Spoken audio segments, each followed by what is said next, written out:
Highway.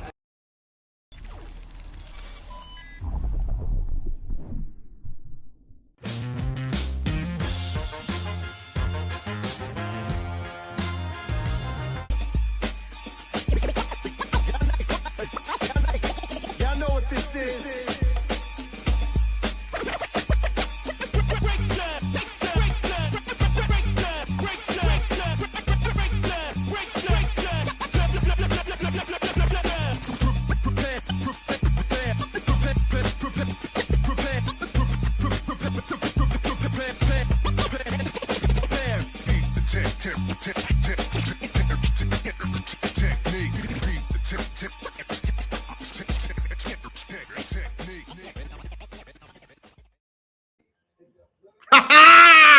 It's combine time, baby. It's here. Day 2, baby. I love it. We're live here. We're gonna go through this whole combine together and see who shows up, man. Who of the Cowboys visits shows up, and just in general, who shows up here at the combine. We've seen the film. Now it's time to back it up and see how these guys look. This is another competitive atmosphere. We saw it yesterday with Sonny Styles and Arvell Reese going back to back, just totally looking dominant, ready for the NFL. Today we get the defensive backs, cornerbacks, and safeties, and tight ends. All right. We will go through tight ends because I feel like the Cowboys, they still might be in business, on a day 3 pick. I could see them using one because outside of Ferguson, we have nothing, bro. It's all trash. Okay. Cheers, everybody. Coffee, caffeine, wake up. Ah. How's everybody doing today, man? Y'all tuning in to the combine? Let's see what we got here in the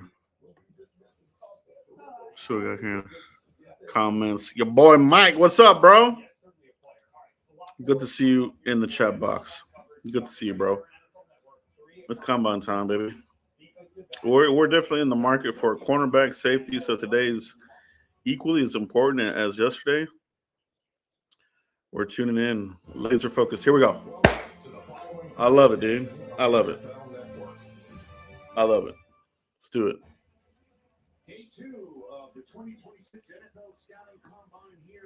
All right, man. Let's pull up the list of who the Cowboys have met with. Mansour Delane. Measurables. It's gonna be interesting to see how the Cowboys handle the metrics this year under Christian Parker. Does Christian Parker have the same requirements as McClay? If so, a lot of these corners are gonna fall under the 6-foot minimum that McClay likes, and they're good players, bro. Like really good. Jamal McCoy, he's off the list as I told you. He's not. He's off my board, bro. I don't want any more of this Ravel's, fucking Claiborne. I don't want any of these busted up players anymore, dude. We don't have time for it. We have no time to redshirt nobody here. The window is now. It's been now. All right.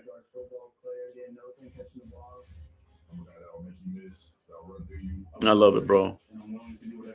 I love it, bro. How's everybody else doing in the chat box, man? I'm gonna put on these. So I'm gonna read what's going on here. Let's get to the reading. The boy Mike, did you hear about 2 first-round picks for GP? The non-exclusive franchise tag. I really like that move. I didn't see that. I just saw that they franchise tagged him. But yeah, no, that makes sense. The reason you put the non-exclusive tag is to let him find a potential suitor. So that's why.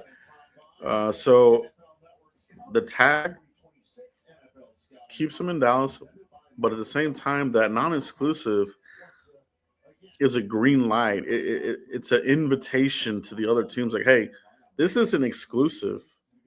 We're not the only thing. You guys, if you guys want to have them, we can negotiate. Obviously, two first round picks is the opening line there, but that can be negotiated, right? So could be a first, could be a third, could be a second, like people have been saying early on. So we'll see how we go, bro. All right. Mansour Delane, McCoy, Hood is one to watch. Avian Terrell. Brandon Cisse came in at 6 feet, 30-inch arms, and 3'4". So Cisse almost hit 31-inch arms. So for a corner, that's good. All right. Avian Terrell, I think, measured in at 5'11". I think I need to go back in here and get the. Let me pull up the list here of who the Cowboys officially met with here, as far as the cornerbacks go. Pull this up here. All right. It's that time of year, baby.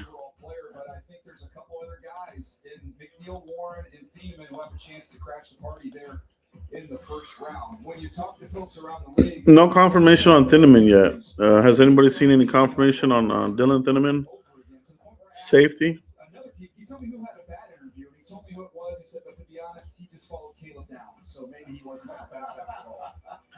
So here's our official list of who the Cowboys have met with on this day here with the cornerbacks. All right. Jermon McCoy not participating at all. He's gonna wait till the pro day. Red flag city. He's been a red flag from the jump. All right. Colton Hood, I do like him. Mansour Delane, unfortunately, I think came in at 5'11". Let me go ahead and let me take a look here at the latest measurements, because those just came out this morning. Here just recently. So let me take a look at the. Let's take a look at this. We're looking at we're looking at cornerback. Who we talking about? Avian Terrell. 5'11". 31-inch arms though. Good size arms. 31-inch. Hand 8'5". Height 5'11". Is he off the list? Vertical jump 34. And 10-3 on the broad jump. So not super explosive on him. Davidson Igbinosun, Brandon Cisse, a lot of guys here. I like Keontae Scott. He's a guy, and this is my sleeper. Actually, they met with him. I love this. Chris Johnson out of San Diego State. Let's watch and see how he looks. All right. They're going to have a lot of options here. Okay, so that's our official list here. Cornerback safeties, the official formals. Emmanuel McWill Warren and Jalen Kilgore, South Carolina.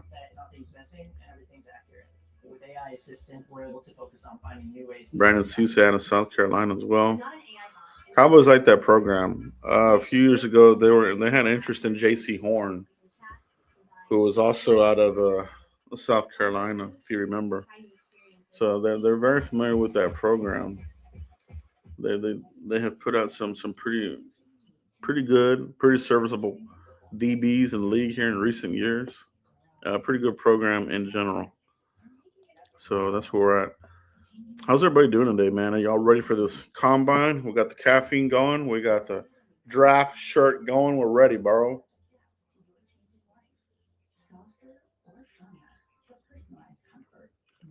It's good. Gotta have the caffeine. Dan the Man Cunningham, what's up, bro? What's going on, man? We're just sitting here. We're live here for the entirety of day 2 NFL Combine, DBs, and tight ends. So just hanging out here, man. Just hanging out here. Giving you guys some updates along the way. Just hanging out. If you guys want to talk about whatever, we can just shoot the shit here in the chat and just hang out, man. That's all we're doing here, really.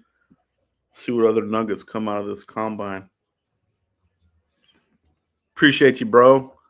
Appreciate everybody coming in, watching live and on replay. Hit that like button if you haven't already. We appreciate you.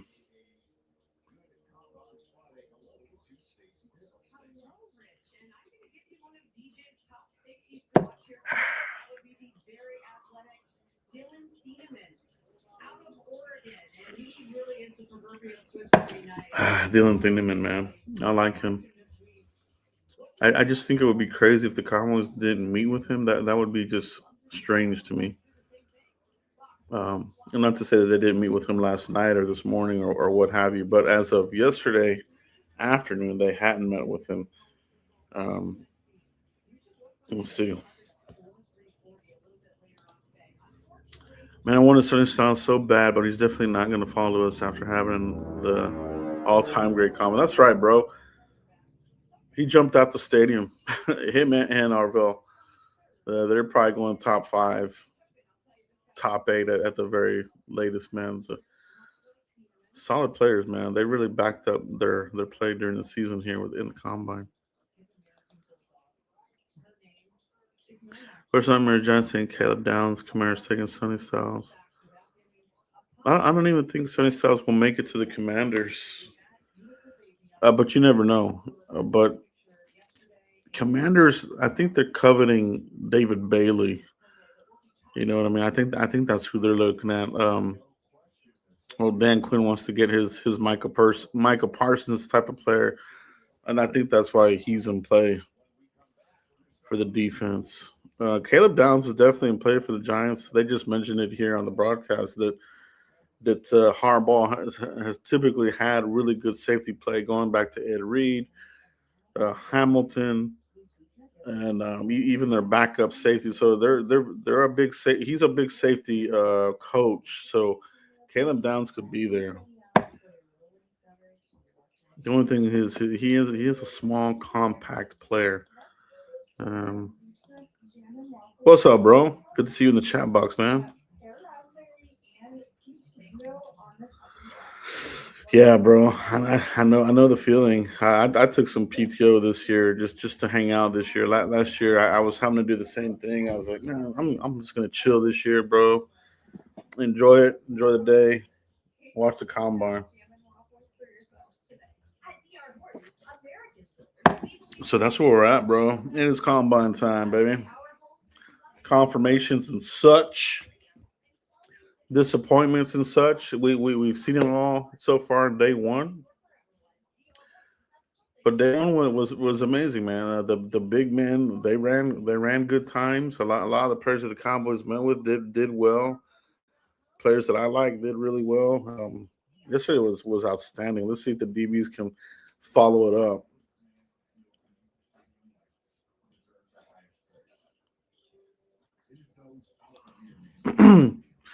Heard the Johnson, another running back. I can see that running back. I've heard saying going to the Giants. That would be weird if they went uh, running back. Unless they see what's his name is more of a fullback. You know, what I mean? Maybe. You know what I mean? But who knows? The Giants, they could really go any direction. They could go wide receiver as well. They already have a really good receiver. Maybe give him another weapon there on the outside. Maybe a slot. Maybe Makai Lemon. I like Makai Lemon myself, but I don't think the Cowboys would draft him as far as being like a 5'11" first round wide receiver. Not to say that the Cowboys don't have small receivers on the roster because they do, right? But as far as using a high draft pick on a small receiver, they typically do not do that, right? So I don't see him being in play.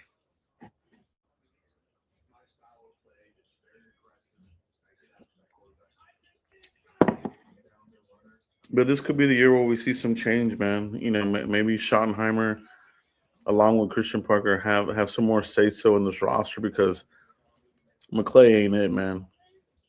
He's had horrible drafts defensively, especially.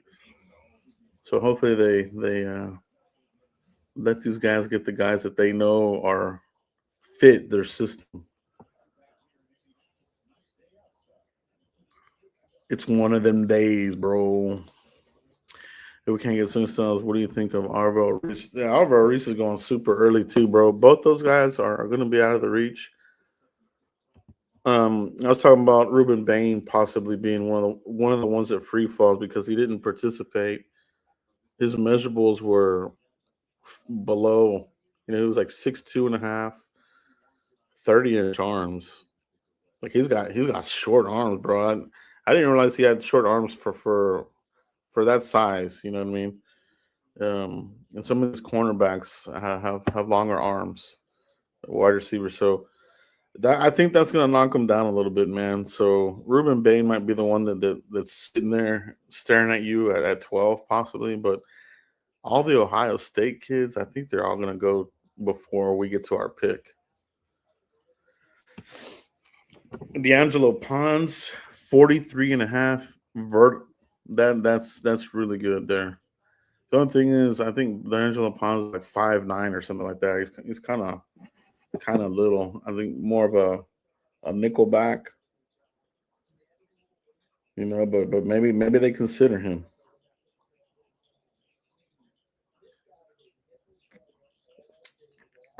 Yeah, D'Angelo Pons, he tied Sonny Styles on the vert, 43 and a half. That's incredible.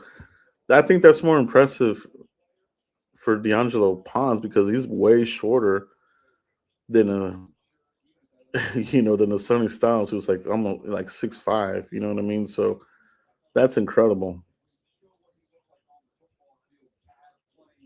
I wonder what his broad jump was. D'Angelo Pons, outside corner there at Indiana, but I think at the next level, he's probably going to be a nickel.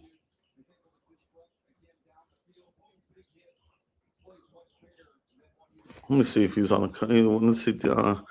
He was not a visit for the Cowboys, however,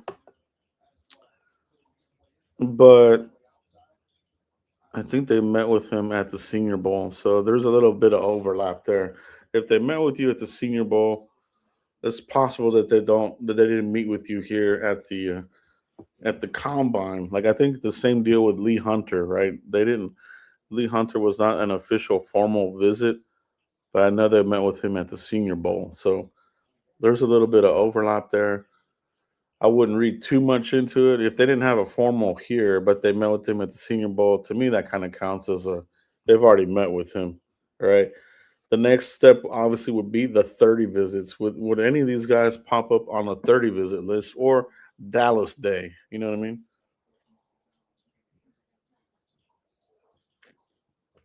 Cheers, man. This coffee's good, dude.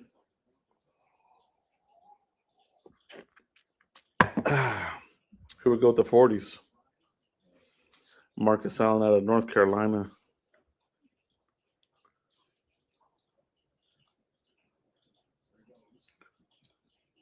We got Decario Davis up next. Cowboys met with him at the Senior Bowl. Let's see what he looks like here. Dalen Everett, I like him. Possibly moving in out of Georgia. He's running this 40. TJ Hall out of Iowa. Colton Hood. We got David Benosin is coming up. So we got some good cornerbacks hitting this 40 here, right here. Decario Davis, good size. Combine height, 6'3", 7/8. It's a big corner.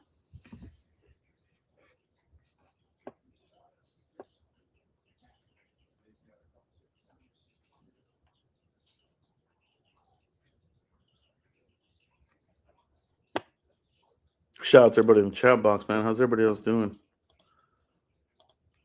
I love Albert. I hope someone gets a second round pick. You can replace the kicker. Dude, I love that they only gave him the second round tender. That makes it more attractive.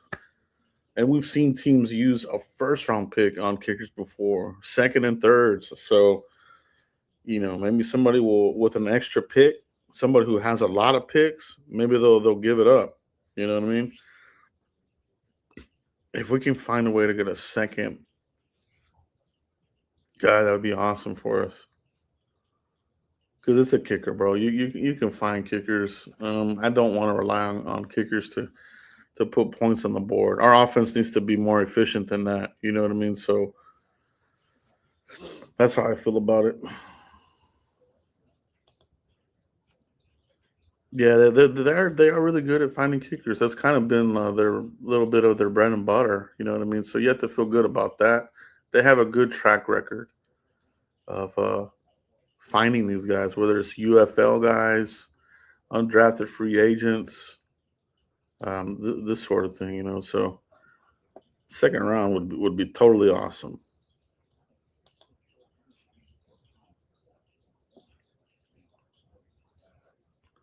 Charles Demings, Stephen F. Austin, Texas.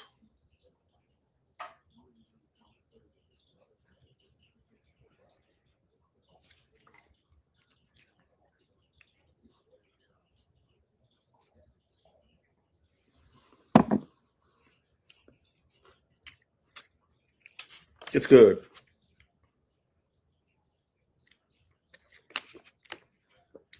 Ah, man.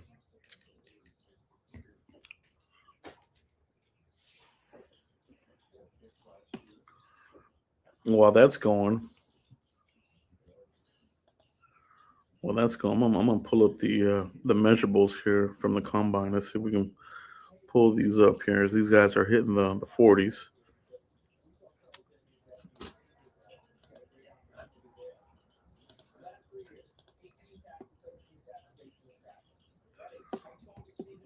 Dalen Everett, he's next on the 40.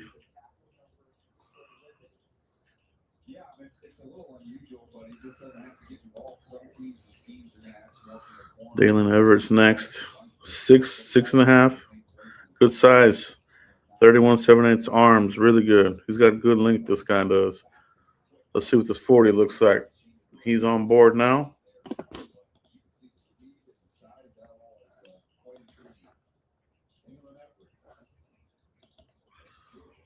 See what he looks like.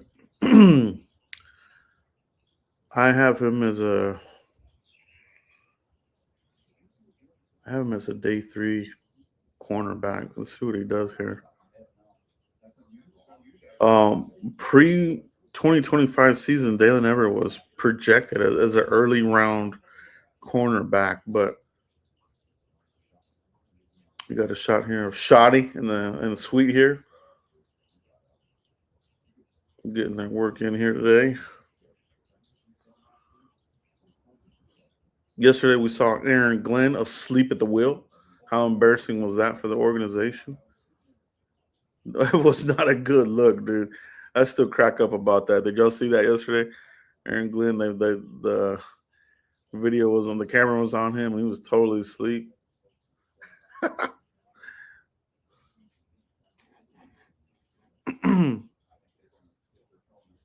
All right, here we go. Dalen Everett, 40-yard dash. There he goes. 4.38. Very good.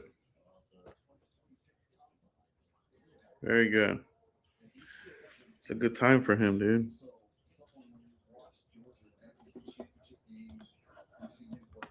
4.38 for Dalen Everett. Who's up next? Andre Fuller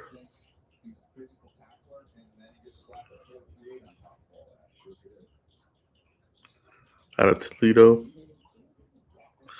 6'1", 30-inch, 3/4 arms, 9 3/8.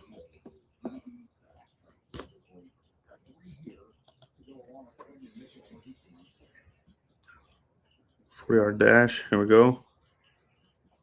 4.54 on the 40 for Andre Fuller.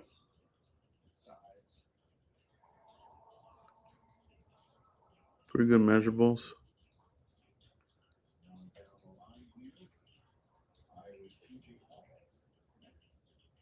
TJ Hall coming up. I like him. Let's see how he looks here on the 40. TJ Hall. He would be a nickel for me. I like him in on day three. Nickel. TJ Hall. Let's see what he runs here. 6'1", 30-inch arms. Big hand, 9.5. See what he does. TJ Hall.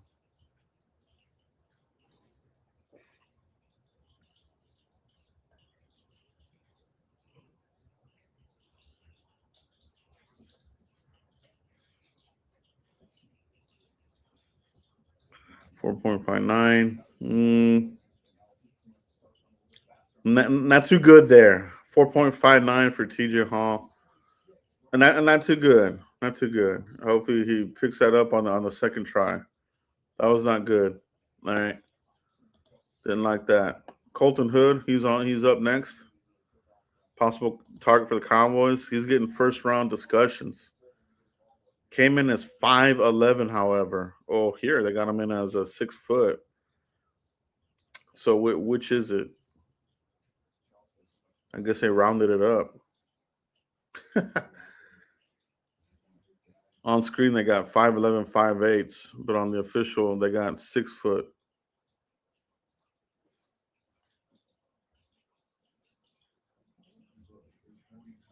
4.45. Not too bad. Well, I was expecting a little bit faster though. 4.45 for Colton Hood.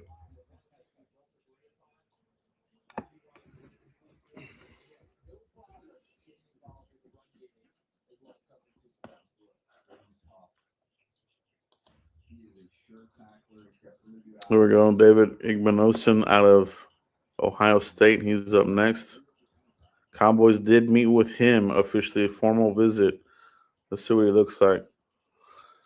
Good measurables, really good. 6'2", 32 7/8, 9 1/8 hands. So 4.46.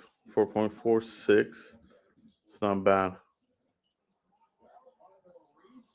Not bad, not bad. I think that was a good time for him. Vert 34, broad jump 10. Not bad. Cowboys met with him. Formal visit, David Igmanosin. Just hit the 40. Not bad at all there.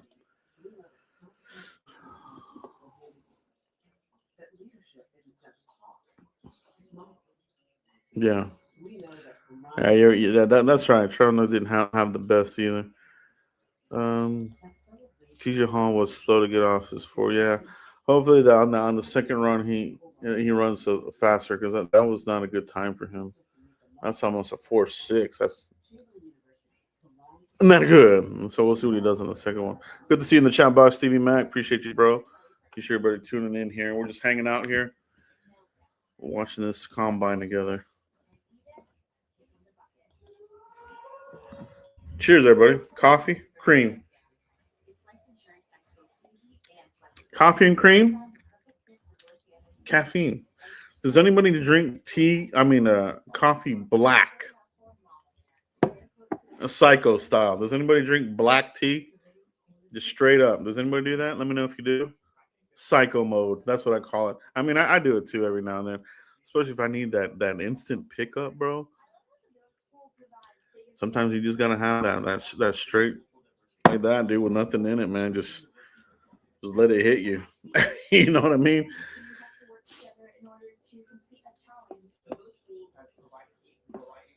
All right. All right, Dan the man Cunningham. Yeah, it has its place. I don't drink it all the time, but I do have it every now and then.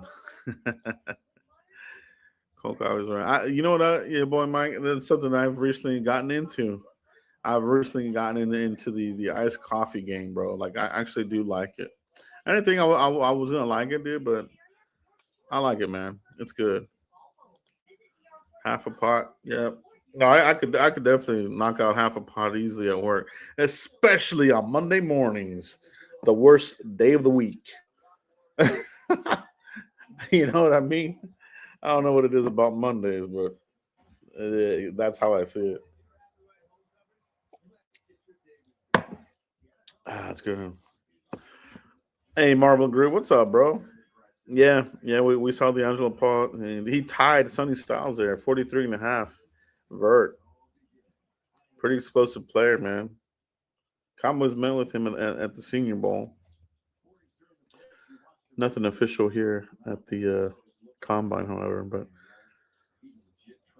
would be a nice nickel back for us. Damani Jackson, he's what did he run? 4.41. There's Chris Johnson. One of my sleepers. Let's see, what did he run? 4.43. Good. Good.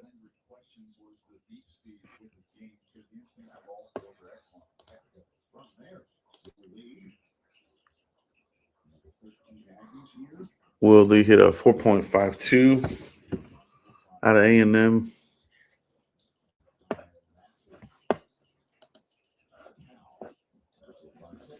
4.56.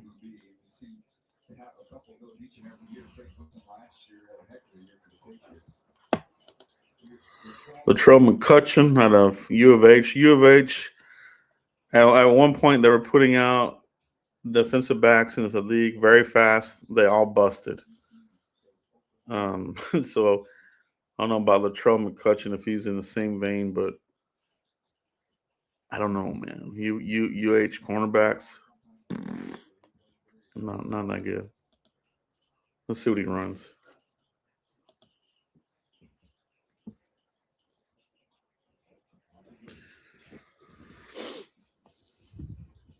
4.44. Oh, not bad.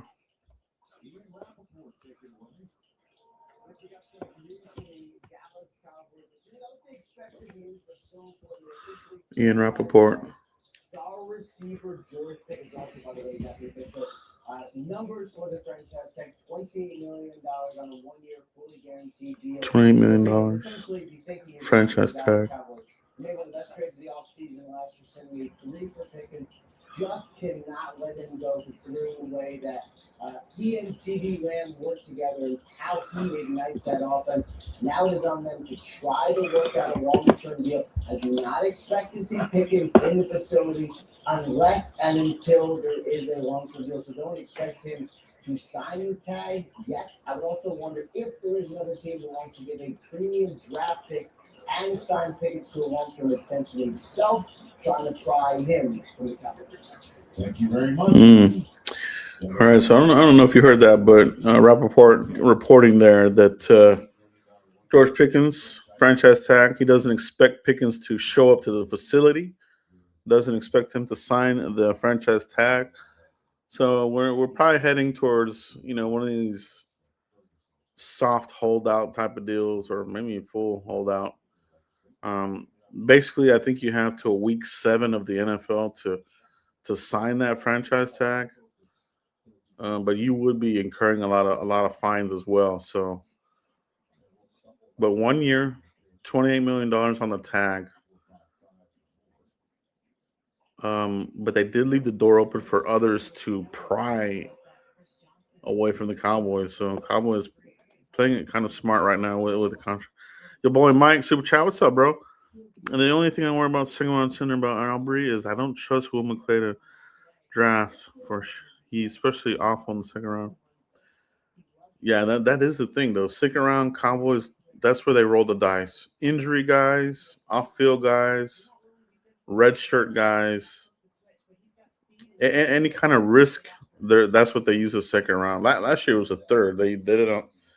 They did it with Ravel, right?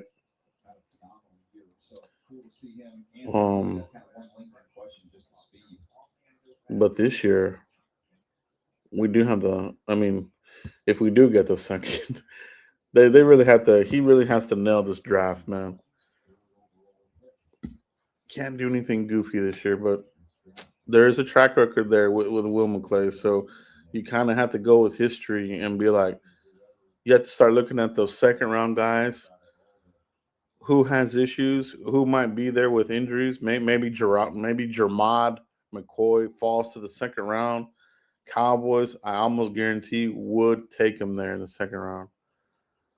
Anybody else with off field or injury issues, they'll take him there in the second round. Appreciate that super chat, your boy Mike. Appreciate that. Marvel Group, good to see you on there, man. I'm tired of getting injured guys with promise. I want starters, especially from round 2. I do too, man. No more red shirts. No more missing camp. Coming out the gate rusty. No more starting the season on pup. I'm sick of that crap.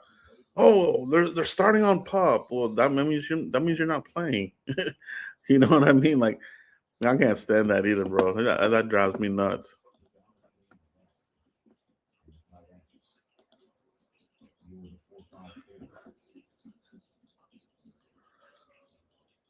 Julian Neal out of Arkansas, 4.54.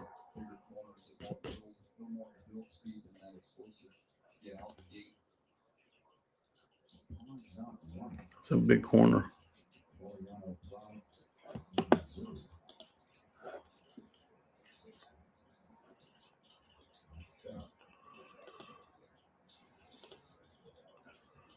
Tariano Pride out of Missouri, 5'10", 31-inch arms. No, I don't think he would be on the Cowboys board. Too small. 5'10", 185.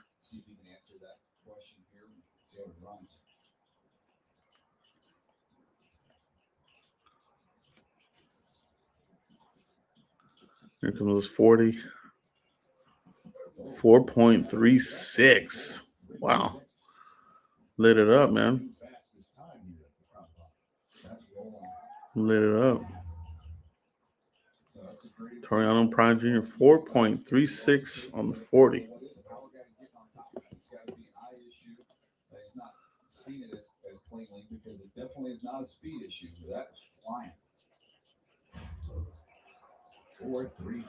Ephesians Price Sock. The Cowboys met with him at the Senior Bowl. See what he does. 6'3", 33 1/8. This is a big corner right here. See what his 40 looks like. The Cowboys met with him at the Senior Bowl. Nothing official here at Combine yet.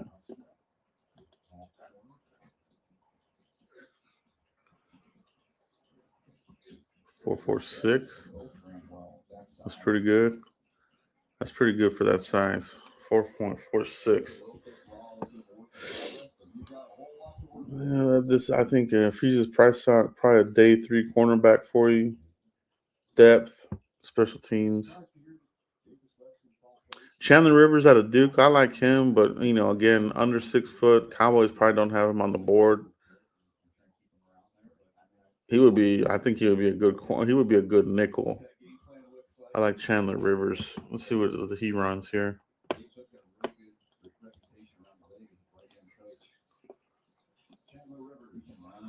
4.42. It's not bad. It's pretty good.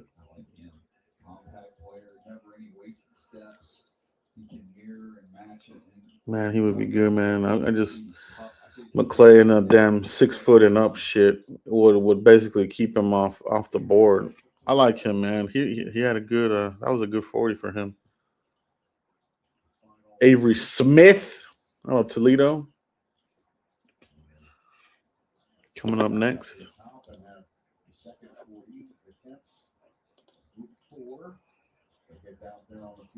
Another small guy, 5'10", 29-inch arms. This guy's way too small. I don't think Cowboys would take him either.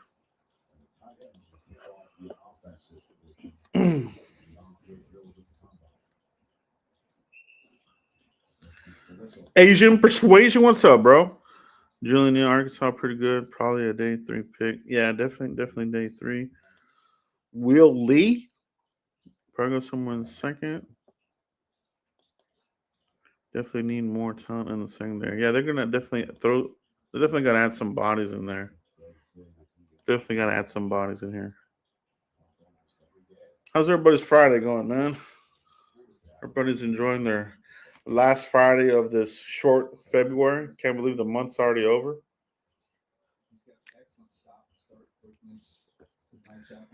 Feels like we just had New Year's Eve and we're already into March. It's crazy. The beginning to this year has already become a blur. Goes by so damn fast.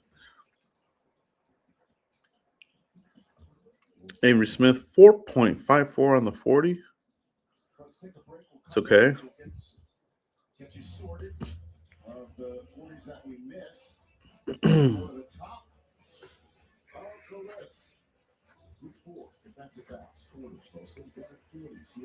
All right. Mansoor Lane, bro.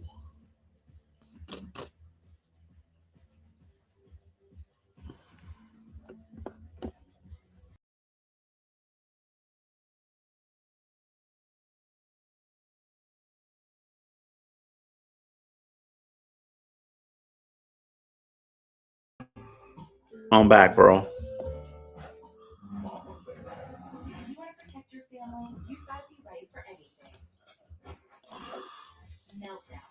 Let's go over the list again. Colton Hood, Delane, Terrell. Some of these guys have already run their 40s. They're gonna run. They're gonna do their second runs here in just a minute. But Chris Johnson had a good 40.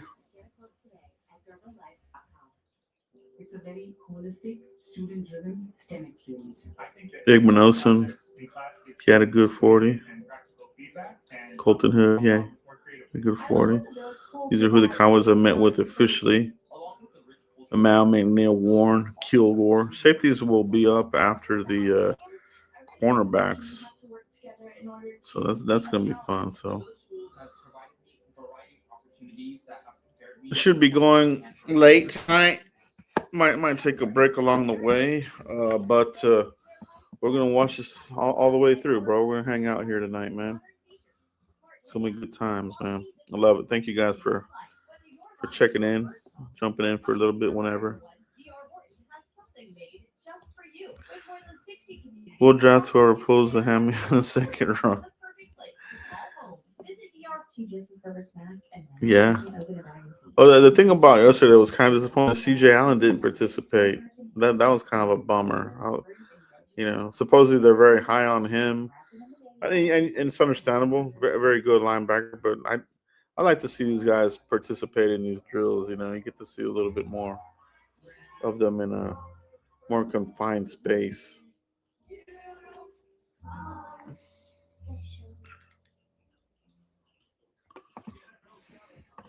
The combine, bro. I can't believe we're already here, man.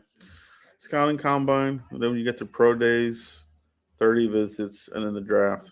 I think we're like 56, 55 days away from the draft, something like that.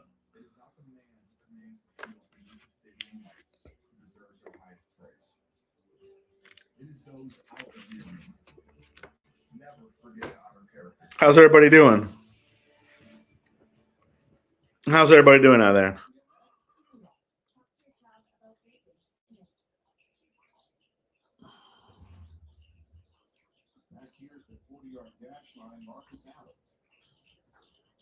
Here come the second runs. Marcus Allen back on the clock here.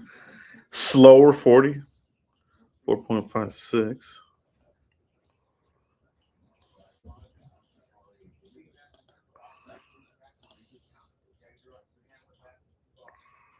Cario Davis had a good 4.41 for being as tall as this dude is. That was a good run there. See what the second one is.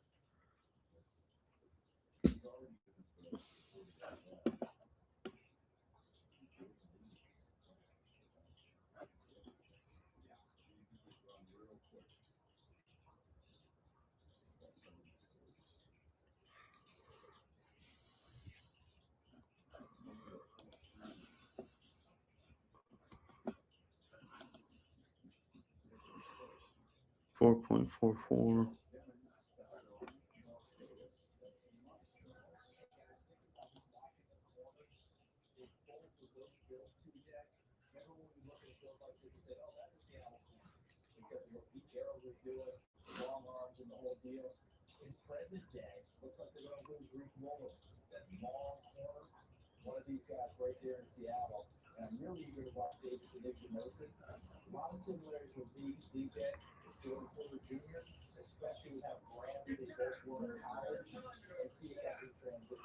This Charles Demings has good measurables.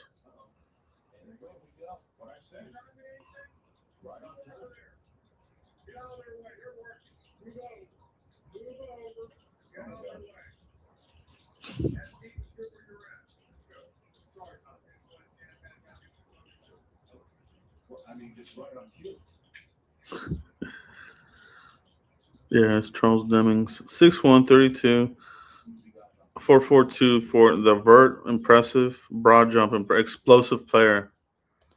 I haven't watched him, so I can't really comment on Charles Demings, but as far as like combine numbers, these are outstanding measurables. Fast, explosive, that split as well. Like this dude's pretty fast, man. That for 6'1", this guy's lightning fast, dude. Pretty damn fast.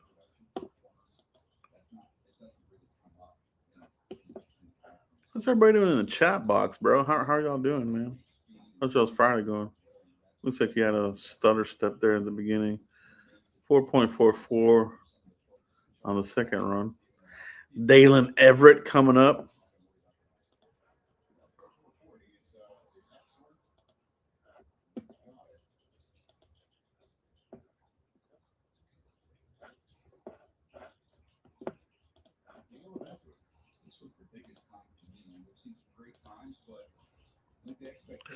Dalen Everett is up next.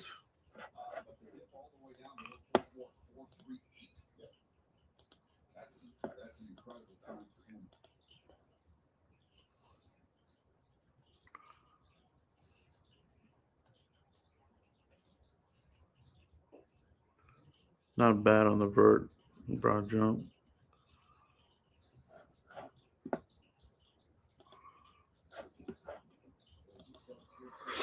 Oh, man. 40-yard dash, Dalen Everett. Second run, 440. Usually that second run is just a tad slower or exactly the same. Sometimes I do better. I think yesterday that's what Harvell and Sonny Styles did. Their second attempts were better. Just made their whole combine that much more impressive. So.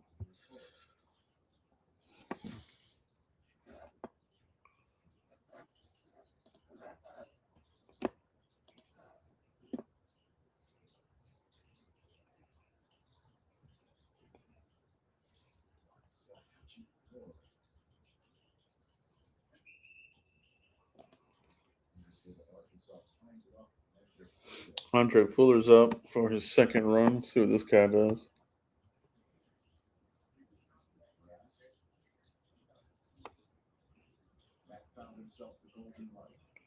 Falcons do not hold a first-round pick in 2026. Dang, that's terrible.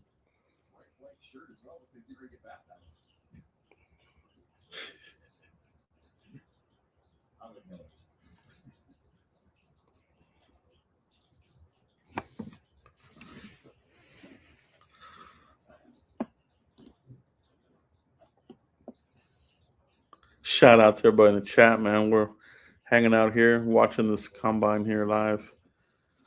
Wow, he had a better second run here. Andre Fuller improves from a 4.54 to a 4.50.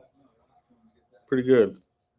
TJ Hall, let's see if this guy improves his second run because that first one was terrible. Let's see what TJ Hall does here on the second attempt. He has to run better on the second one, or it's not going to be good for him. First run was a 4.59. See what he does here.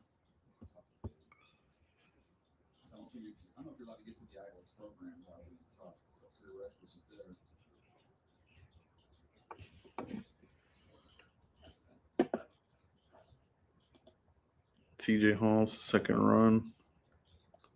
See what he does.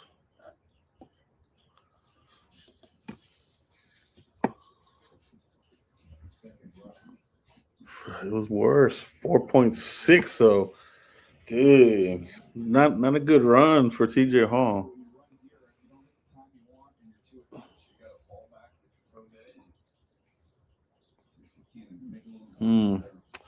That's probably been the disappointment so far there. TJ Hall's a little bit slow there.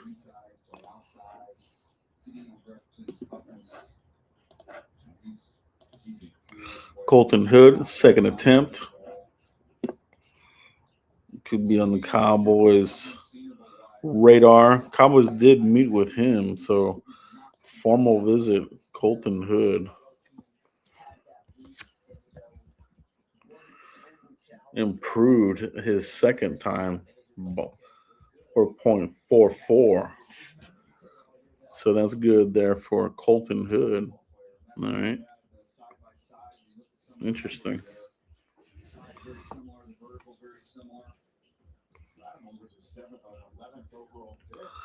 David Igmignosa.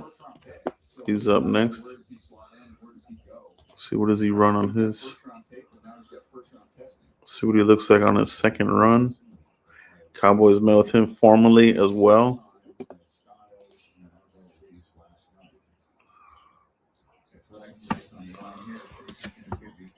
.46 on the first run.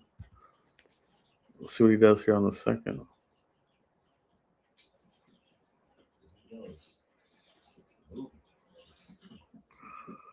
4.55. That second run was a bit slower. Okay.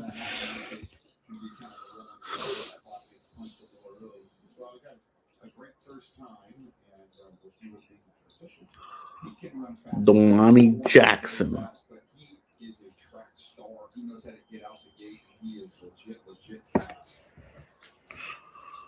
Let's see what we have here. Damani Jackson out of Alabama. The Crimson Tide, bro. 4.42. Damani Jackson. I feel like Damani Jackson would be more like a nickel. Here comes Chris Johnson. Cowboys went with him. My sleeper pick there, cornerback. Let's see what he pulls here. Had a good first 40.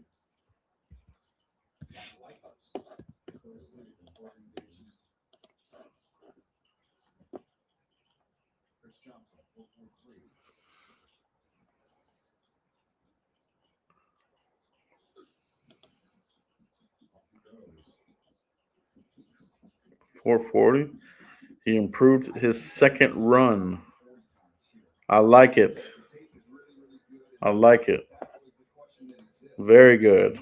Very good. Chris Johnson improved his second to a 440. All right. All right. I like it. I like it.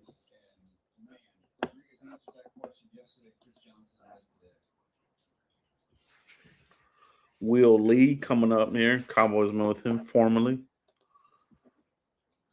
4.52 on the first run.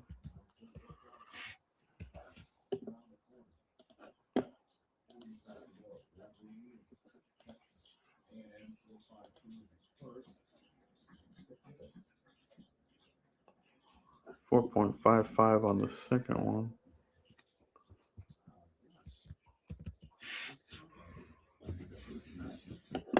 Pretty good measurables. I think that's a pretty good 40 for him. It's okay. It's not the best, but I think it's good.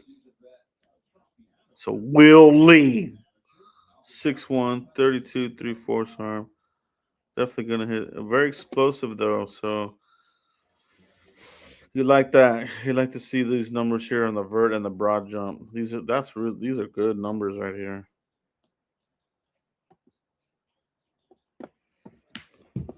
So Will Lee, not too bad at all. Let's see who's up next. Cowboys. Cowboys actually did meet with this Latrell McCutcheon dude out of U of H. I just did see that there. So let's pull up his numbers again. McCutcheon. Cowboys, Latrell McCutcheon, that did meet with him. 6'2", 31, 1/4. Not bad. Explosiveness. Those numbers are good. 4.44 is good. Pretty good times here. Let's see what McCutcheon does here. Cowboys met with him formally. See what his second run is.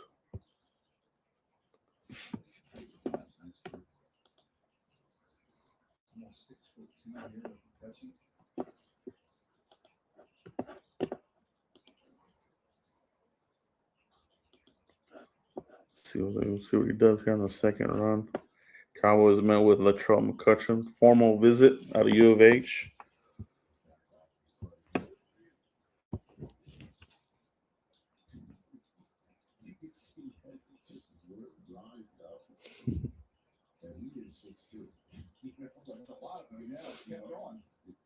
They definitely have a lot of these corners that are on their list have pretty good size to them.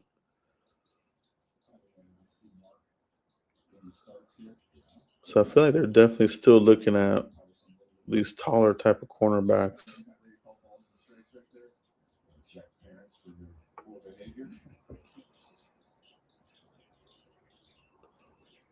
Cutchin. Oh yeah. Day 3 corner.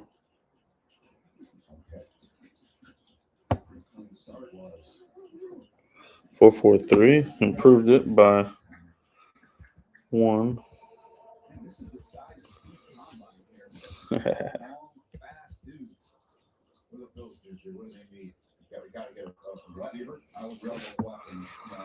We're looking good here. Devin Moore. Cowboys did meet with him formally as well. Confirming that here on looking at my board here. Cowboys formal meeting. Let's pull him up. Devin Moore out of Florida. 6'3". This is another tall ass cornerback. Another tall cornerback. Cowboys definitely looking at some tall ass cornerbacks here.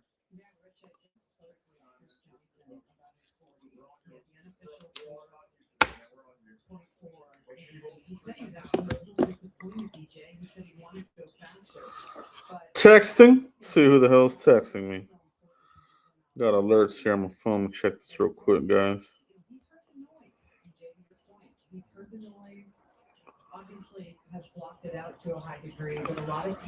Some messages here I need to reply to real quick. Devin Moore's up.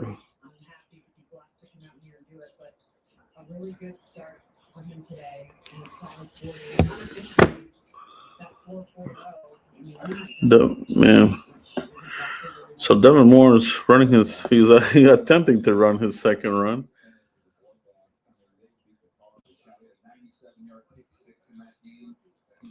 Very good indeed.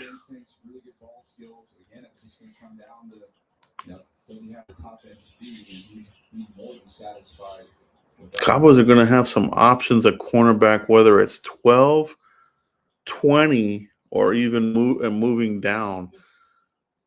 I mean, they've looked at a lot of these tall cornerbacks. Devin Moore, 4.455.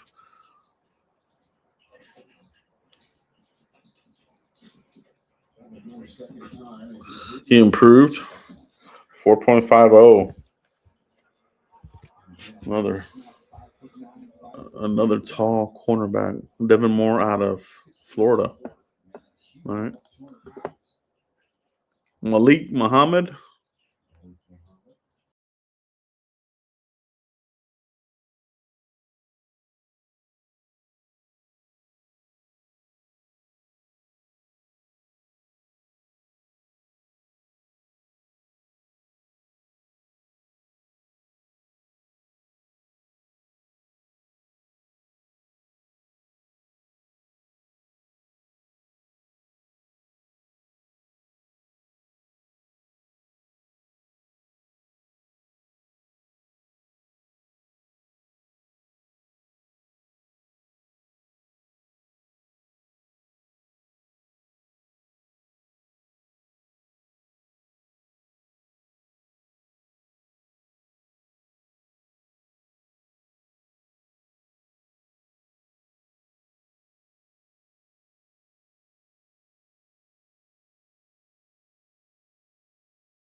Damn, I was talking to myself. I didn't even notice that I fell off.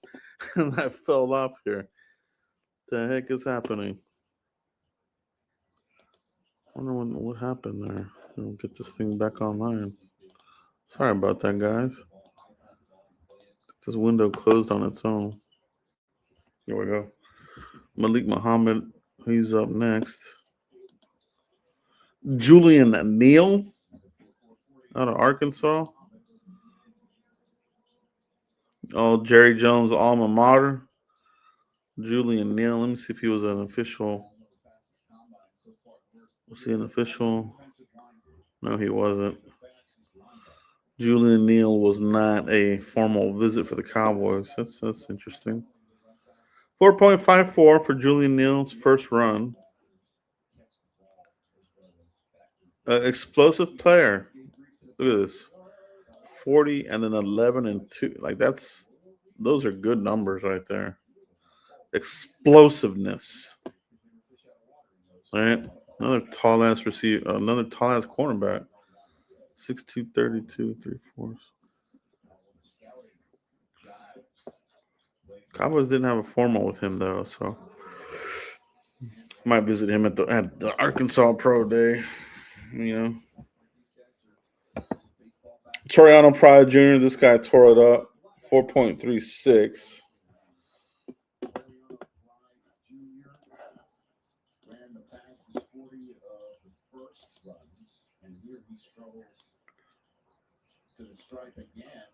Still 5'10", 31-inch arms. Probably not on the Cowboys list. 4.36.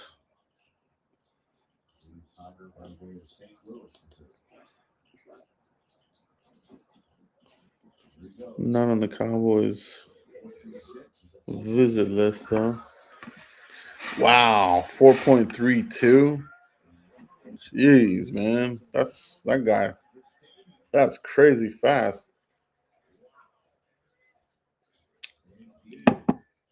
Gosh, 4.32. That's insane, bro. This guy really lit it up, bro. Jeez, man.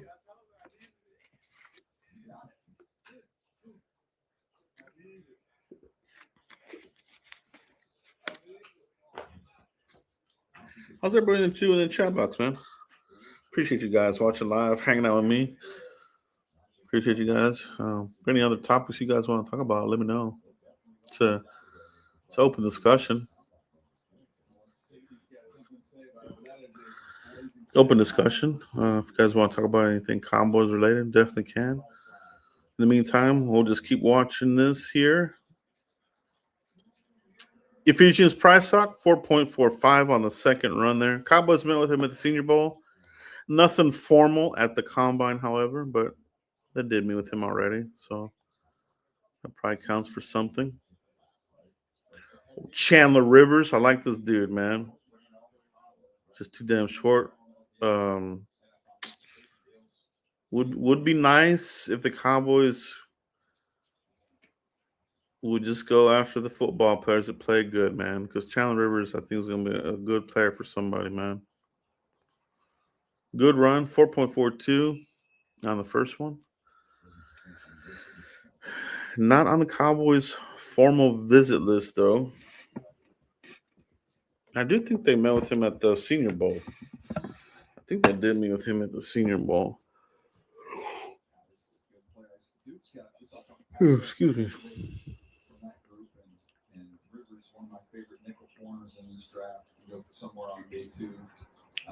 Day two, yeah. That's what Jeremiah is saying too. Sees him as a nickel, day two corner. That's where I have him as well. Nickel. He would be a great nickel, man. A good football player, man. Chandler Rivers on his second 40. See what he does.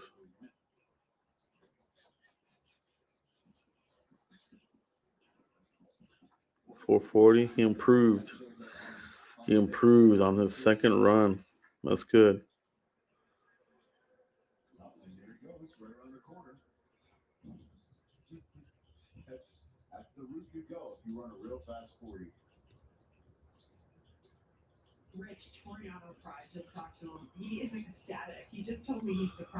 Avery Smith.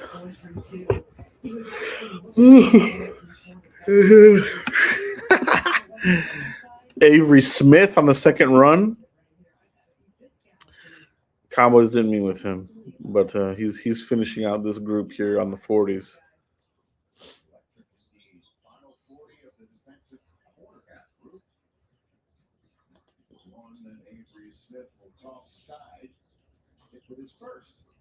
All right, so can't wait to see what the official time is for Friday. But this is all Georgia Bulldogs. George Pickens, Ladd McConkey, Jalen Everett. Wow, look at that. Pickens ran a 4.47. McConkey 4.39 and Everett 4.38. Interesting. Very interesting indeed.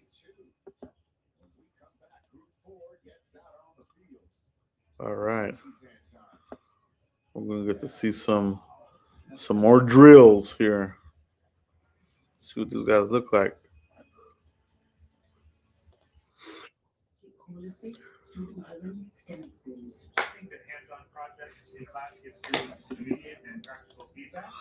I heard they may move Bland to the nickel spot.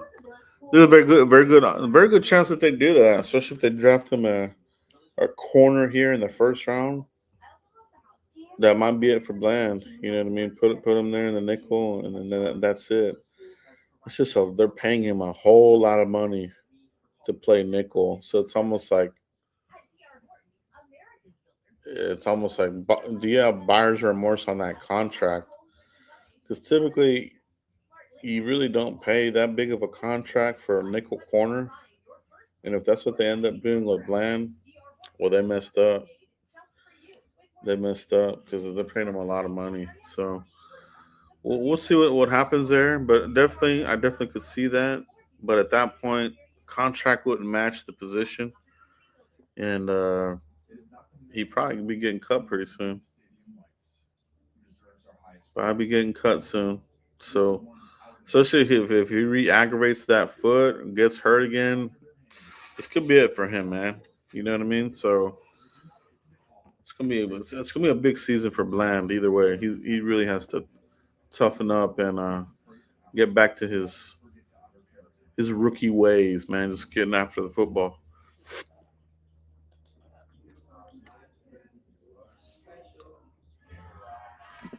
We're at a commercial break right now, so see what they're gonna do here next.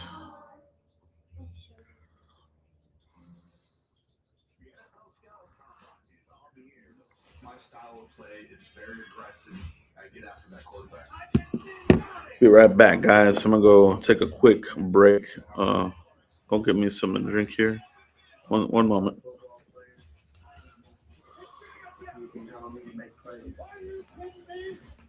It's time to get serious, and this is where it all begins. What is the answer? All right, listen up. Today we face our toughest opponent, but I'll never surrender. Who am I? I am a champion. Belief is my superpower. Who am I? I'm a champion. I believe in myself even when others doubt me. Who am I? I'm a champion. Who am I? I'm a champion. Who am I I? am a champion.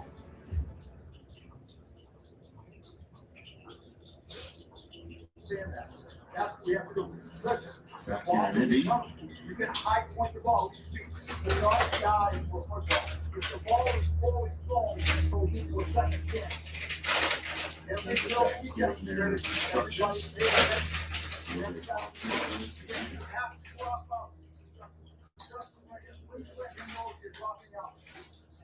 finish this thing the right way. Whole process. Okay? Coach, you ready to go?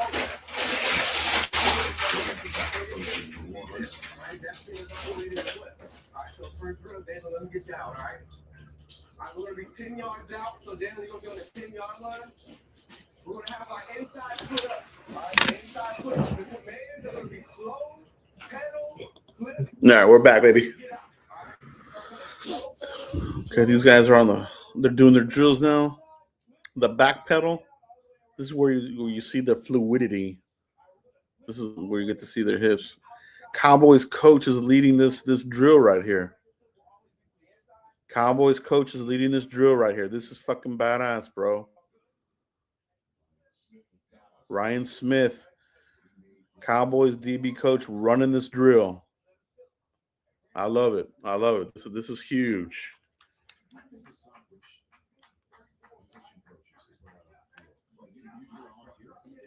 Ryan Smith up there, Cowboys. I love it, bro.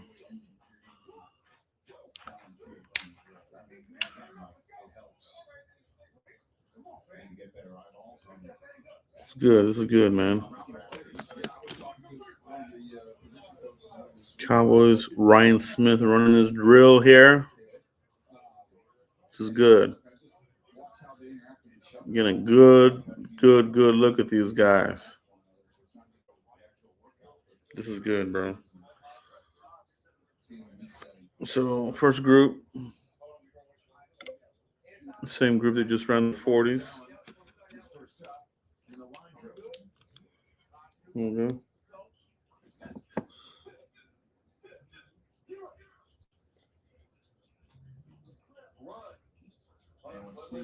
Stay down that line. Get Sandy down there. Jaden Kennedy. Didn't run the 40, but he was out there. There goes Cario Davis now.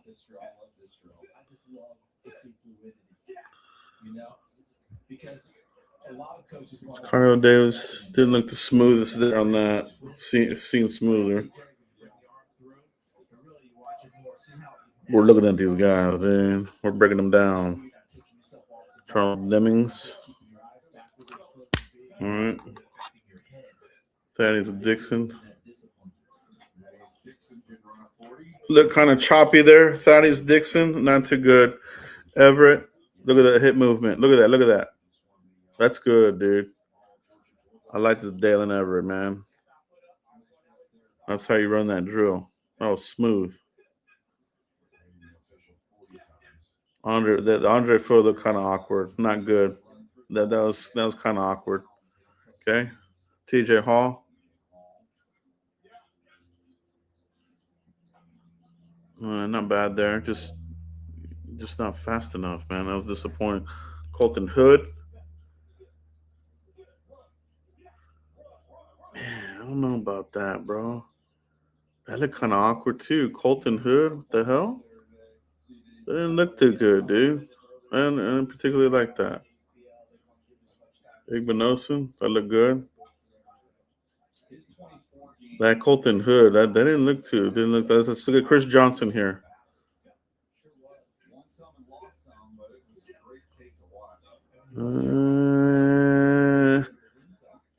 Chris Johnson, the hips. I don't know about that one either.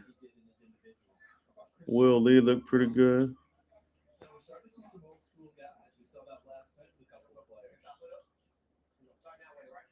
So I like this drill, man, because you can really see the awkwardness, the smoothness on some of these guys. I got to see Colton Hood run that again, dude. I didn't particularly like that. Shit was kind of awkward.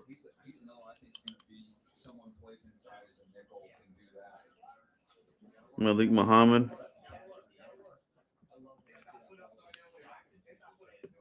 Julian Neal, Arkansas. Not bad, not bad. Like that. Here's D'Angelo Pons. Smooth. This guy looks good, man. It's that damn size kind of concerns me as far as the Cowboys taking him. D'Angelo Pons looks smooth there. Pride, fast. Good movement there on him too, man. Price suck. Not bad. For a cornerback of that size, pretty good. Here, Avery Smith. Avery Smith, smooth. That was good hip movement there. Like that there. Avian Terrell. Let's see what this guy looks like. Smooth. That was good. Avian Terrell looked good on that drill. Colin Wright out of Stanford. That looked good. Colin Wright looked good on that drill.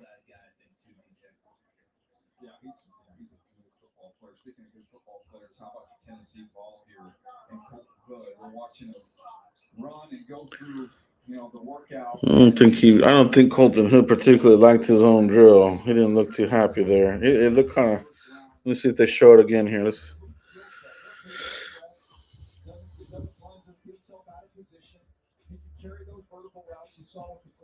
Mm,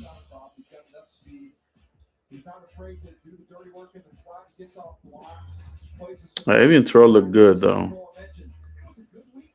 I think I definitely do have Avian Throw over Colton Hood.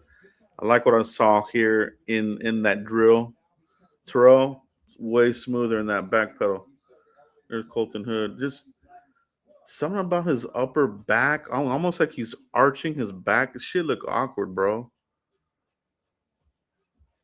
They look weird, man. Oh no. I don't know about that one. Charles Demings.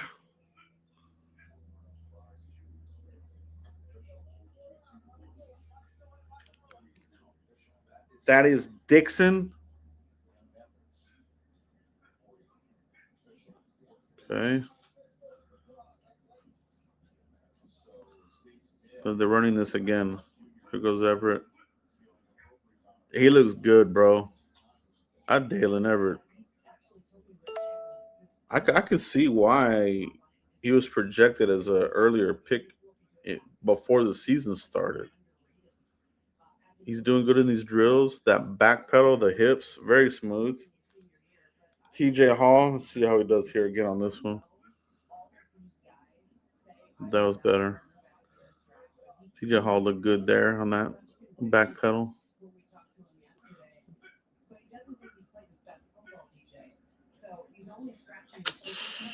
I don't know, man. It's just the way he looks running backwards, I think. Colton looked kind of weird, though. Igbenosin, smooth. Like him. He's running this drill good. Chris Johnson, this was the one that was kind of okay to me. Let me see. It's still okay to me. I don't know if I particularly liked that one there. Will Lee. I think he looked okay. Didn't catch that ball though. Come on, man.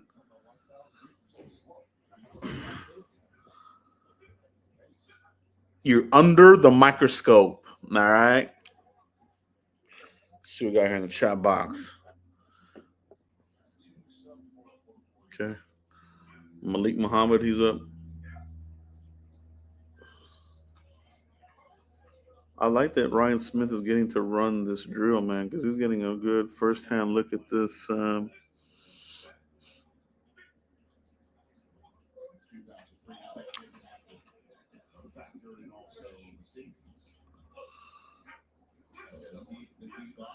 They got another coach running in on the second turn. So Ryan Smith ran the first one. Looks like you got the Patriots secondary coach running the second one, but still none of that. So it's good to see Ryan Smith run that first one.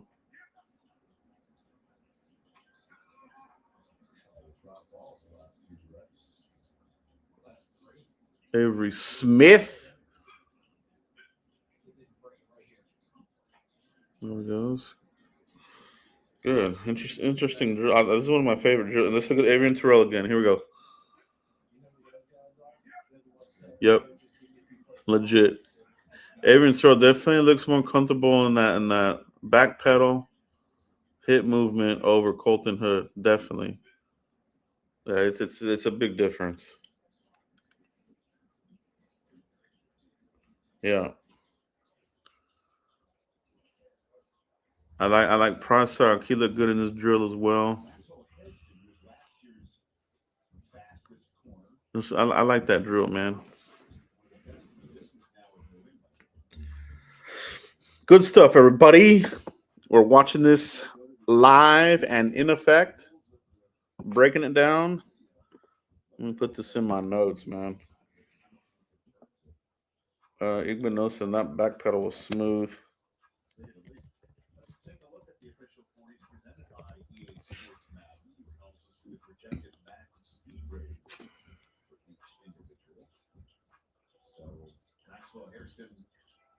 Projected Madden speed. Damn, they already got these numbers out for these guys. Shit's crazy.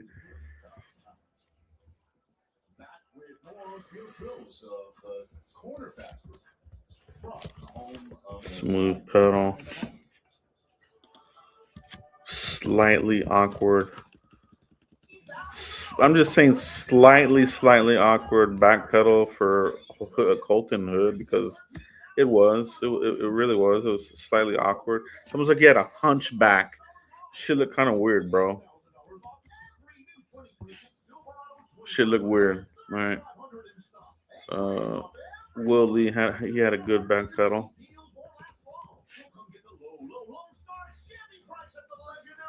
Chris Johnson he had an okay back pedal. I thought that one it was okay. Okay back pedal. Not good, not bad. I just kind of you look at Chris Johnson's back pedal versus somebody like Everett or Igbenogson, you can tell that there was a lot smoother. Same with Avian Terrell. You look at Avian Terrell versus Colton Hood on that back pedal. Hey, Avian Terrell looked a lot smoother. Right? And these are official visits that we're talking about by the Cowboys. Chris Johnson, Willie, David Igbenogson, Avian Terrell, Colton Hood. Yeah. Let me go back here and double check my 40 on Avian Terrell. Let me update that.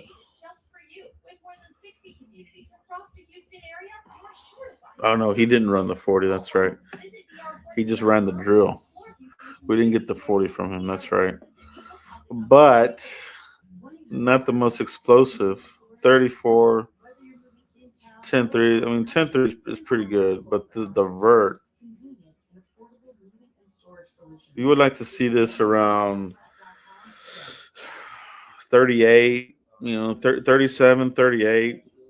And then you would want to see this around 11 or so. So I think the explosiveness for Terrell's probably okay. These are okay numbers. Um, but you look at what somebody like Rivers did at 5'9", or Pons. Pons very explosive. He looked good in that drill too. So there are some good nickels in here, but they're not going to hit those 6 foot metrics. That's the only thing that I'm hoping that they just say, hey, just look at this guy. This guy can play. He did really good here during the year. Film backs it up, and he did good in the combine. Combine is just another check box. It's not your make or break, but it can, confirm a couple things. You know what I mean? So we got another drill here.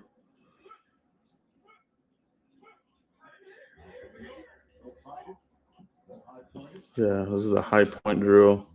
Same, you get to see the back pedal here, and then they high point the ball at the end. So I want to see this. Julian Neal didn't catch that. Here comes Pons. Look at this back pedal, smooth back pedal.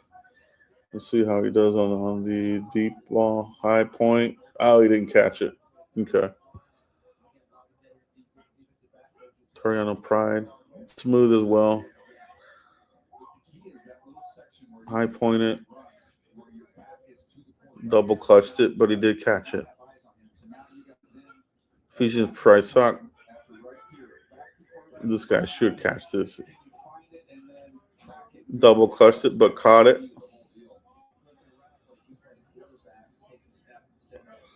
Avery Smith. Look good. Yeah, still the same. Look good on the back pedal. High point. He caught it. Good. See what every throw looks like here. Smooth on the back pedal. Let's see, you can high catch it. Yep, caught it. Look good. Okay. Colin Wright, Stanford.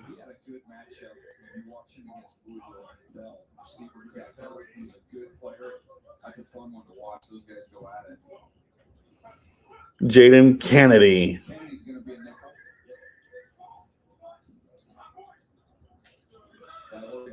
Very good. Jaden Kennedy. Here comes Davison Igbinosun.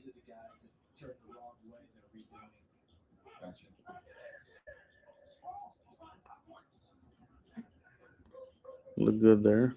Davison Igbinosun. It's always fun to look at how it correlates to what you see when you're watching these guys actually play football. So, what does it look like? Let's go to Kamari Lassiter, one of the best corners in the league, one of the best defenses, and one of the best secondaries. Back to the ball, then the ability to locate and find it. See, open up real. Yeah, those are smooth. Yeah, they're showing examples here. Lassiter out of the Texans. Smooth back pedal. And then the pros back on. Look at Everett. Man, I like this Everett kid, bro. Colton Hood.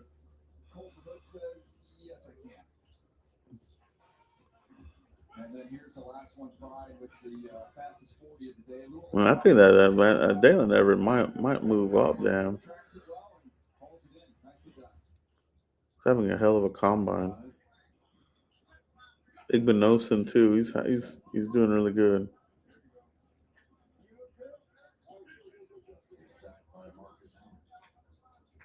Jaden Kennedy out of Oregon, smooth. This guy looks good, bro.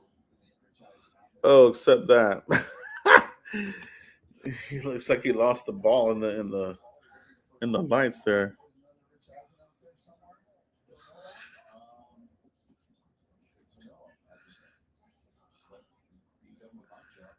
I don't know why they're jumping. Just catch the ball, man. Just pluck it out of the air.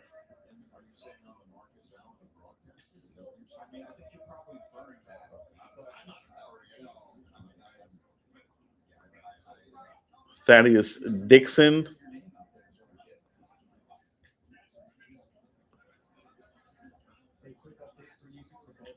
Dalen Everett.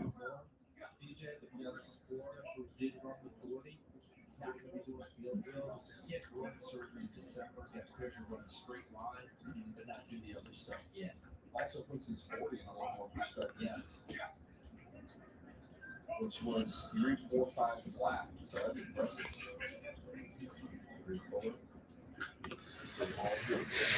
TJ Hall. See what he does here in this little drill here. Caught the ball. That's good. Colton Hood. No, sir. Your top 50. It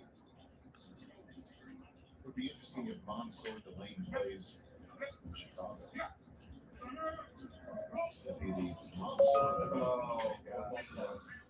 Okay.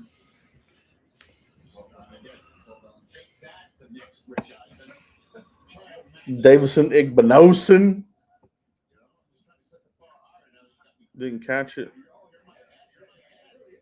Chris Johnson. See what he does here. Yeah, he looked better on that one. He looked better on that back pedal.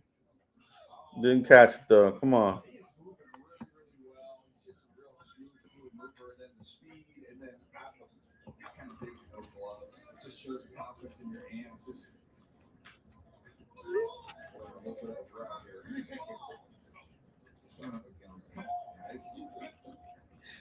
Cooler, man. The mush the last couple of days. Tell you what, guys, that's terrible. But I know one thing. He didn't catch it.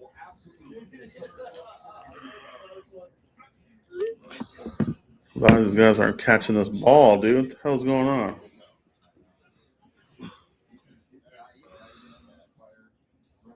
Julian Neal?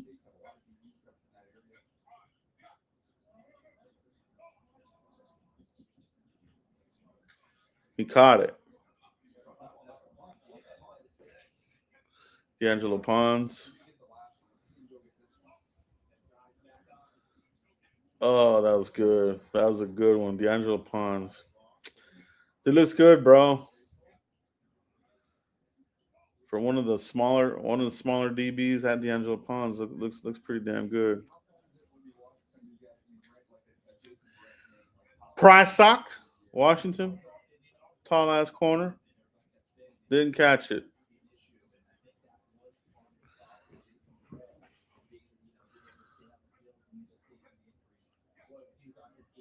Here we go. High point, caught it. Avery Smith, Toledo. Here we go. Evian throw. Looks good in the back pedal. Catch this ball, dude. He caught it. Evian throw. Look pretty good.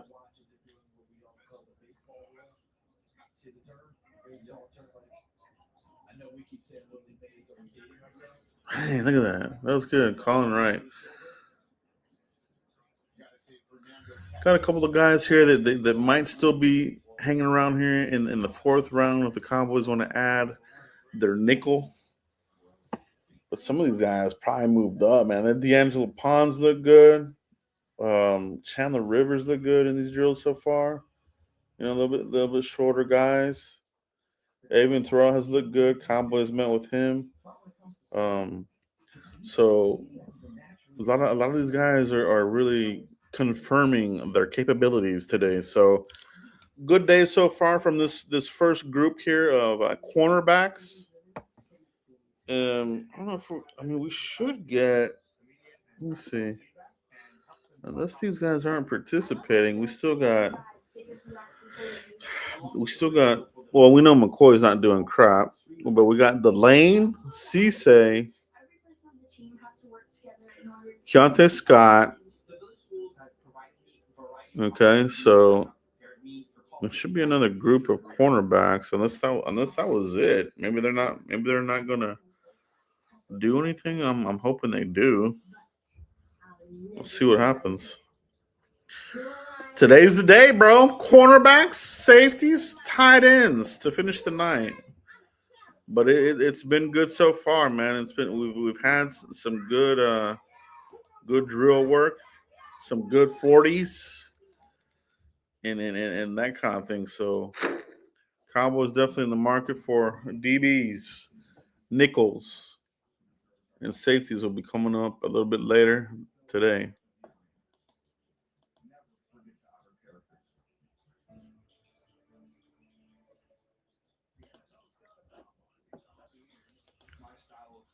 Danny Savage, draft guru in the house. I'm waiting for safeties. Yep, that's another huge need for the Cowboys. This is a deep safety class. I'm looking forward to seeing them.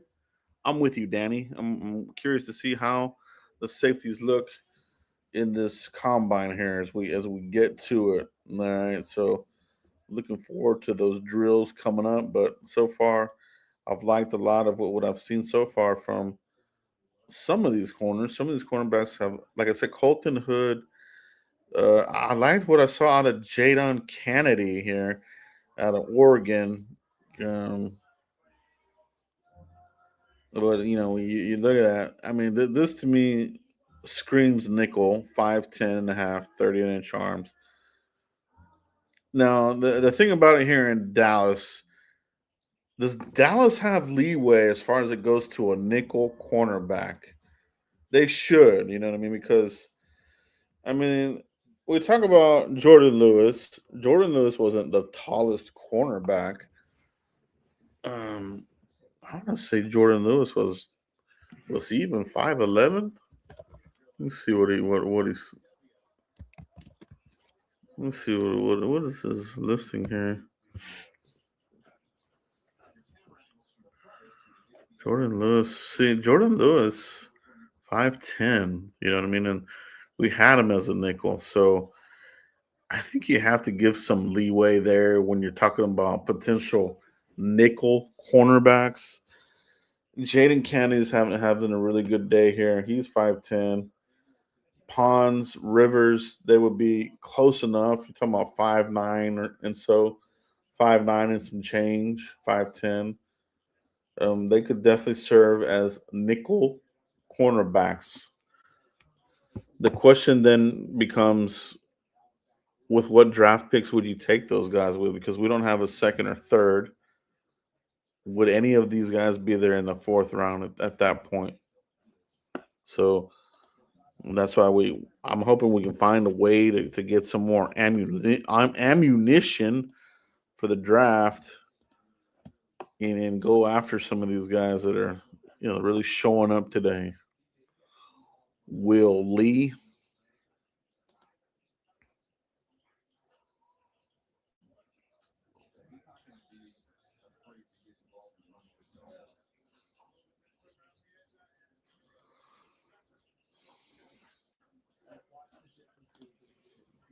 All right, guys, I'll be back. Take a quick break.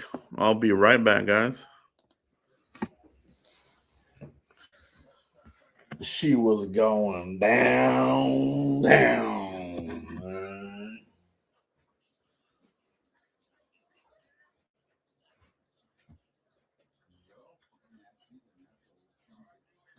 See what we got here, man.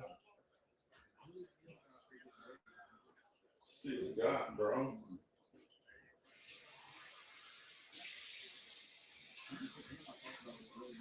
I'm looking. I mean, like a snack. Okay? You gotta get it. You gotta get a snack, some kind of shit. I think I found it right here, dude. You might eat this little snack right here. Alright. This time, dude.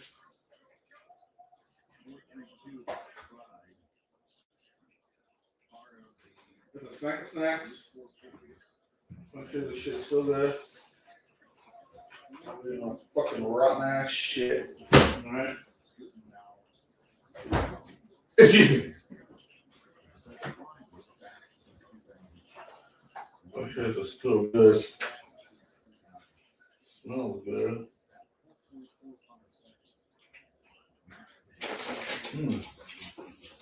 It is good. Okay. We're gonna eat this. That's a good snack. I'm gonna eat it. What's that? Huh?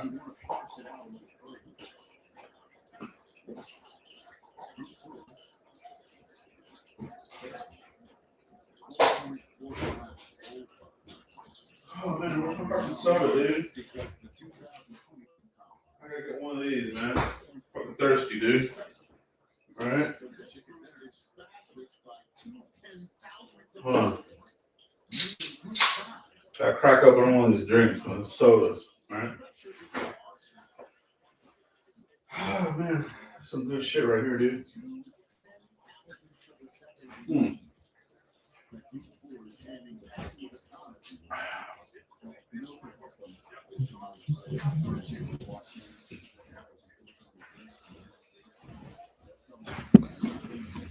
Oh.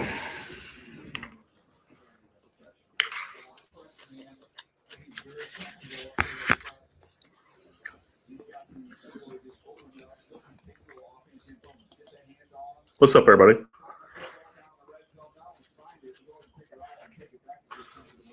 Camo time. This day is going by fast, man. We're already at the 3:40 mark.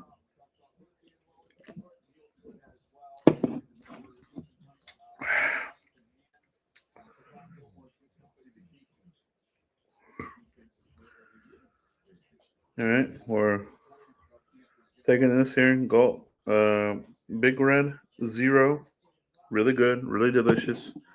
Has the same flavor as the original. It's really good.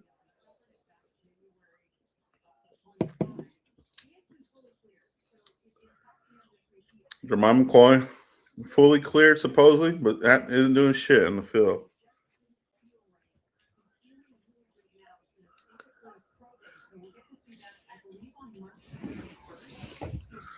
March 31st. I don't know, man. I think that guy's scared, bro. This guy, Claiborne 2.0, bro. I wouldn't touch this Jermon McCoy guy, dude. I've done some professional fighting in my youth, and when you see somebody in their eyes, you can see the fear. I'm looking at him right now on the field. He he has that look, bro. I've seen it before. I'm familiar with it. All right. You can see when somebody has a little bit of like they're anxious or nervous, fear sums up with that injury. He's probably not confident in that knee, bro. And if Dr. Cooper did it, I wouldn't either. That guy mangles everybody's fucking knees, bro. So I don't blame him, dude. So do what you got to do, man. But he's not on my list, man. I mean, we just can't go through that again. We went through it with Ravel, and we really didn't see anything from him until like what midway through the year, and it was limited.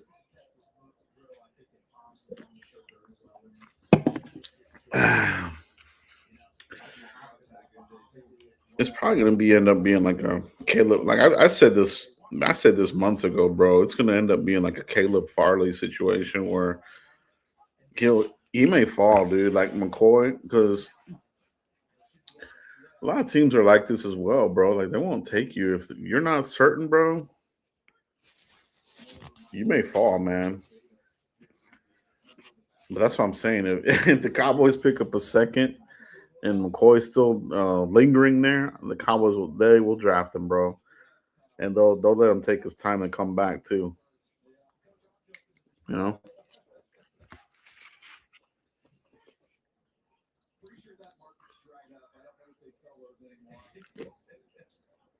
Mm. Another drill here.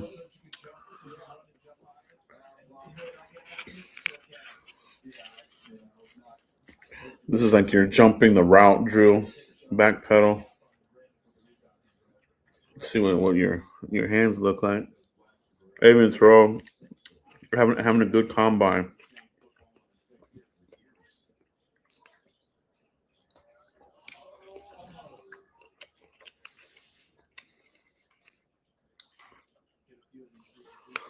Jaden Kennedy. I like this guy, man. I like this Jaden Kennedy.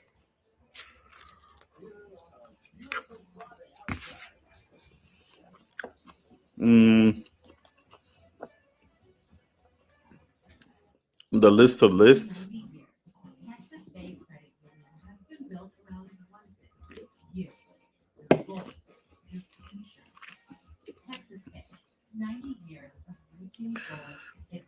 Kennedy.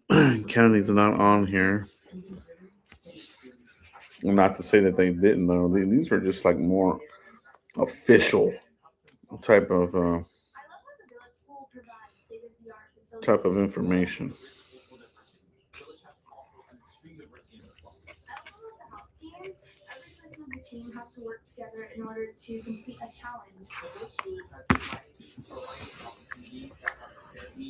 Mm.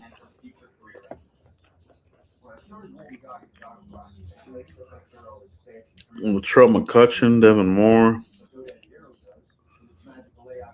Mansour Delane.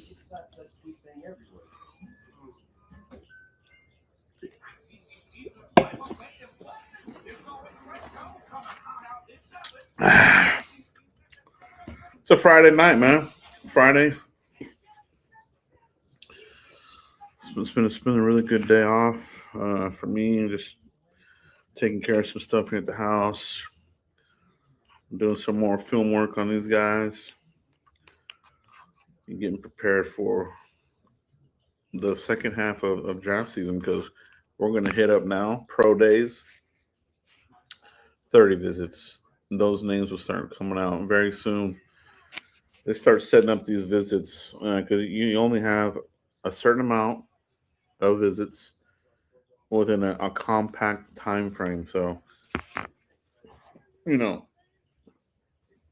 you do these pro days and then you can bring these out people in for a closer look, which usually starts happening a week or so out up to, because by the time you get to April, your board is pretty much getting tidied up, pretty much buttoning it up, as they say. So you really got March. You got March to go through some of these other pro days. Guys that didn't want to work out here at the combine, maybe get a closer look with your regional scouts, your GM, Will McClay, and these guys, coaches. Head back to headquarters. You start doing these 30 visits. So that's April. They usually leave like one or two of those 30 visits open for like any last minute kind of dudes. Anybody who's still kind of like coming back from medical, they might use it on one of those type of dudes. Bring them in, see where they're at medically. So you'll normally see that. Normally you won't see the full 30 visits um, used. They usually leave like one or two open where there's not a name there, you know.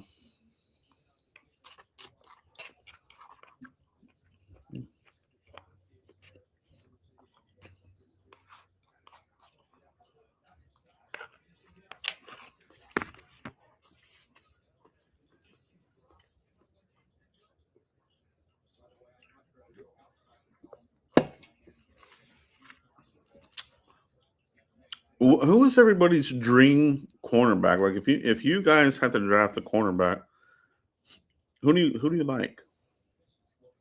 You know, um, are you on board with you know rolling the dice on Jermon McCoy? Do you like Avian Terrell, Brandon Cisse, Avian Terrell? Do you like any of these guys more than the others? Colton Hood, do you like him? You know, who's your cup of tea? You know what I mean? I think those guys are more like your typical cornerbacks, and then you got nickel guys, right? Like I'm a fan of Pons. Rivers look really good. I like this Jaden Kennedy, Oregon, look pretty good as far as a nickel. But who do you guys like at cornerback? You know, like if you had to use a first, who would you use it on?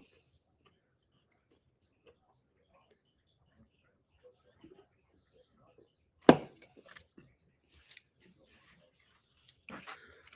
don't know. To me, it just doesn't feel like there's anybody that is quite worthy of going that high at 12 for a cornerback. But that's just me. I'm just that's just the when I'm thinking about past drafts, I'm like, is this guy kind of like a Pat Surtain? Is he kind of like a J.C. Horn? Like I feel like these cornerbacks, we don't have that this year. We don't have a Pat Surtain. We don't have a J.C. Horn. These guys that are highly touted, like you can say this guy's a top 10 cornerback. You know what I'm saying? So it's kind of a weird year to be in need of a cornerback because 12 still seems high, Even if you were to roll the dice on a Jermon McCoy, that I mean, he didn't play the whole year. And yeah, that's the people are gonna be like, well, that's what Michael Parsons did. These guys are not at the level of a Michael Parsons, bro. They're not even at a level of a Pat Surtain. I don't know if they're at the level of J.C. Horn. J.C. Horn finally has developed into a better cornerback, but he started out kind of slow.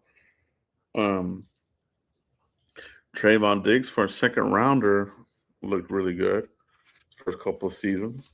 For being quite honest, he was really good. Right. This crop of cornerbacks,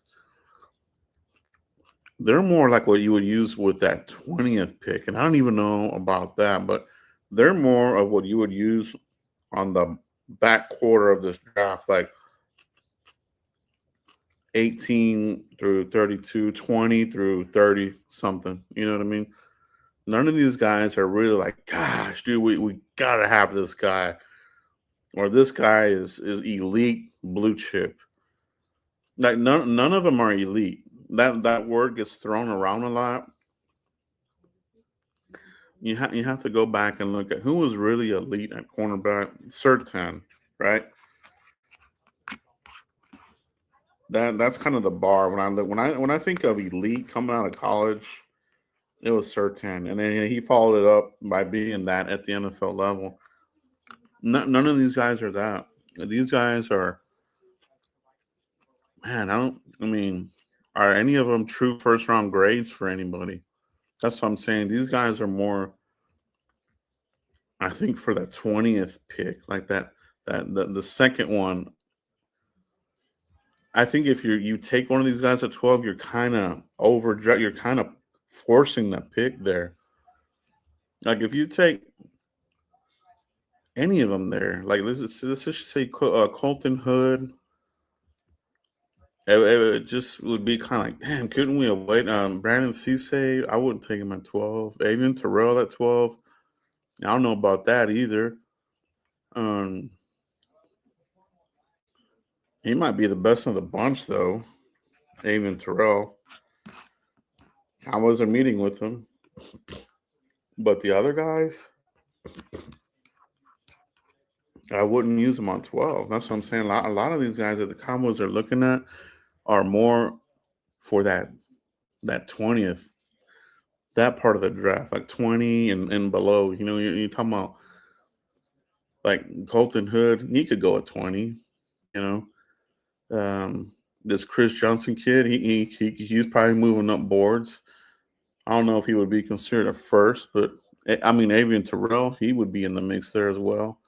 So the 20th pick to me would be more of these guys that they're looking at. None of these guys are elite guys that you're there like he's gonna if he's there at 12, I'm taking him. Like I feel like that's you're reaching. For real, like that would be a reach to me. I don't know how you guys feel, but that's kind of how I see it right now.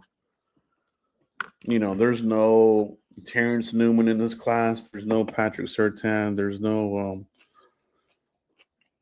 just a high level elite cornerback or two this year. There always needs cornerback is always a high need in the NFL, but that doesn't mean you have to overdraft or reach for a cornerback. So that 12th pick for me right now is looking more and more like a D lineman.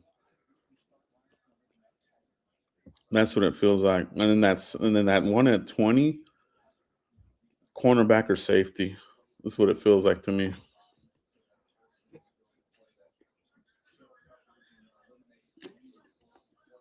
Mm.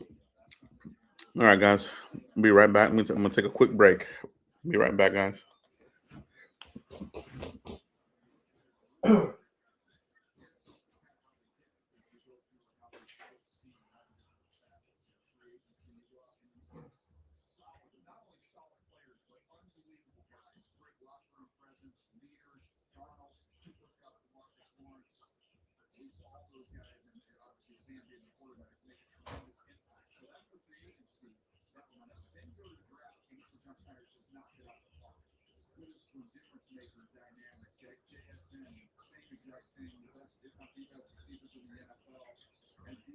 even more with Mercer two studs and the offensive line massively upgraded with Greg Zabel, who was giving advice to some of the best players on their team, like Leonard Williams, on how to rush as a rookie.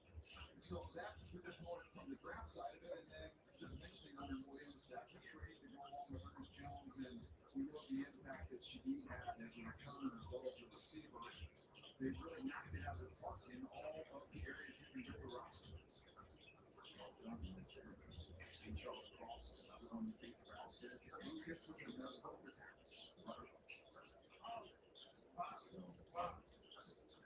Here we go.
You look at a lot of the best defenses in the NFL, that is a position where they have a I was talking to a team last night that said, look, we need a corner nickel, so prioritizing the outside corner because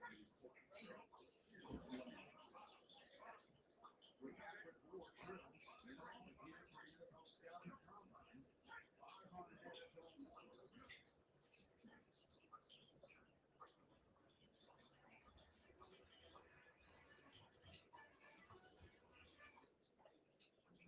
It's important to me to show up for people I care about. So I count on products from Advance that always show up for me.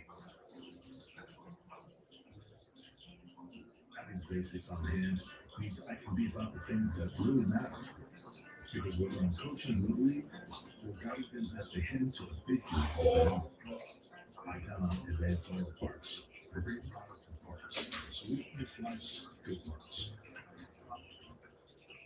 At Chico University, we know that competence and compassion go hand in hand. That leadership isn't just policy, it's life.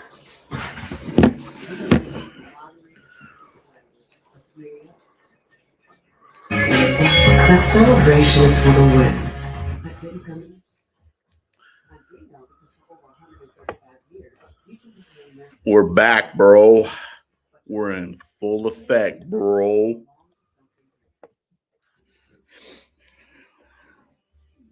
What's up, everybody? NFL Combine 2026 cornerbacks.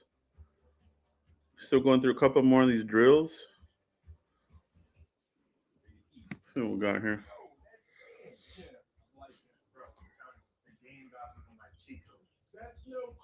Everybody's freaking out about this non-exclusive tag. Non-exclusive tag, bro, for Pickens. It's funny because we want you, but the non-exclusive franchise tag is kind of like we want you, but whereas the exclusive one is we want you, you're not going anywhere. You're gonna be with us. So it's kind of a message. This is the new Cowboys, I guess. You know, do you like it? I do. You know, I do. You know, and I do. I value George Pickens. I do, but you gotta add. You gotta keep adding talent, man. You know.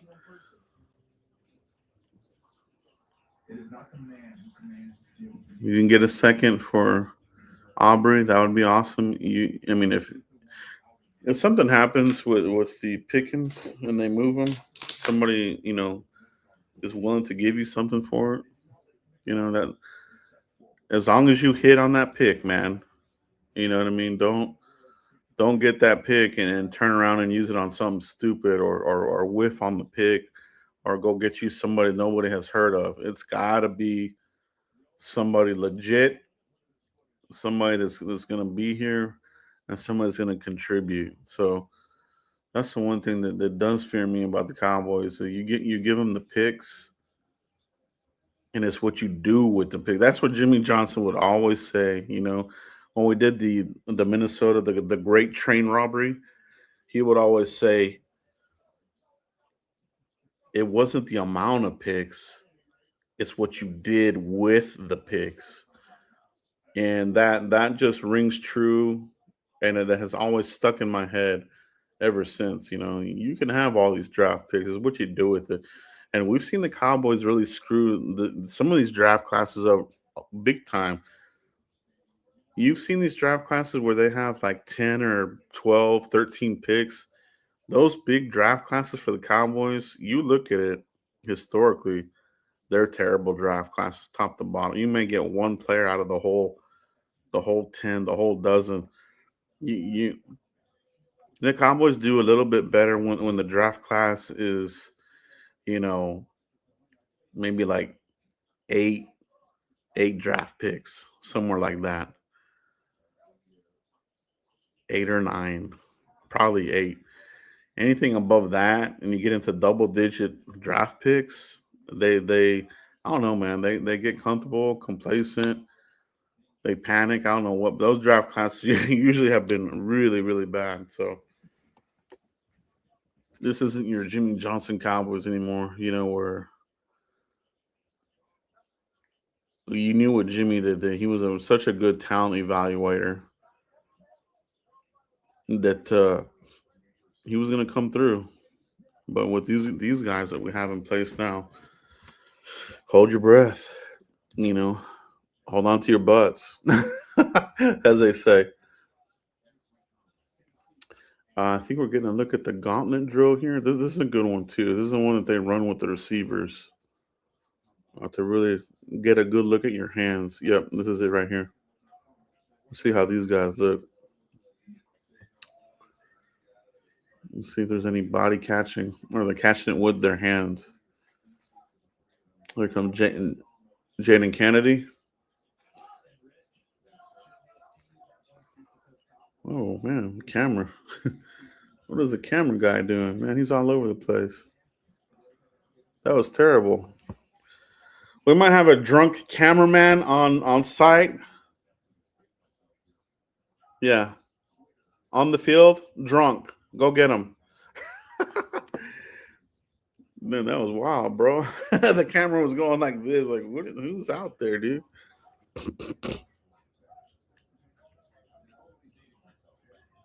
Cardio Davis on the gauntlet, snatching it with his hands. That was a good drill. He looked good. Okay, that's what I want to see. I don't want to see any body catching. That's not good. They gotta catch the diamond of their hands, snatch it out with the diamond in their hands. Oh, he dropped that one, but pretty good. Charles Demings, pretty good. No body catching there. Dennis Dixon. There we go. Yep. All hands, all hands. That was good. Dennis Dixon, solid. Here, okay. Dalen Everett. He's had a good one so far. Let's see what we got here.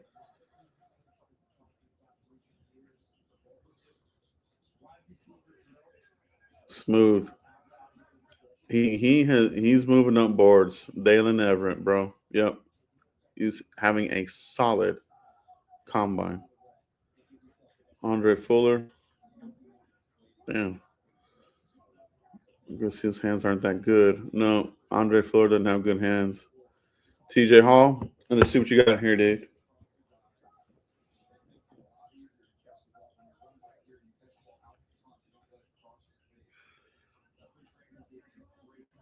Good drill.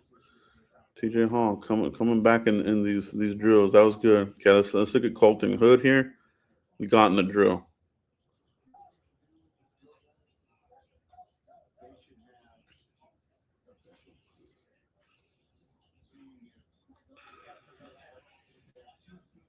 Not bad. I think he dropped one pass early, but finished pretty strong. Colton Hood, pretty good. Davidson Igbinosun. Nope. Oop, nope. Ooh, no, that wasn't good. I think he got nervous there. That wasn't good by Davidson Igbinosun. Didn't look like he had good hands there. Chris Johnson, Cowboys, met with him.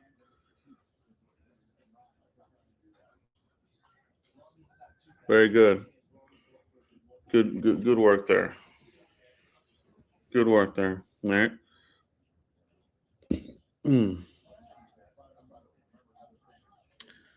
Ezekiel Masses.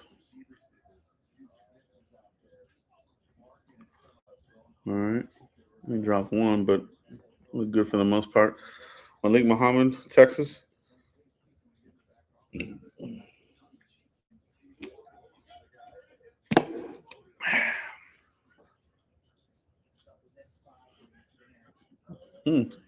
Pretty smooth there. He did good in that one. Julian Neal, the Gauntlet, Arkansas.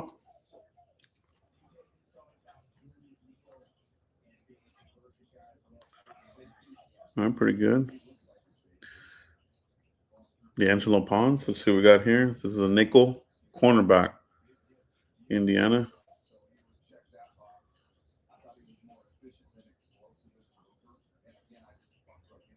D'Angelo Pons, Pac-Man Jr. Let's see what he does here.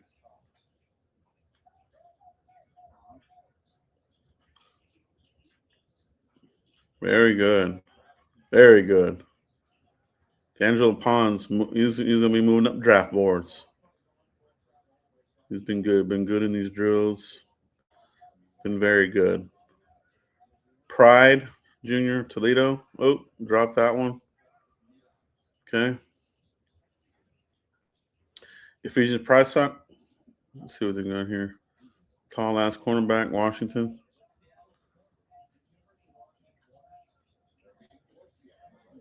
Oh, we dropped that last one. Avery Smith. Toledo. It's another little cornerback, more of a nickel guy. Look good. Good drill for Avery Smith. Colin Wright out of Stanford. See what he does here. Running the gauntlet. See how his hands are. Out of Stanford. Good. Sicario Davis.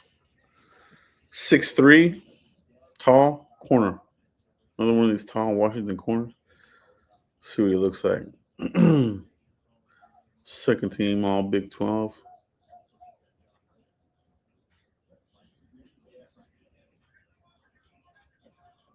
No, he dropped like three of those passes, dude. That wasn't good. Come on. That wasn't good.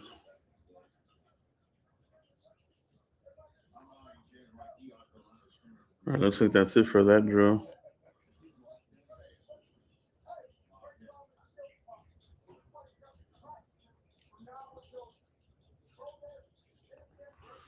Cheers, everybody. It's the Combine, baby. We're live. Combine. DBs, cornerback, safeties, tight ends.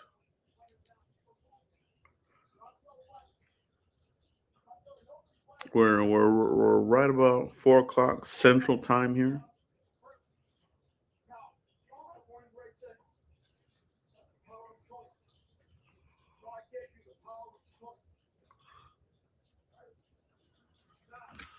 Change his notations here. Okay, old school pen. All right, here we go.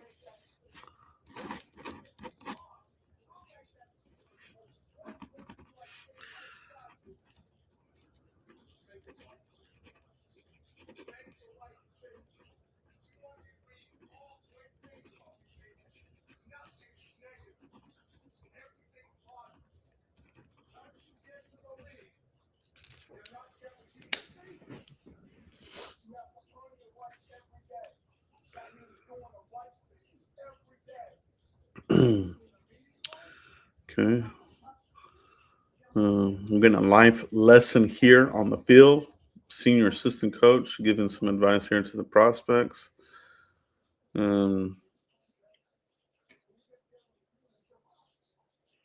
all right.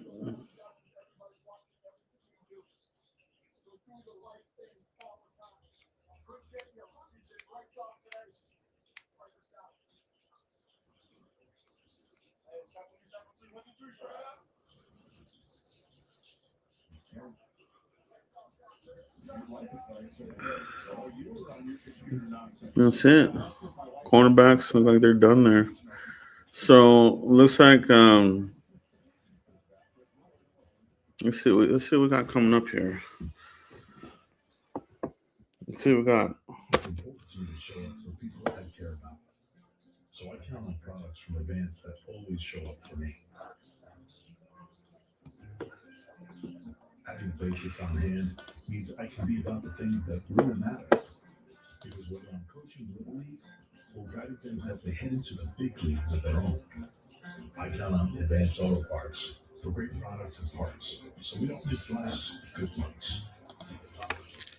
At 9:05 a.m. on February 13th, 1909, a group of dairy farmers in Tillamook, Oregon started making cheddar. Over 150 years later, we're still celebrating that moment every chance we get.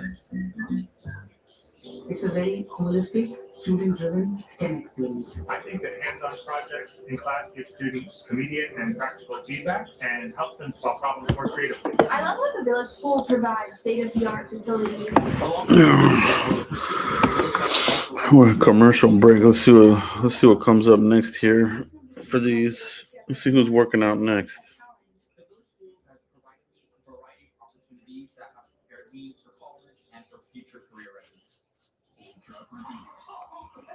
Probably going to be looking at safeties next. That could be it for cornerbacks. If that's the case, we didn't see anything from Mansfield Lane, Keon Scott, Brandon Cisse.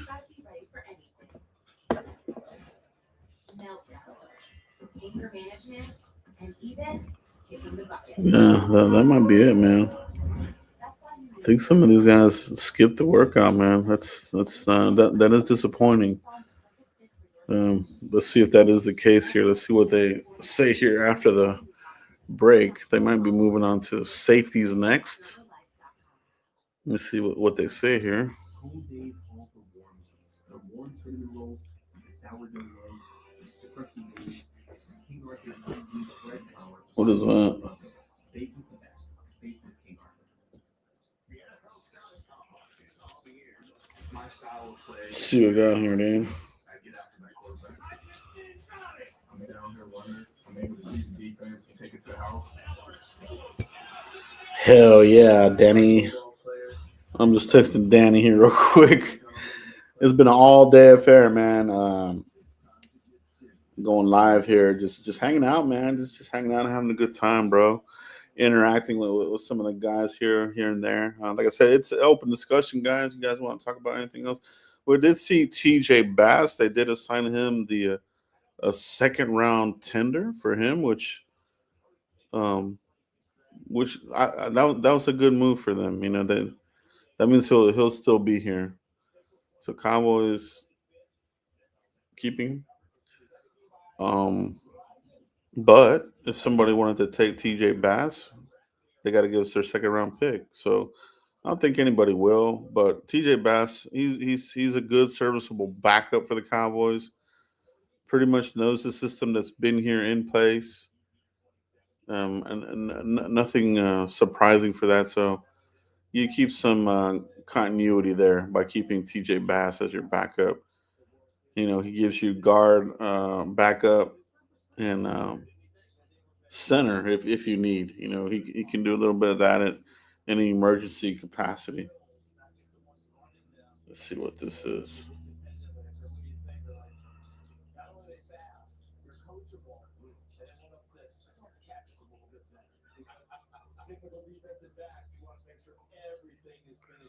Let's see what we got.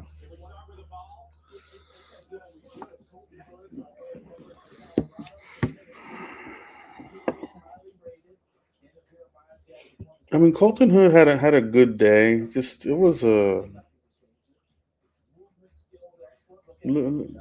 just slightly awkward. Nothing alarming. I think he still probably goes in the first round. So but there was definitely other cornerbacks that looked a lot smoother in the hips and the back pedal. But other than that, man, Colton Hood, yeah, he's still a first round conversation. D'Angelo Pons, outstanding combine, I gotta say, dude. This guy really impressed, man. And this guy has been showing up, man. Senior Bowl, combine. This guy's the real deal, man. Just I've been impressed. D'Angelo Pons, Rivers as well, but Pons probably number one. Rivers two. Jalen Kennedy three for like your nickel kind of corners here at the combine. Those three looked really good. Dalen Everett solid, looked good in all the drills. Avian Terrell smooth. Yeah, he looked good in these drills too, man. Cowboys did officially meet with him formally. I could see Avian Terrell being a 30 visit. He feels like he's going to be. I feel like Avian Terrell is going to be a 30 visit.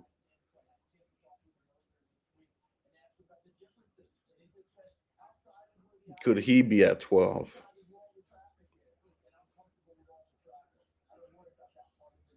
Man, I feel like he might be the only one that I would probably take at 12. I'm not taking McCoy, like I said. I think I like Avian Terrell more than Colton Hood. So, I mean, if I had to, I just feel like I'm looking at defensive line at 12 first. And if we're wiped out there, then I would look at Terrell.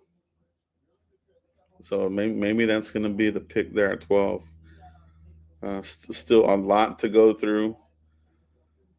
Still a lot of days to go. That could definitely change. We got to see how free agency affects um, the Cowboys roster, and that starts like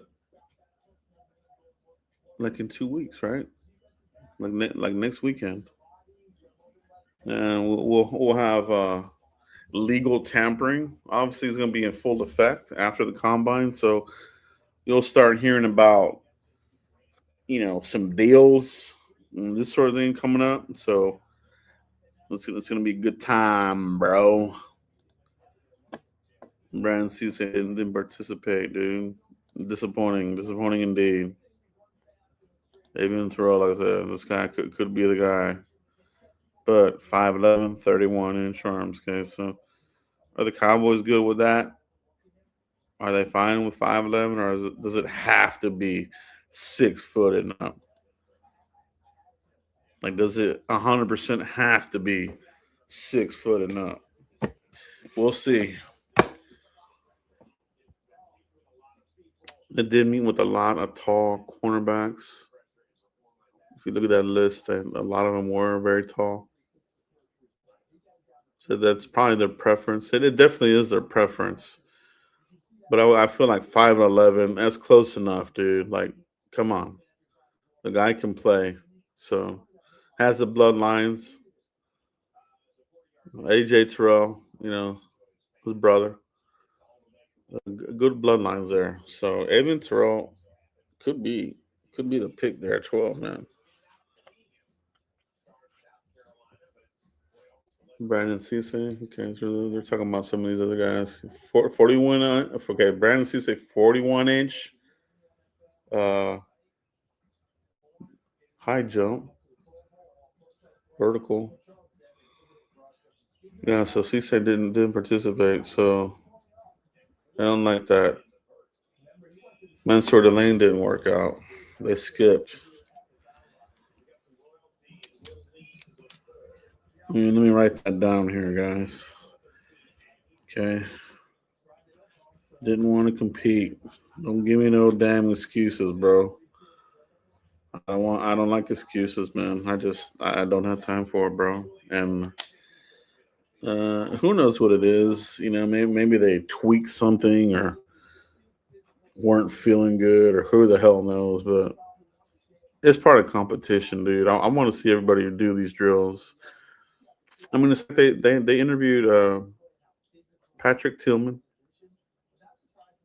right? Peanut Tillman.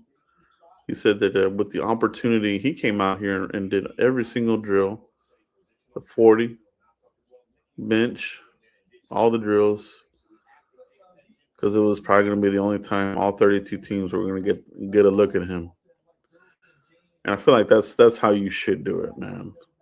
This whole deal about skipping the combine drills and only doing a here and there, I think that's not good. In the overall scheme of it, it's not a good look. So so it looks like yeah, cornerbacks they are done. We got safeties coming up. Emmanuel McNeil Warren warming up on the sidelines. So safeties coming up next, guys. Safeties. So let's go ahead and let's change this over to our safety page. Safety. All right.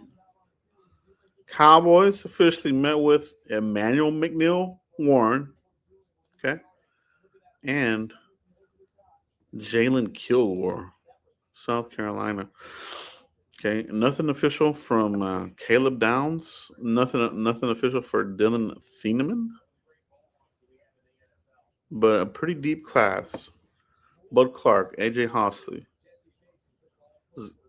Ski Wheatley.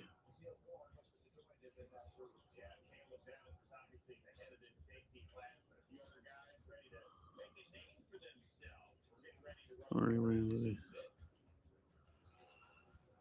Dalton Johnson, Michael Toff.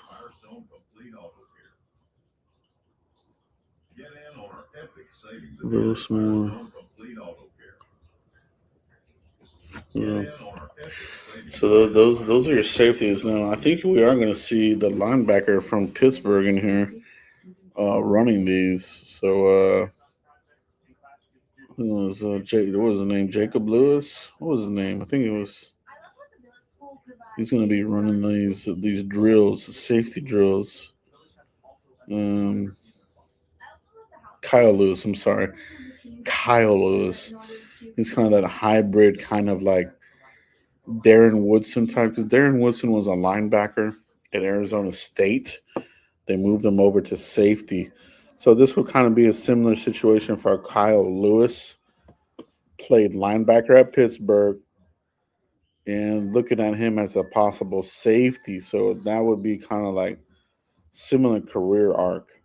Not to say that he would be Darren Woodson by any means. Future Hall of Famer, should already be in the damn Hall of Fame, Darren Woodson. But it's just an example of position change at the next level. So that could happen there for Kyle Lewis. Supposedly he's going to work out in these safety drills. So we'll keep an eye out on that there and see if that is true or if it was all BS. All right. How's everybody doing, bro? Hey, what's up, man?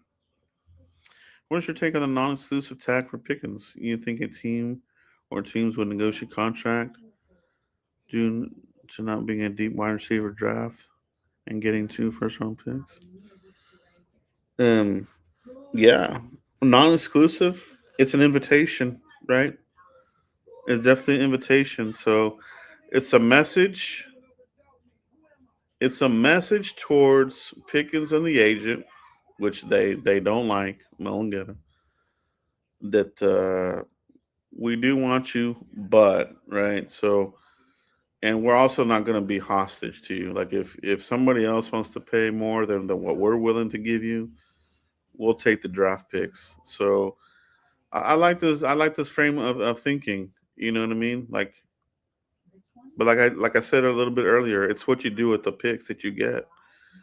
You can't trade away the player and downgrade and get somebody of a lesser quality. Like you better hit on what you get for him. You have to. It's like you absolutely have to. You can't use him and just use him as a luxury. Like, oh, we traded a third. Now we're getting a first round. Like we're doing good. Let's just do whatever we want with them. Like they have to hit with those picks. So and that's my take, bro. There could be teams looking, man, because like I was looking at like these wide receivers. They're not that good, man. It is a weak wide receiver class. Tyson injury prone. Makai Lemon, he's not going to be for everybody. He's a smaller receiver, slot kind of guy, maybe deep threat, but um, and then I mean that's about it. You got Tate out of Ohio State, who's probably my wide receiver one at this point, and then everybody else. So it isn't a very good wide receiver class at all. So if somebody's in need of a wide receiver,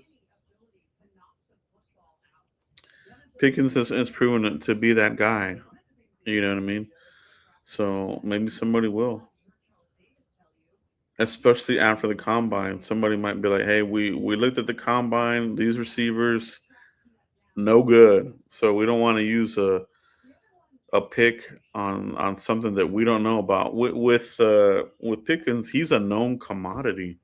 Like what you're getting from him on the field. And obviously there's the whole some of the stuff off the field that maybe might be a turnoff to some teams, but it's the times we live in right now, man. This isn't the '90s. This isn't even the 2000s. We're 2026. These are different kids. It's a different era. We're living in different times. All right, so you do. That's why you got to get younger at coaching positions, man. You got to stay with the times. You got to stay with at least somewhat of understanding what the young culture is. So there's no great disconnect. I think you have to go younger at coaching, and I think this is where the NFL is going to go. They're going to start going younger, man. I think the retreads of older coaches, I think that's going to be rare.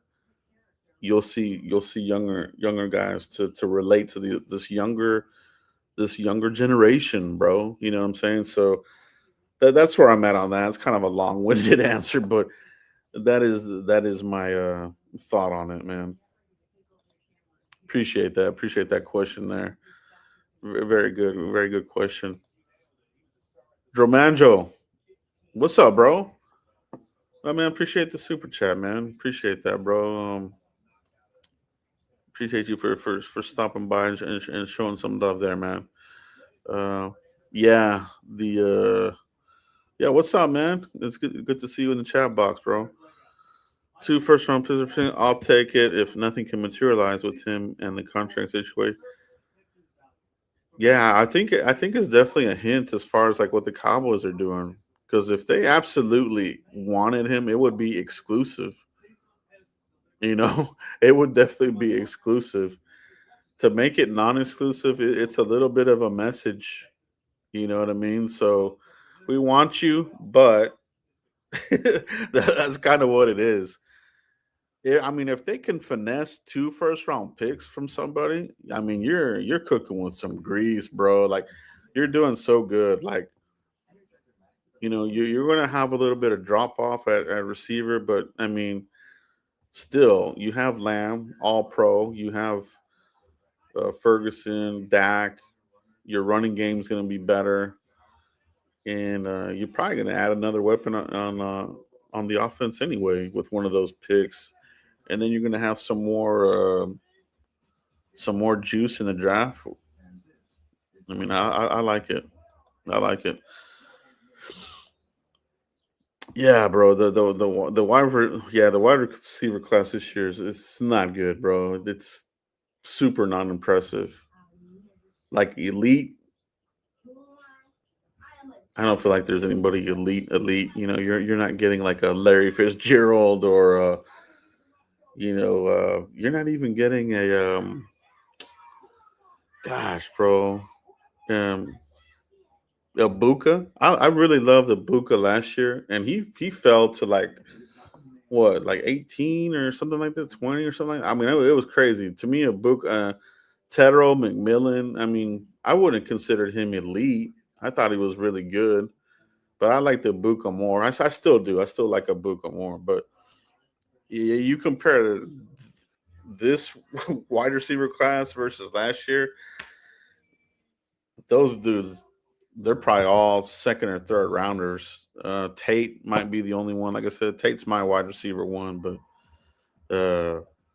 yeah, that's where I'm at on that. Appreciate that super chat, Droman Joe Ferguson. That's yeah, and Ferguson is a little bit of a question, man. Like he kind of runs hot and cold. Yeah, I definitely can agree with your comment there, man. It's definitely something that I saw during the season. It's almost like he ran out of gas. You know what I mean? Like he started out strong, and then he started disappearing. I don't know if it's because he took another big hit and it did something psychologically to him. Because that was kind of the excuse last year that he wasn't the same. So I don't know, man. I think upgrade at tight end is needed somewhere in this draft. Probably this is not the season to do it, but it's going to be pretty soon.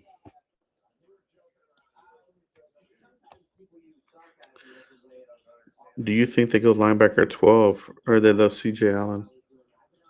CJ Allen could be.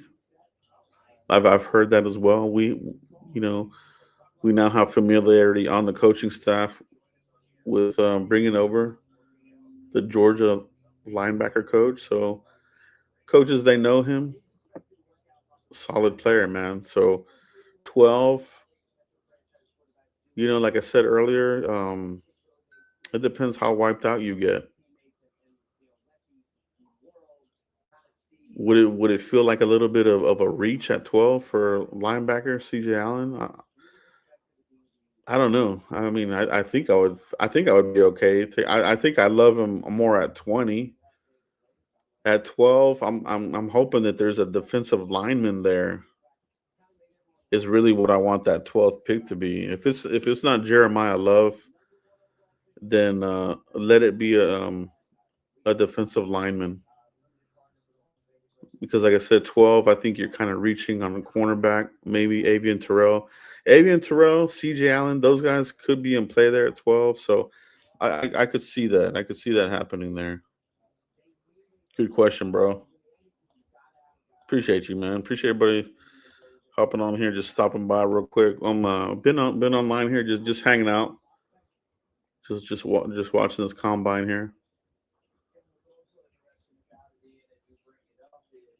I'm talking about Ian Rappaport with the latest here. Mendoza met with the Raiders.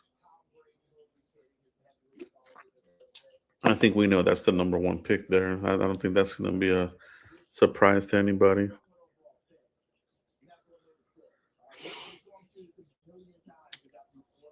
It looks like they're prepping the safeties on the field, so they're going to take the field next, safeties. So we'll go through all the safeties, drills, and everything, man, and then we'll close it out with tight ends.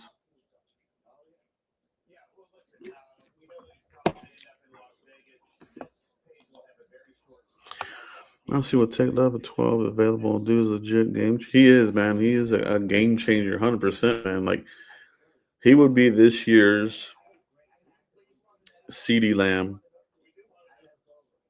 where if he just falls in your lap, I mean, you just run up to the podium, as they say, right?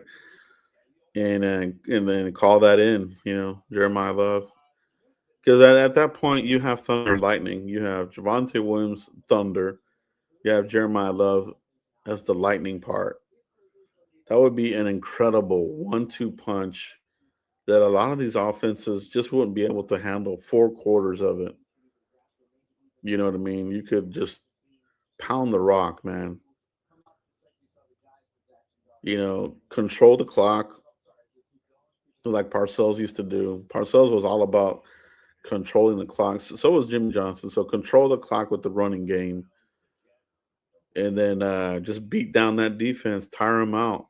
You know what I mean? A good running game will do that for you. That's how you're able to win these tight games at the end. The other guys are gasping for air.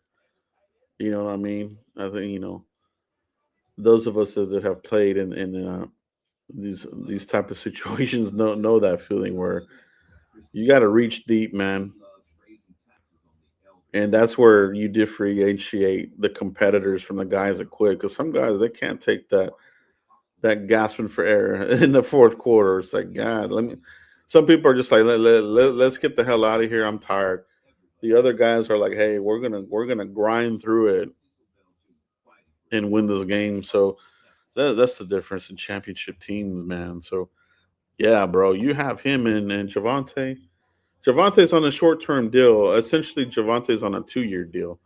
I forgot who broke it down.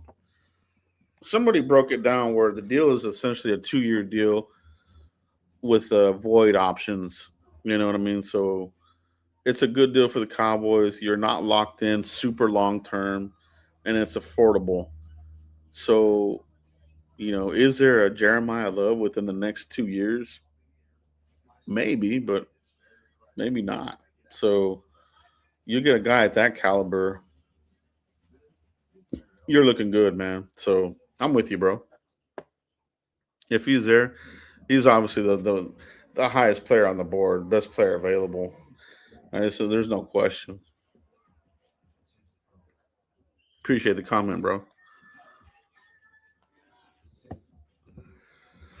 Well, we're here chilling, bro. We're waiting for these safeties to take the field.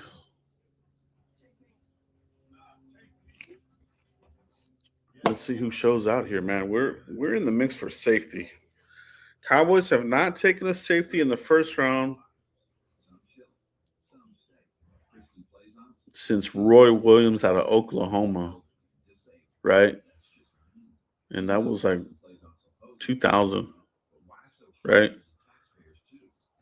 So we're looking at a 26-year drought, pretty much 25, 26-year drought, using a first rounder on a safety, which is incredible.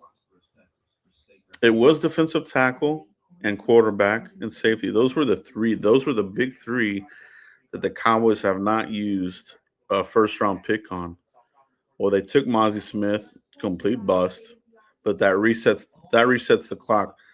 Now the two droughts that are longest droughts, 89 for Aikman, first rounder, safety, Roy Williams, 2000. Those are the two longest droughts. The quarterback, I mean, I cannot believe that the Cowboys haven't used a first round on a quarterback since '89. We're talking pre-internet. We're talking pre-dial-up. If you guys remember that, we're talking about VHS still being the preferred media for movies. '89, I think we're still using cassettes. I think we're still using cassettes. Maybe CDs are barely coming out, but cassette tapes are still being used. I mean, '89 is a long, long time ago, bro. To not use a first rounder. Um, but anyway, the safeties is the next one. So quarterback safety. Will they change that? Will this be the year they break the drought on safety? This could be the year, man, because you have two firsts. Parker basically said that is a big need for these guys, and it is a need. Hooker and well, what's his name? They're not the answers. Downs, McNeil, Cinnamon.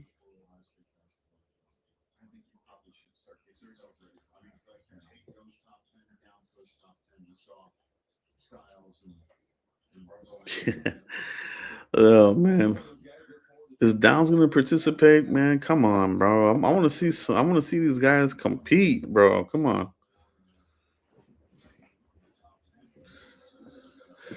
Here we go. Safeties. They're about to hit the 40-yard dash, baby. Here we go. All right. Bud Clark, first one on the field. Here we go. Bud Clark out of TCU. 448. Bud Clark.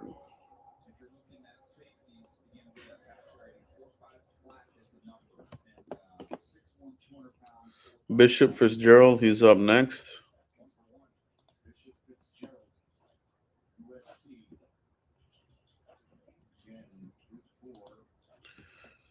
Cowboys only have two on the formal visits: Emmanuel McNeil Warren and Jalen Kilgore.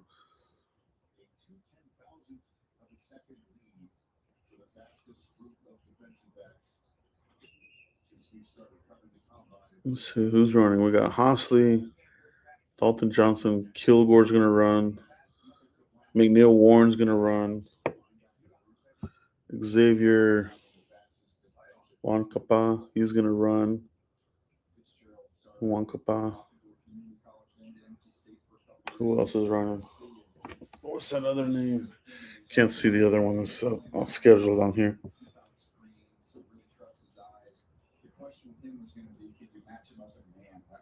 Can't believe they didn't meet with more safeties, bro. Like to me that's a little red flag, dude. Like maybe safety's not high on their list again, bro.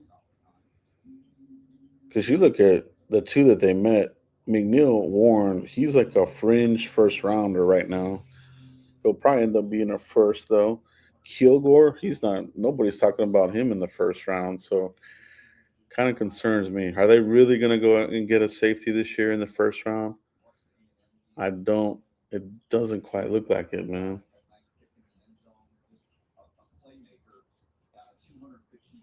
But we'll see what the 30 visits look like. Maybe the 30 visits pro days, maybe that'll change it up a little bit. AJ Hosley, 4.54 on the safety on the 40-yard dash. VJ Payne. Oh, there's Aaron Glenn. They're giving him another chance. He's on the camera again. Kamari Ramsey, he's going to run. Okay. Dalton Johnson, he's about to hit the 40-yard dash. Arizona. All right. See what this guy does. 4.41. That's good. For safety, that's pretty damn good. 4.41. Pretty close. Almost a sub 40. So that's a good one. Okay, so next guy up, Jalen Kilgore. Okay, this is the Cowboys. They met with him.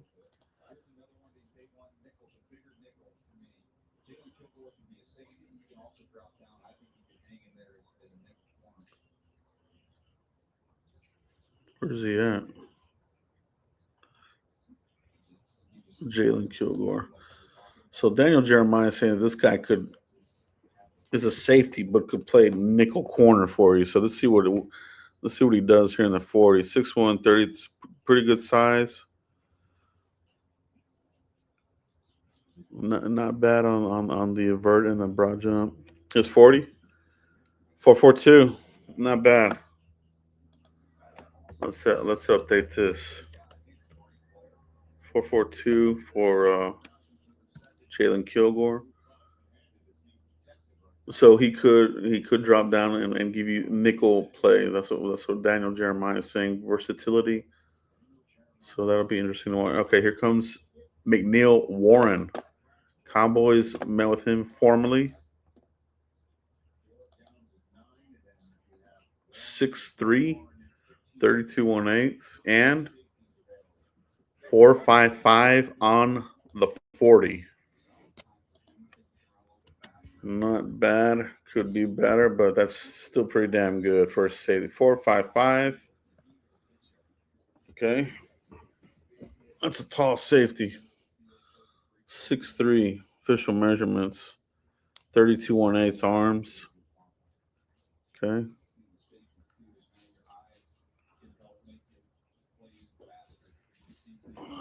Don't see. Commanders are releasing Tyler Biadasz. Okay, that's interesting.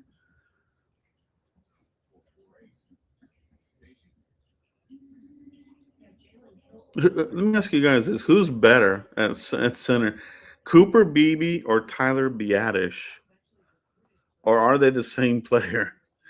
To me, it's the same dude. Like they're okay. Like I haven't really seen anything that makes me say, "Damn, Cooper Beebe, this guy's an all Pro Bowler type of dude." And I didn't think of that of Biadasz either. So, and Biadasz, he misses time, dude. That guy gets hurt. So I almost feel like they're pretty close. They're similar type.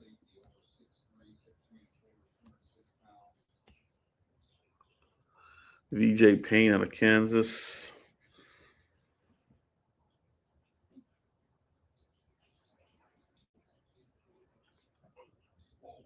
.441. That's pretty good.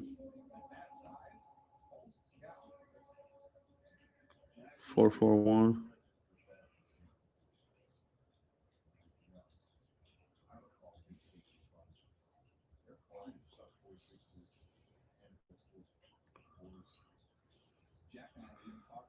Okay, Michael Toff, he's coming up in a few here. I like him out of Texas. Then we get Dylan Thieneman. He'll be coming up after Michael Toff. Let me see who else is on here. Okay, Kamari Ramsey out of USC. I like him. Let's see what he's going to run here.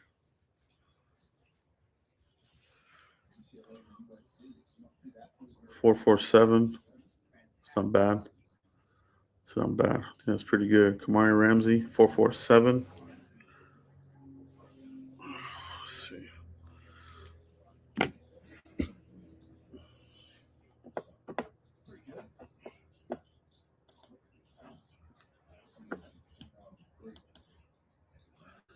Okay, so it looks like Caleb Downs is not going to participate in the 40. He's not. Caleb Downs is not going to run the 40. That's disappointing, dude. I don't know if is he not going to participate?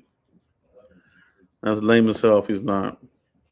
But Robert Spears Jennings out of OU, 4.32. God, dude, that guy's fast.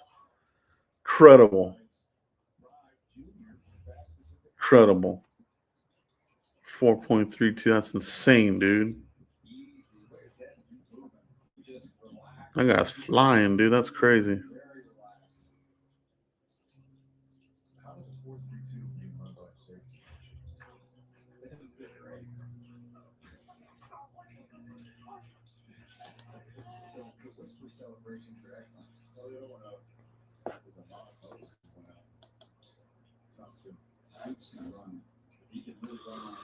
Trading Stukes, Arizona.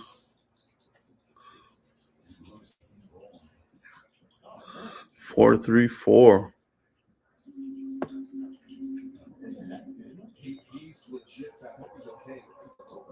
These safeties are outrunning the damn corners today, man. This is wild. 4.34. Holy shit. He might have had a high 4.2 in him if he's good all the way through that run. Lorenzo Styles Jr., Ohio State. I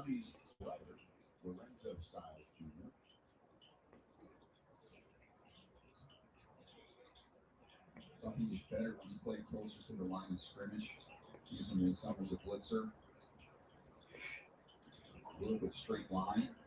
Because Styles Sr. won the Super Bowl with the Rams. 4.28?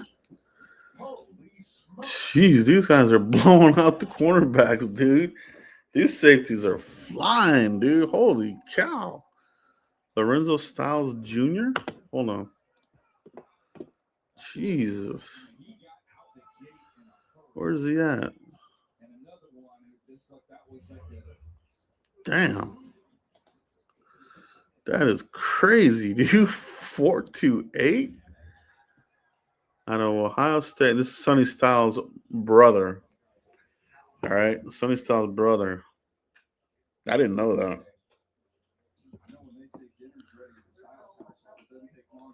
6', 31, 5'8", 428. Incredible. Jesus.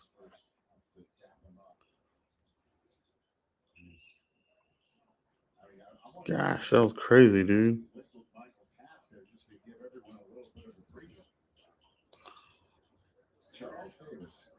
Michael Tough. See what this guy's gonna run. But really, what I want to come back to for both of you, because Rich, you brought it up about these safeties and the still speeds they're running. DJ, you think this has some roots about 10 years ago, maybe even a little bit longer, as we started to take corners and shift them back to safety to combat the proliferation of passes? These safeties are outperforming the cornerbacks in the 40 so far. Guys are running fast, dude. And we knew that this was going to be a deep safety class. Like it's a good safety class. It's going to run deep. I'm hoping the Cowboys get one somebody. They need a safety, man. Michael Tabb 4.5 flat. That's good for him too. These guys are all running really good. And then we got Dylan Thieneman.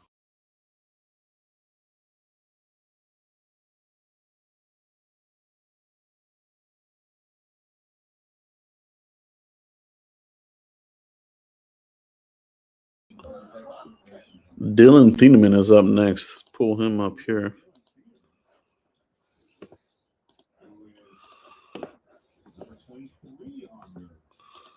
Dylan Thieneman. This is the guy that's getting a lot of attention, a lot of talk here. Cowboys universe, Cowboys nation. Let's see what he does here.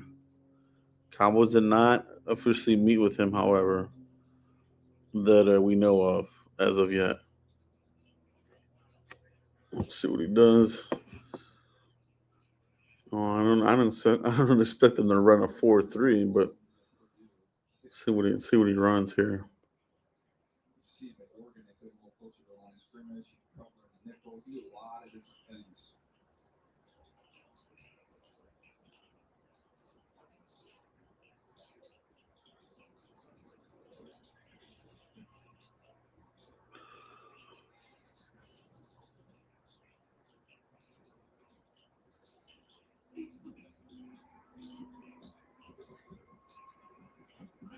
Well, actually, he did run a 4.3. Holy shit. God dang it, these guys are burning up. He did run a 4.3. Dylan Thieneman, 4.37. God dang, these guys are freaking fast, dude. He's definitely in the first round talk, man. He just confirmed. I mean, Dylan Thieneman, 20? Damn, a lot of Warren, McNeil Warren, crazy fast. Thieneman. I think they're definitely in the first round talk. Well, let's see how the rest of these drills go. Could they move into the mid of the first? Let's see, man. See how they look here. I'm interested to see how they look in these other drills. Yeah, Thieneman tore that up. 4.37. Jeez.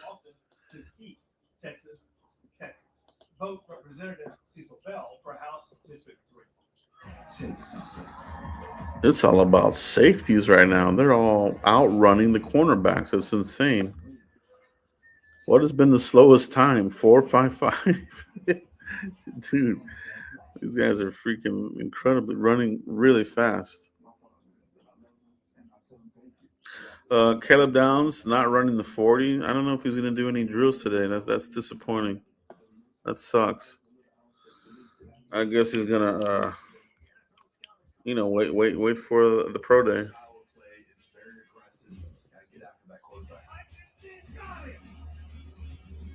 This is where it all begins.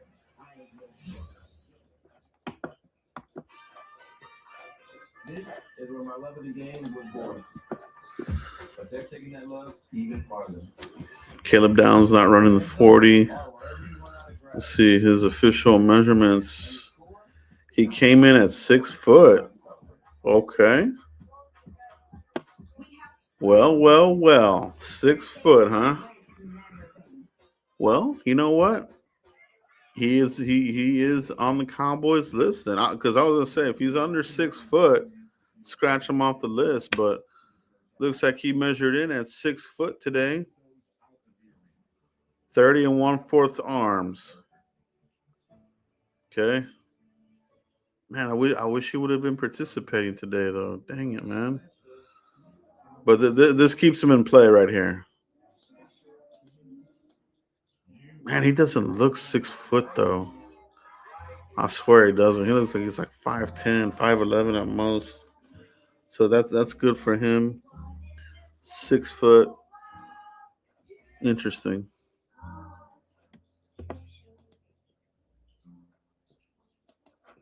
That's interesting news right there.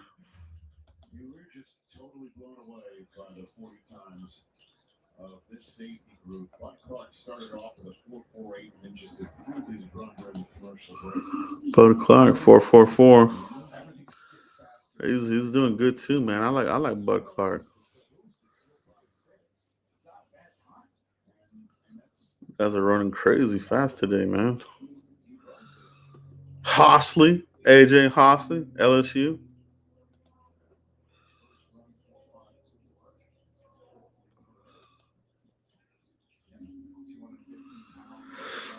Jalen Kilgore ran a 4.42 on his first. Cowboys met formally with Jalen Kilgore, right? Measurables, pretty good. Jeremiah saying that he can play down as a nickel corner. So they like the versatility there. So I can see why the Cowboys are looking at him.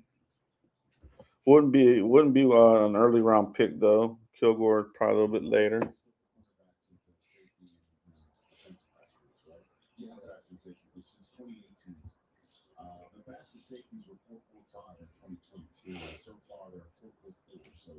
Kilgore 4.42 on the first one.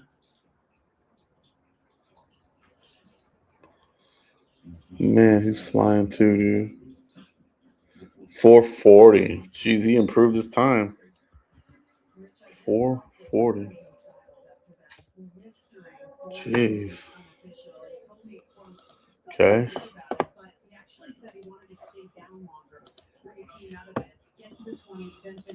McNeil Warren. Cowboys formal meeting with Emmanuel McNeil Warren. 4.53. And so a big mission for him, not just show off his football knowledge this week, given that he's only played on the defensive side for the past couple of years, but he wanted to show off his athleticism out here, as he told me yesterday. See what Emmanuel does here in the second round. He improved his time. 4.53.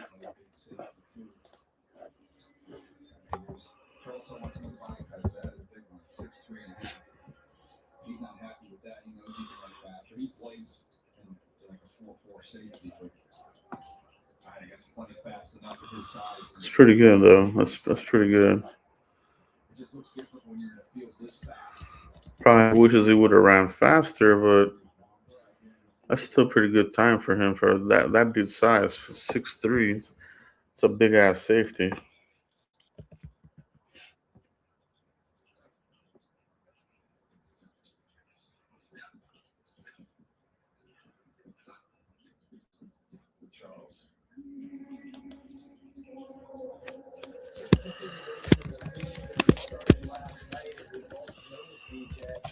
You're just following guys, even though you're having a You're running a terrific time. You're following Sonny style. You're making Rodriguez. No one notices it quite the same way, but it's still great. Michael Taft today, following Lorenzo style. Still a great time that they're running. And Rich, you made the point before. Some of these safeties and people who now are not running their super times, they still can be some of the better players we have in the league. And you cited two of them now. That was a quick late. DJ Payne, I thought, had a great Senior Bowl this weekend. Yeah, I mean, again, over 6'3".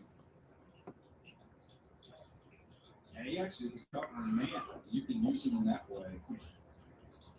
Nice stuff. DJ Payne. Max Payne. Remember that video game, Max Payne, back in the day? Gosh. Feels like many years ago. This is Lorenzo Styles, bro. 428. That's insane, dude. But where would you draft him? You know what I mean? Like, he's definitely not an early round pick. So, definitely can fly, though. Man, incredible. So students, you don't get students then after you got pulled up a little bit on the first one. Whew.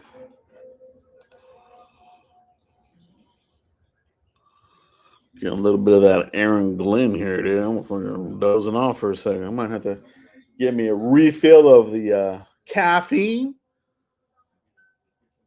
All right. What do we got here? See what Lorenzo Style does here, man. This guy burned it up. Can he beat 428? I want to see him beat it, dude. Like that's crazy speed, dude.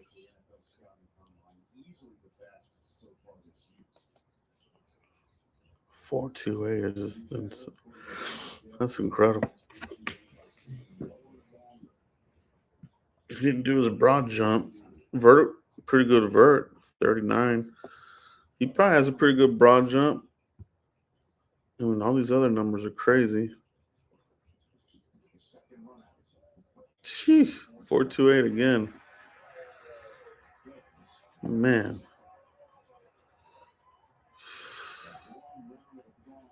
Gosh, bro, that is crazy. Dude, it's so fast, man. At the finish line here, looked up, saw the time. Wasn't surprised, wasn't elated, just it's what he does. 428. Oh, there's Jerry. Jerry. Jerry just woke up, dude. Damn, dude. Where's he been? Man, dude, that is crazy, man.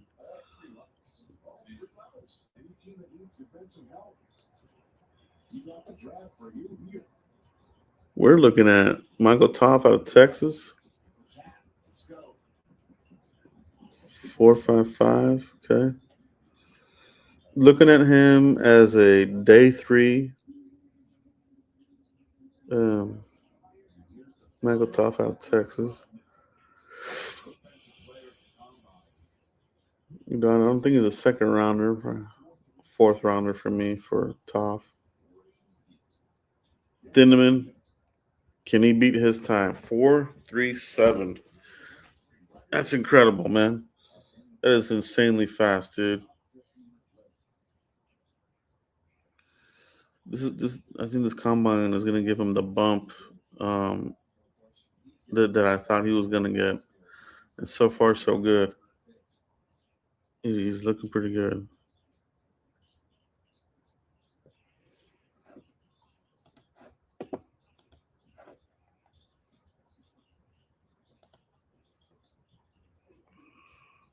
Dylan Thieneman. 4.36. Jeez, dude, this guy. What?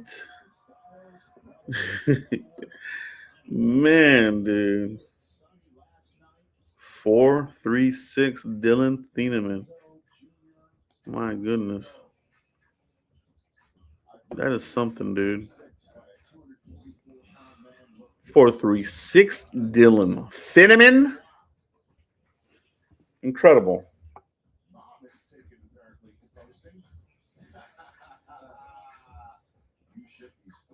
Impressive. Great handle. We are Styles. Yes, you are. Styling. Impressive. That's it for the 40s from the defenders. That's it for the 40s. That's it for the 40s on the safeties. So, yeah. Caleb Downs, non-participant. Disappointing. Okay. But still, we know what he's about. He's a really good safety. Still would have preferred to see him participate.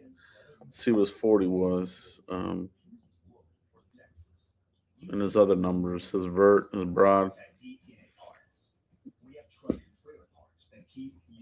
Man, Dylan Tinneman.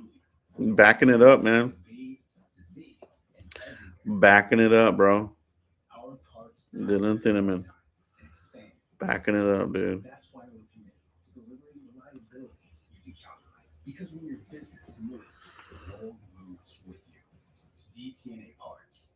Parts that move. The NFL Scouting Combine is on the air. My style of play is very aggressive.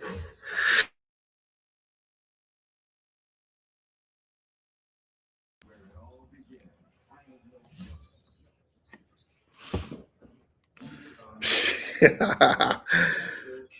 Yeah, I'll be right back, guys. Gotta take this call.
I'm back from the dead, bro. Hold on, I'm gonna get the camera going on here. Here we go. Let's see what we got going on here. All right, bro. We're back. Where the hell's my cap? Let me go get it. Where did it go? Where did it go? Only I know. There you go. So the guy sitting there. Let's start with the AC. It's getting fucking hot in here. Summertime. We're already here, dude. Fucking bullshit ass, shitty ass weather. Winter's over, bro. We're back to turning on the AC over here in Texas. What's up, bros? We're watching these safeties. The drills, they begun. Azteca. What's up, bro? Ferguson really went downhill in 2024. Yeah. He has, bro. He's kind of gone downhill. We're back at looking for the next Witten. We haven't found him yet. This happened to us seasons ago here. Pre-Witten, it used to be we're looking for the next Novacek. Jay Novacek. We went through we went through several tight ends at the time. And then finally, under Bill Parcells, 2003, we got Jason Witten. And he just, out of nowhere, he just looked good, bro.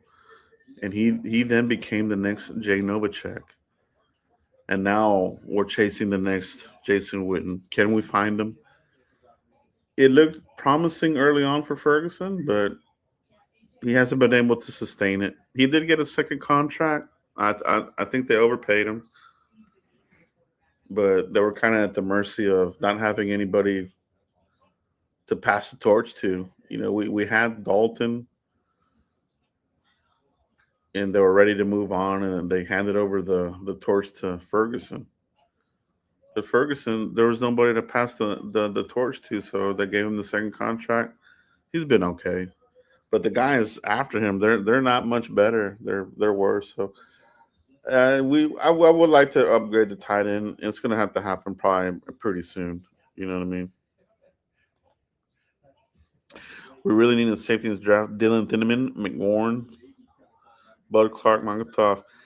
Dylan Thieneman just really knocked it out, bro, with his 40. I mean, he's backed it up. McNeil, Warren also really looked really good. Sonny Styles' brother, Lorenzo, crazy. He looked good. There he is right now on the screen. But I think he's more like a day 3 kind of guy. It's not really just an early pick. Tough day 3 kind of guy for me. He's like a Dylan Thieneman light, I guess you could kind of say. Solid player though. You know, not throwing any shade on him by any means. I'm a fan of Michael Toff. I think he's really good, but you look at Dylan Thieneman, just the height, the measurables, the speed, complete. All right. So I like him. So it looks like we're getting a couple other guys here in the drills that didn't do the 40. So here is Akeem Wheatley. He didn't do the 40, but he's out here doing drills. Good to see him out on the field. Okay. Like that. All right. Look at man. Look at Warren, dude. That hip switch, smooth, bro. Thieneman, smooth. Those are the two safeties. Gosh, dude, they look good, man. They look good. Give me one of those two, and I'll be happy. Look at this. They got a side-by-side. Thieneman, Justin Jefferson, Stephon Diggs, and A.J. Brown. Thieneman ahead of them all, bro. That's insane. His official 4.35, dude.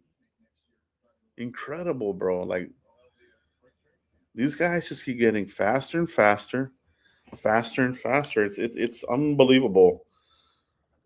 But they look good, bro. Like, I don't think you can go wrong with McNeil. You can't go wrong with Thieneman. Clark and Toth look good as a little bit later guys.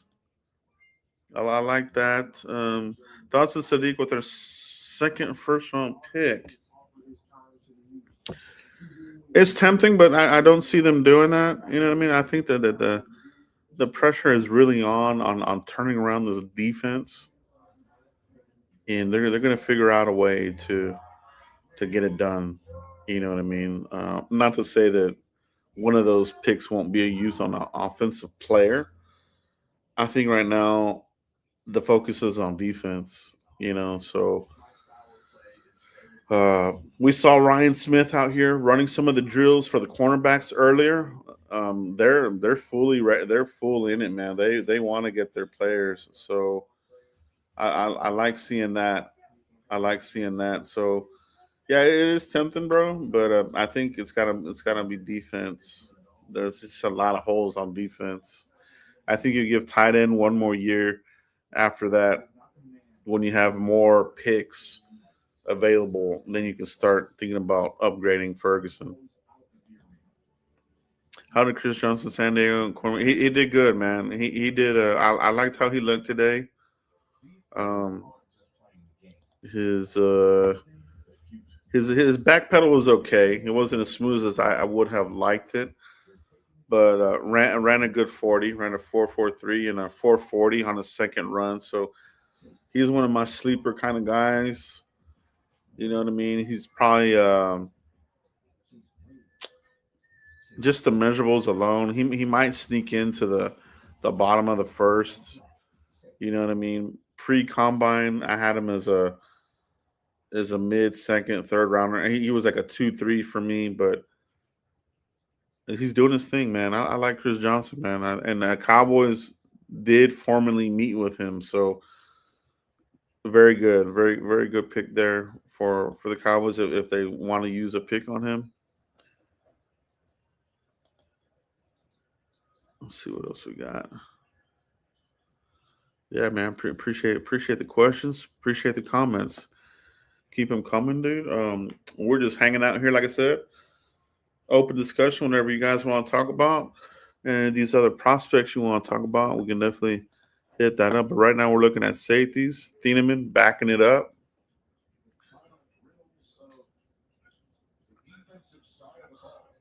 Jacoby Thomas out of Miami.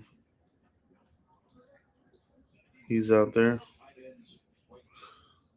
Zachy Wheatley.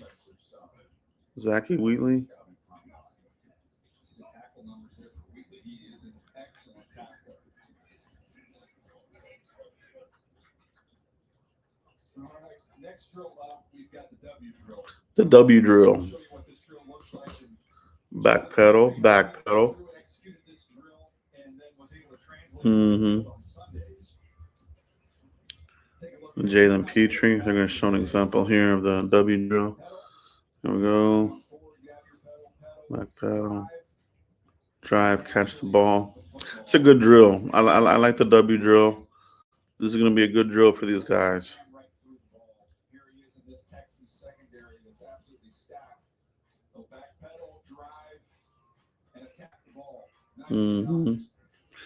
He's a good player, man. Jalen Petrie. Look at that, man. This Texas secondary. Stingley, Petrie, Lassiter, Bullock. Stacked secondary. That's what we need. We need this kind of secondary that the Texans have developed. Just solid, incredible secondary, man. Secondary can take you a long ways, man. W drill. This is gonna be good to watch here. Who's running this drill? Bears coach. Not sure which one. This is one of the Bears coaches running this drill.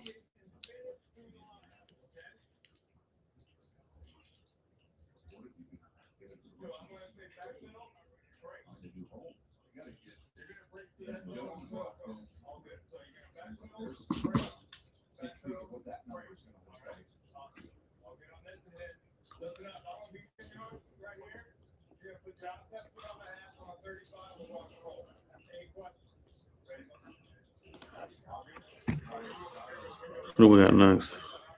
Bud Clark's going to hit this drill first. W drill, Bud Clark.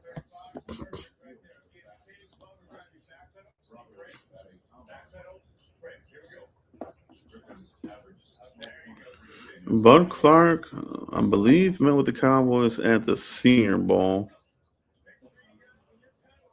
He's looking pretty good out here and at the combine. Pretty good 40. Bud Clark it's got good measurables. Fitzgerald.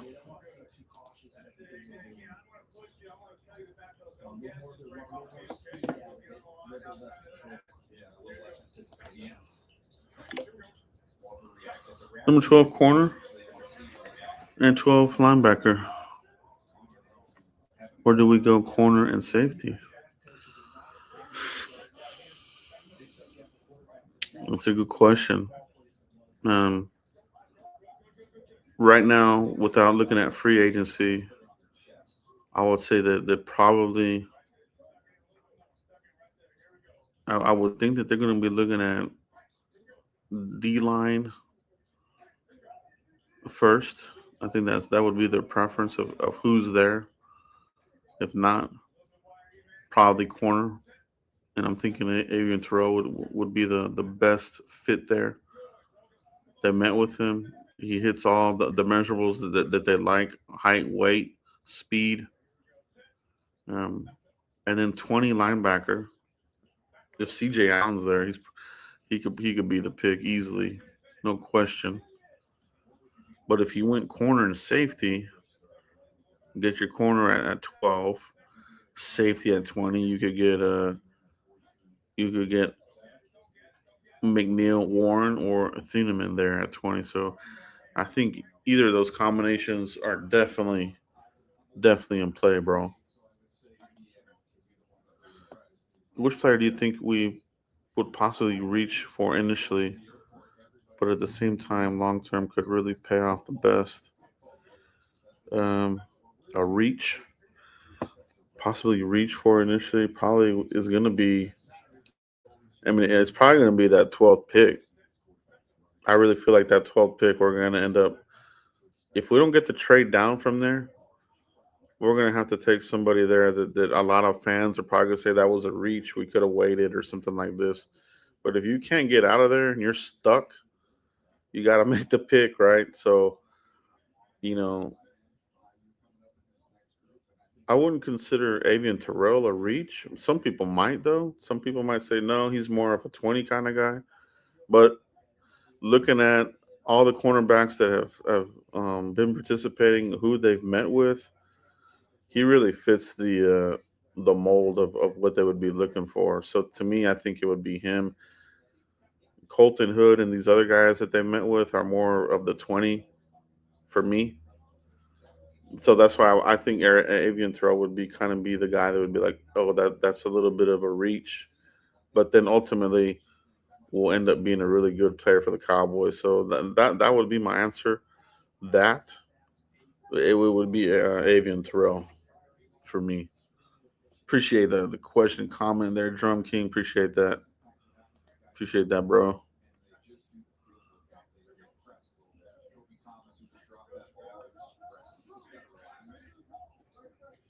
Yeah, Chris Johnson, bro, pretty good player, man. A lot of people have been sleeping on him, but I think he's getting his recognition today in this combine, man.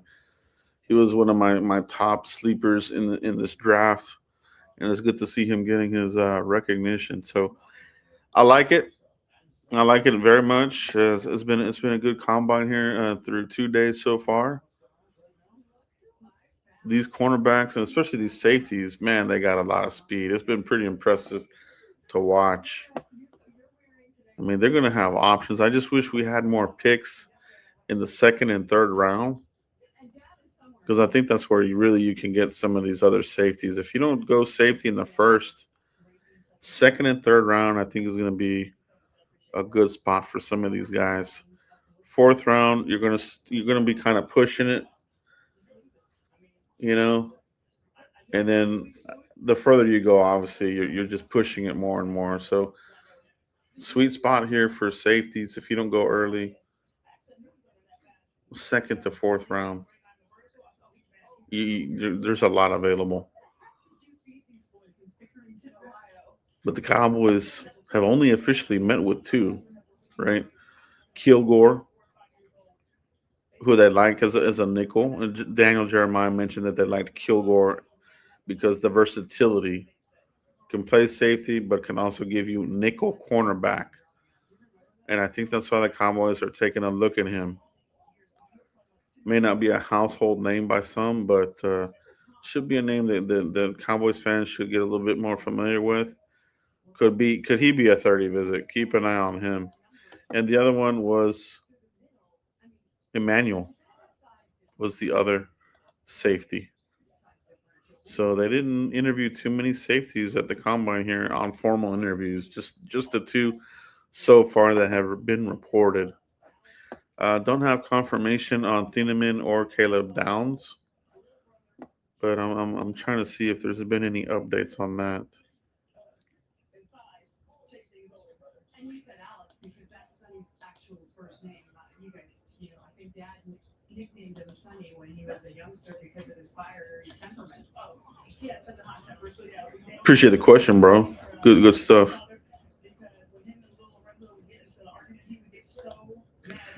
Fantasy, we can pick up some great players and linebacker, edge, even safety. We should. We should, right? But this is the Cowboys. Are they going to step out of the cheapskate mode, or are they going to spend a little bit? Because you can get anybody to fill this position on the clearance rack, right? You can go get you a clearance rack linebacker, clearance rack, edge, and safety. We saw what that does for you, though. You end up paying for it in the long term. So they can do it, but they're gonna have to spend some money, man. They have to. They can't go cheapskate, and they can't go form or bust either. You know what I mean? Like, I, I, I mean, there's gonna be some players that have name recognition, but they were sucky, and that's why they're free agents. And that's kind of the thing about free agents. These guys that are on the street, they're not that good. You know what I mean? Um, if Jaquan Brisker were available and the Cowboys want to bust the budget, that's one name I would look at. Jaquan Brisker. That would be a nice fit there. Linebacker, I think the rumor is Kobe Dean is going to be looking at joining Christian Parker here.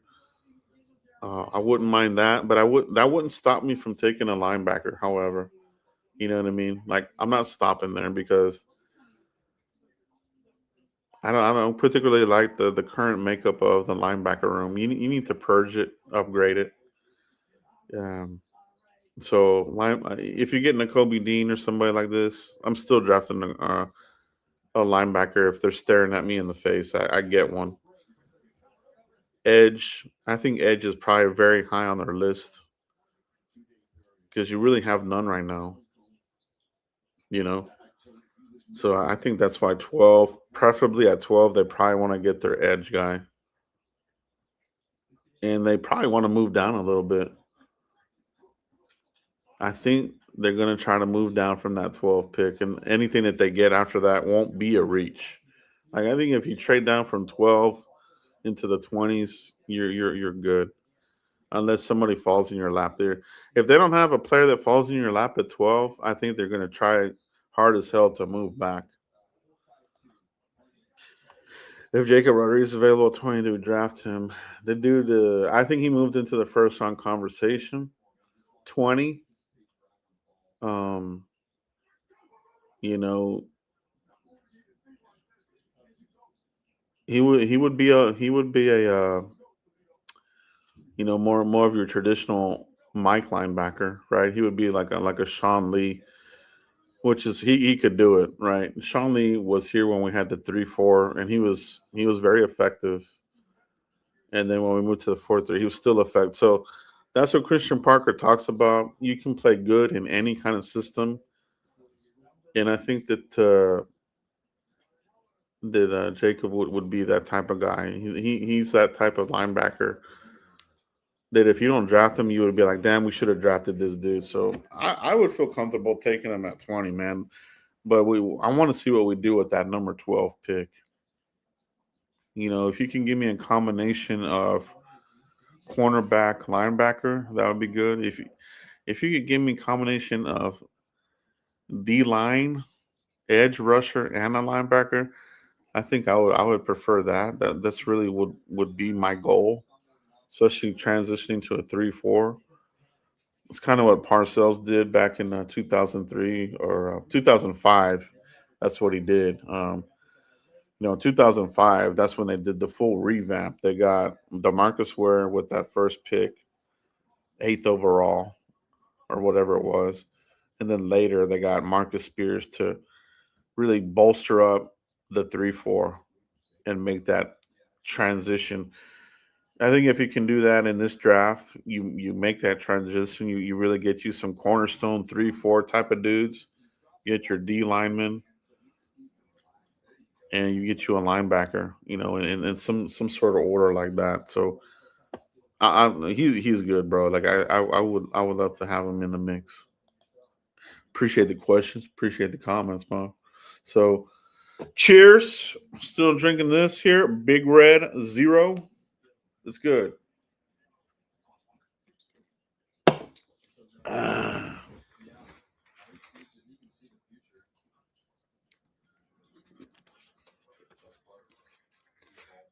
Buck Clark looking good in these drills, man.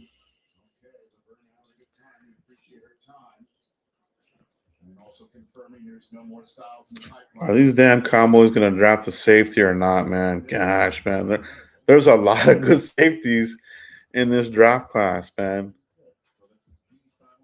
Man, you know what I mean?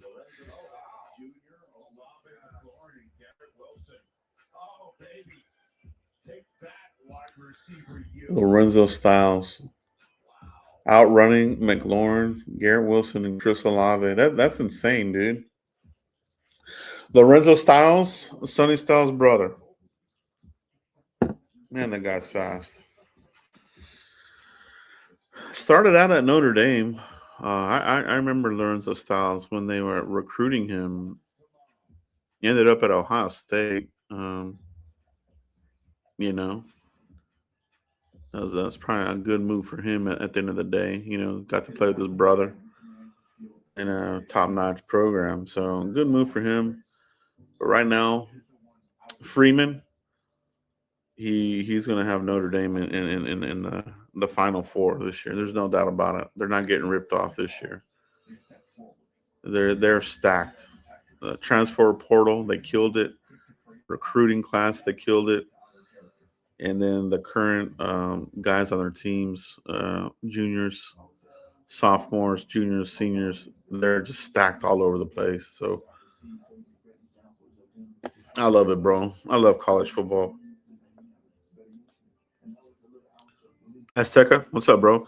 This is a great draft for all defensive needs we need. We have to knock this out of the park, especially now that we have Christian Parker. No doubt, bro. It is deep for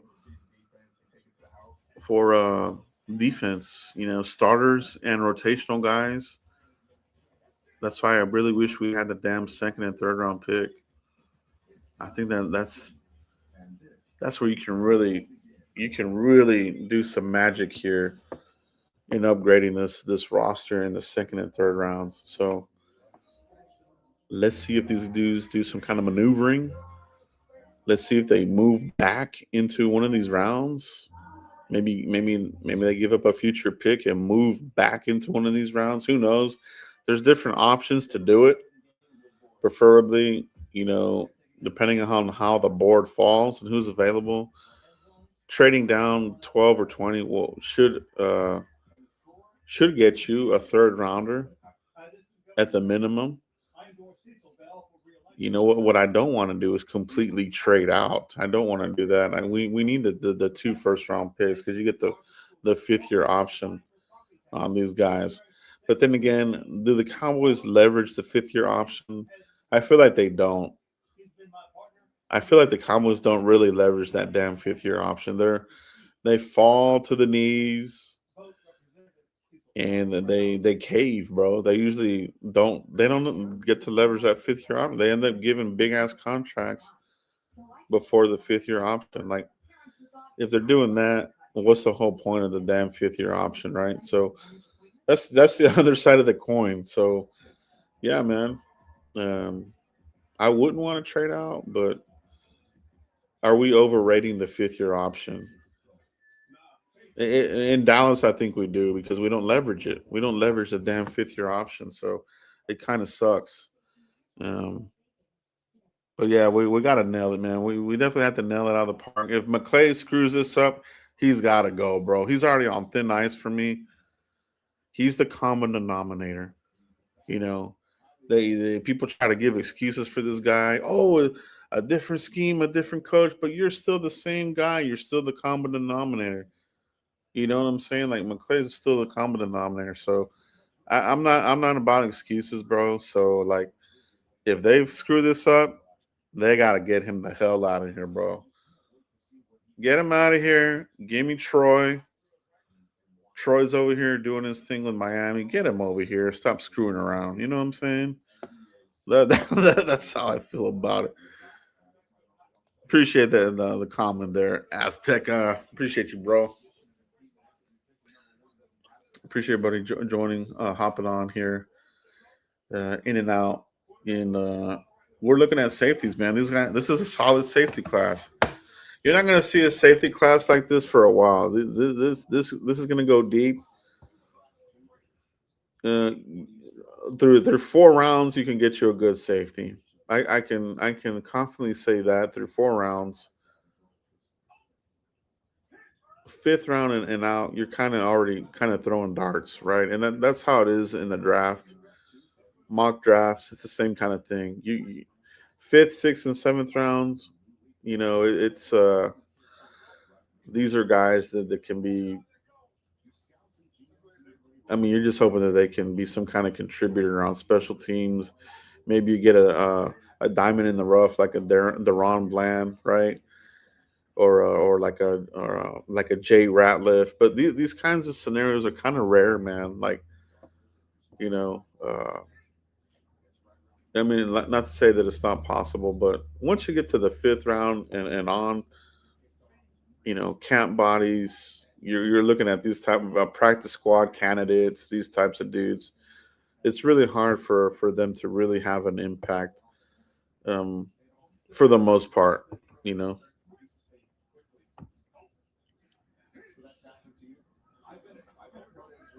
I mean, Neil Warren looks smooth out here, bro. He's killing these drills, man. He's definitely in the 1st round conversation for safety. So is Thineman. They look smooth. They're fast. They're looking outstanding right now, man.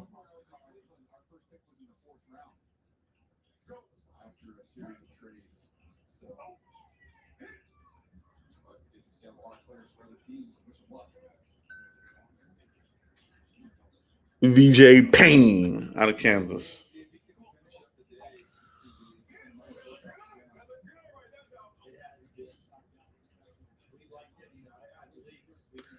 Jennison Smith out of Arizona.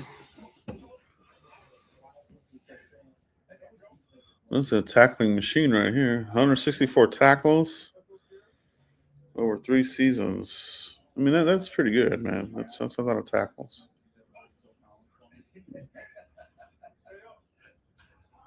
OU? I don't know about OU, dude. I just don't know.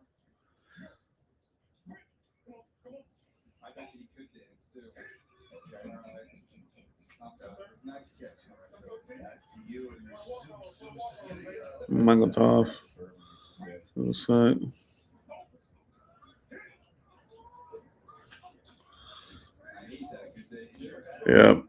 Yeah, Toff looking good. He may have moved in the 3rd round. He's looking good, man. Dylan Thineman. This guy's smooth, man. Look at that. Gosh, dude, he just reminds me a lot of. He reminds me a lot of Harrison Smith, dude. Smooth operator, dude.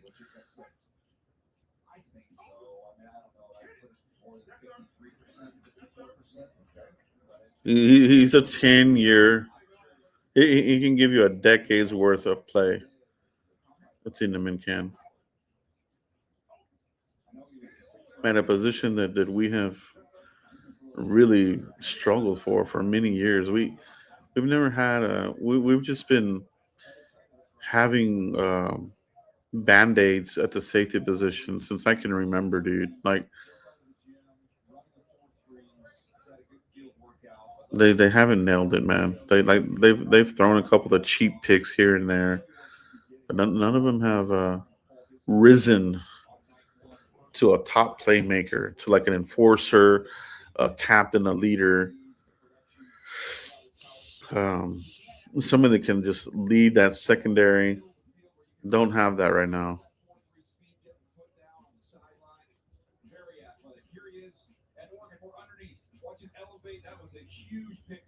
He's a game changer, man.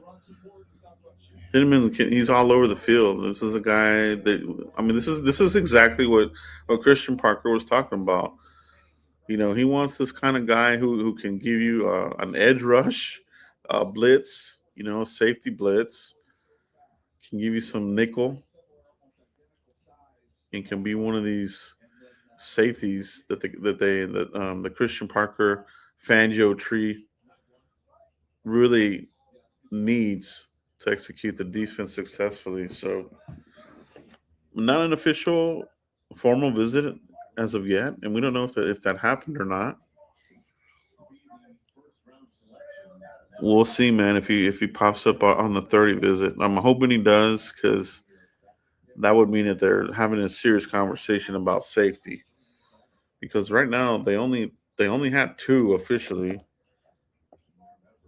Warren, he's really good too, bro. I'm not sleeping on him. He's really good too, bro. Like I would take him as well. And then Kilgore. Bud Clark's looking good, bro. He's nailing this combine, man. I think he's gonna move up some boards here after this. Bud Clark, mm, you know, fourth rounder kind of guy. Some mock drafts you have him in the fourth or fifth. I don't see him after today. I think that he's gonna be moving up, man. Bud Clark.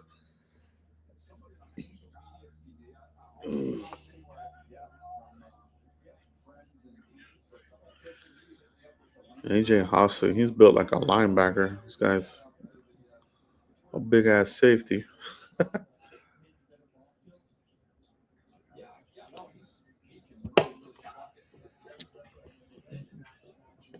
The NFL Combine, bro.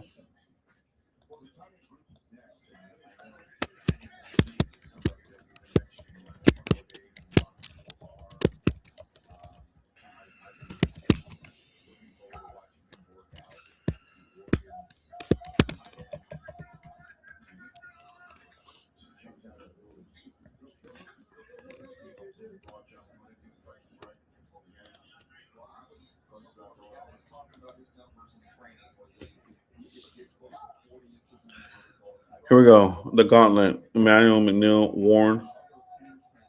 Let's see. That was pretty good. I thought that was good. Lewis Moore, 6 interceptions in 2025 out of Indiana.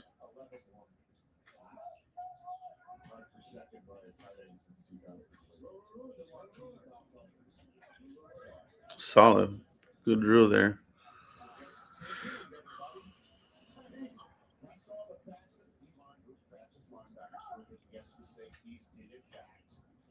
I can't believe it. I can't believe it, bro. Oh, this guy out of Iowa didn't look too good. Usually these Iowa guys are really good in the secondary. That wasn't a very good. Oh, this guy dropped the first one here. VJ Payne, not good, bro. But finished it pretty strong there. Good job there by VJ Payne. Genesis Smith out of Arizona. See how he looks here in the gauntlet. Got to catch with your hands. The diamond, right? So no body catching. Good job there. Robert Spears Jennings. Let's see what this guy does out of OU, Oklahoma. Yeah. See what he does.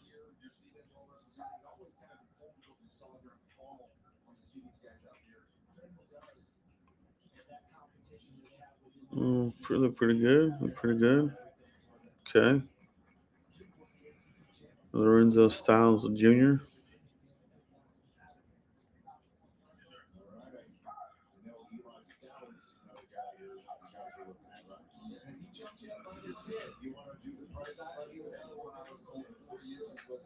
Man, he's looking good too, bro. Man, that Lorenzo Styles looking good, man. Michael Toff coming up.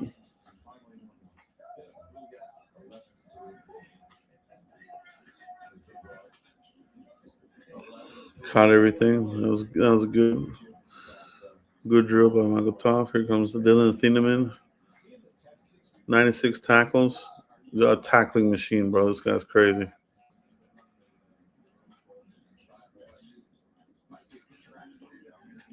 Caught everything. That was good. And one of those passes was a speed ball. He fastball, man. He still caught it. That was a good drill there, Thieneman.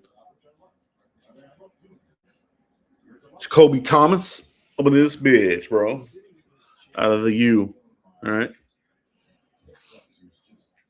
Look at that. That was a little bit of a body catch. I don't know about that. Oh, stumbling, not good. Not the best drill.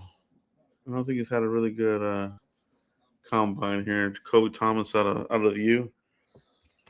Didn't look too good there. Hasn't looked all that good. Zakee Wheatley, another tackling machine. 74 tackles.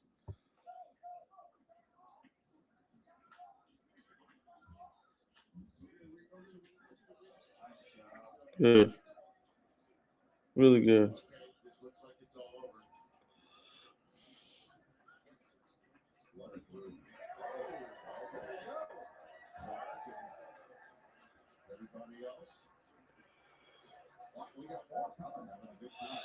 Yeah, one of these guys, cheerleaders, dude. They're doing all these freaking somersaults and shit.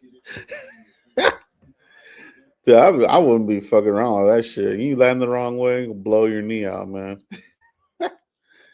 Damn, dude. That was good, man. Safeties. Looks like they're done. They did their thing, bro.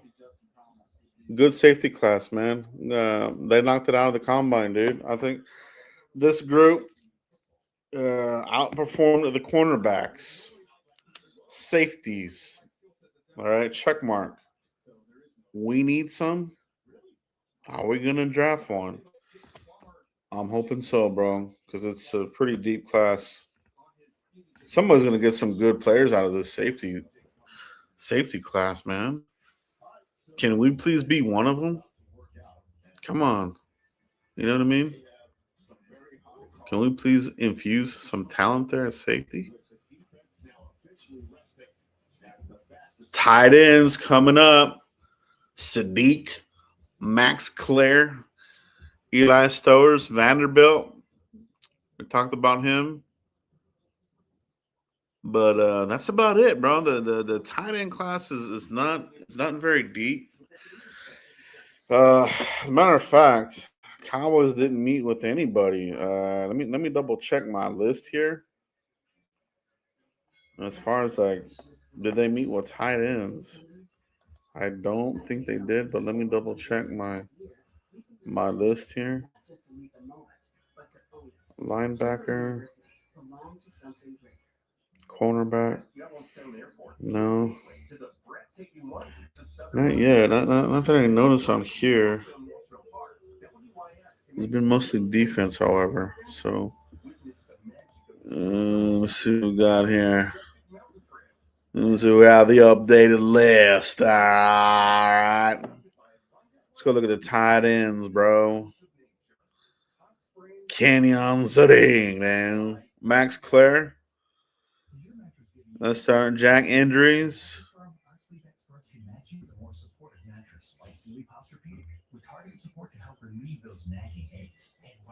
Yeah. This is not a very good tight end class at all. Tanner Koziel, Gillenborg out of Wyoming. I mean, there's some guys here that you could throw a dart at day three. Day three kind of. This is full of day three guys. Like, man. Uh, I mean, you got Kenyon Sadiq. Somebody might fall in love with him and take him in the first. But the rest of these guys, bro, Trig, I mean, Claire, Stowers, the rest of these guys are like day three kind of dudes, man. I don't even think any of these are really worthy of a second round pick, bro. Like, it's not a good tight end class at all, man. But maybe you find a diamond in the rough, bro. You never know. Maybe you find yourself a oh, what's his name, dude? What's that one freaking guy's name, dude? Kansas City. Maybe get you a Kelsey.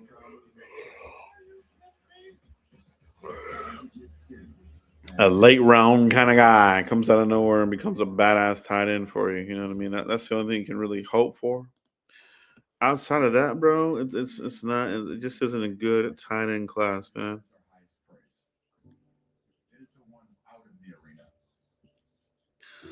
Not a very good tight end class, like I said.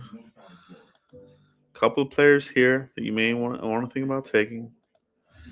Let me go and then double check my combine visit list and double check my offensive players because I know the Cowboys are meeting with some offensive players.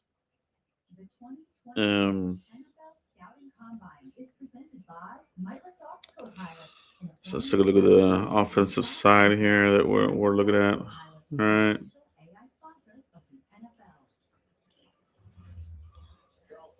Cornerbacks, yeah, don't have too much here. Let's see. No, I don't have any. Don't have any tight ends here on my list. All right, so interesting, somewhat disappointing.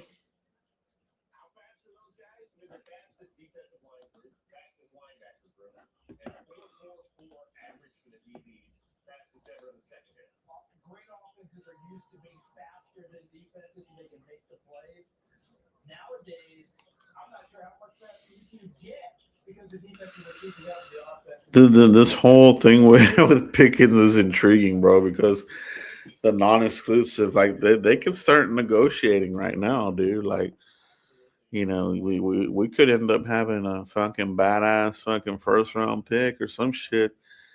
We might end up coming out of this shit with 3 first. Who knows, bro?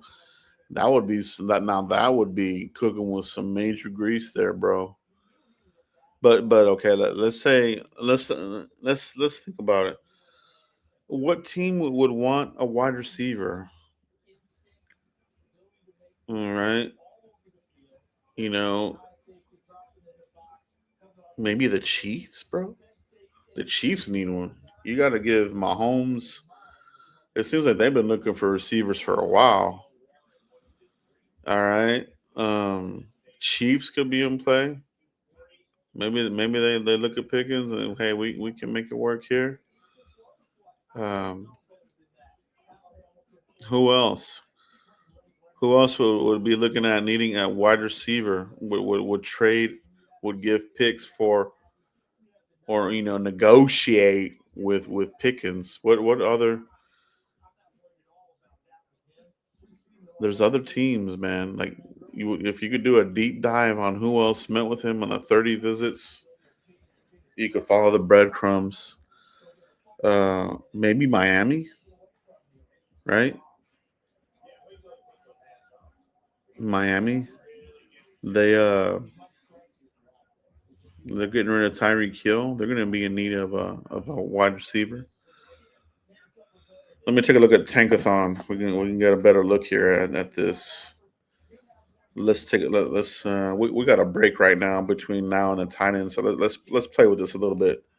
Let's look at let's go to tankathon.com and let's look at the NFL. All right. And let me share this out, bro. Okay, let's talk a little bit more about this non-exclusive tag for Pickens. All right, so let's pull this up. All right, let's pull this up. Where's it at, man?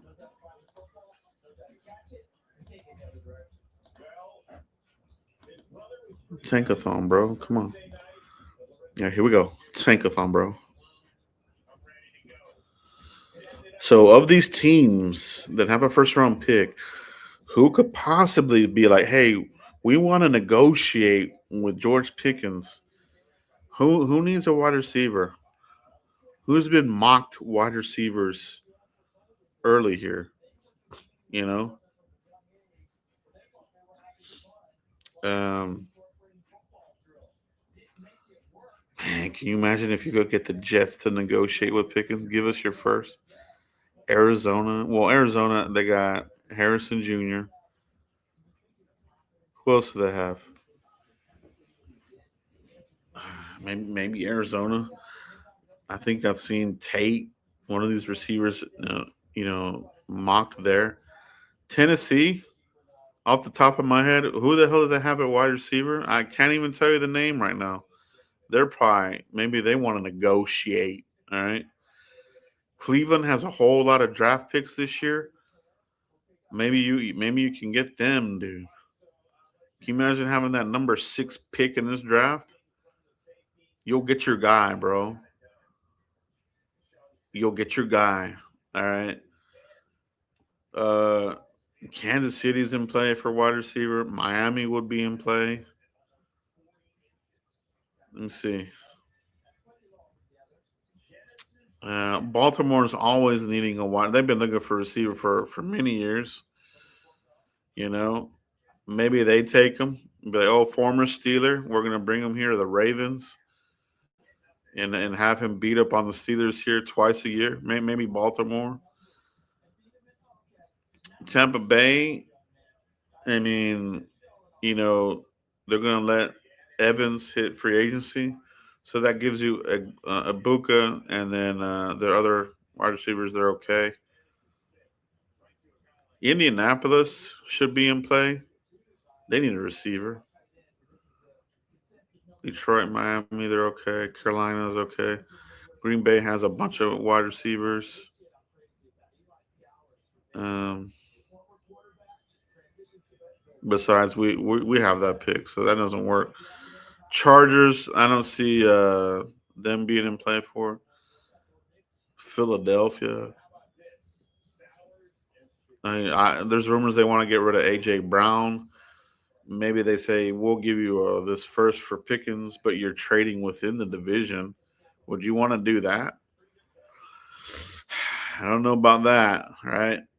Buffalo, maybe they're in play. They got Joe Brady there in the mix now.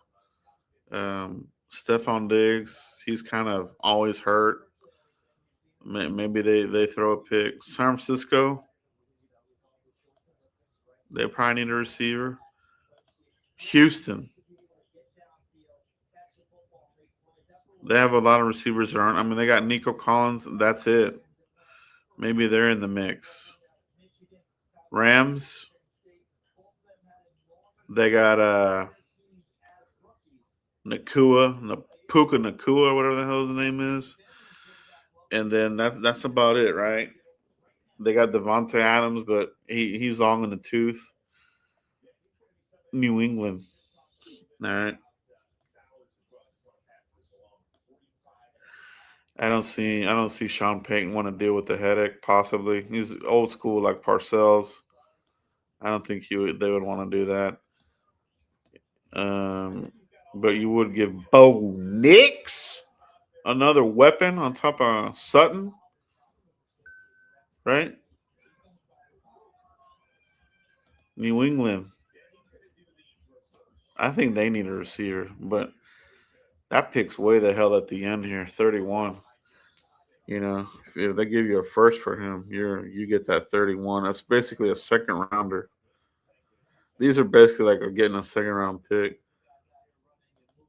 So there are candidates. Surely one of these teams is thinking about it like, hey, this receiver class sucks ass. We need a receiver. This is a Pro Bowl type of receiver. Let's do it. Let's pull the trigger and let's get Pickens. All right. What do you guys think about that, bro? Like, would you guys trade Pickens on the non-exclusive and not match the offer? Because somebody's probably going to do it. I think is gonna say, "Hey, we need it. This receiver class sucks. We need a receiver, and let's go. Let's get him." Maybe one of these teams at the end of the first sees it as a put you over the hump type of move, and they give us the picks. All right. Let me know what you guys think, man. Are you on board with the non-exclusive tag to acquire some picks for Pickens? Let me know what you guys think, man. I'm interested to know if you guys are interested in that, interested in making a trade, or not even making a trade at this point. At this point, by putting the non-exclusive tag, you're really leaving the option of a trade to somebody else. You're really opening the door for the negotiation, which it is, and then they come back to you and say, "Hey, so and so wants to sign us for this amount, and then here's the draft compensations. Do you want to match it, or do you want the picks or the draft pick?" At that point, Cowboys they're probably gonna say we're gonna take the picks because otherwise, why make it non-exclusive? They want the picks. That's what this means. They want picks. I don't think they see a long-term relationship here with Molengetta. I think that relationship has soured significantly. And the Cowboys, they want the picks. That's why they made this non-exclusive. It's an announcement to the league. Hey, you know, we're we're in business. Who wants to get in business with us? Give us a call. Make a deal. You can negotiate with Pickens and Molengetta, and we'll see if we match it, but we're probably not. And you're going to give us the picks. That's what this means, man. It's clear as day. They have shown their cards. All right, here, look at this. Here's what we're showing you. We want the picks. All right, they're showing you the cards by making it non-exclusive. You know what I mean? They're gonna, they're gonna let the other teams set the market. Now, when it can get more interesting, and which could help the Cowboys, if nobody comes calling, that will help the Cowboys because then they can say, "Hey, we did a non-exclusive and nobody wanted you, bro. So now, do you want the money or not? Because nobody else wants to pay you." So it's kind of a double-edged kind of sword. I think the Cowboys they win on this. They either get the picks or nobody wants Pickens and they can negotiate that and use it as leverage. So it's a good move by the Cowboys, in my opinion, by giving the non-exclusive tag. It's smart. It's good stuff, bro. It's a good decision here, and that's how it should be done. All right, but that's what we're looking at here at the George Pickens. All right, the drama, the intrigue. You gotta love it. All right, it's all about Jerry Jones keeping the Cowboys in the news 24/7. It's the business aspect of it as well, keeping the Cowboys in the news cycle, right? So that's also a component of this thing. So very well thought out. I think it's a good move by the Cowboys, and we'll see what comes of it. It's just very interesting. We got tight ends coming up here at the combine, so they'll be up next. Can you believe it? Can you believe it?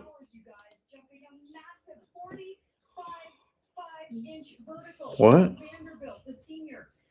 6'4", 235. We knew he was going to be very impressive. Who did it?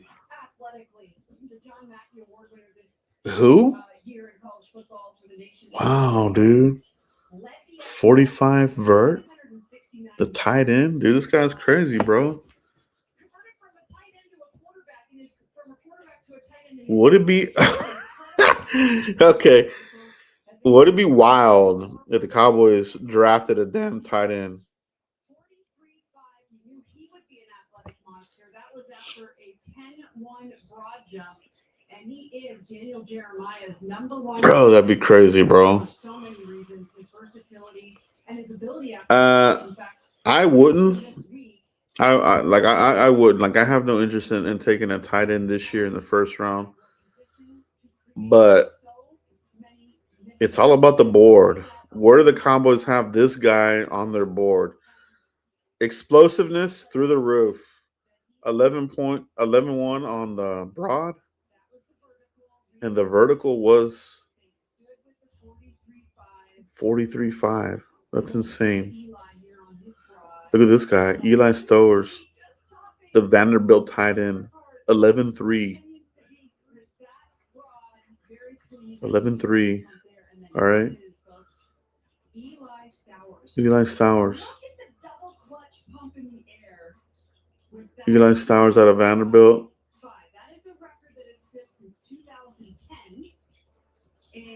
Look at this. Eli Stowers, Vanderbilt.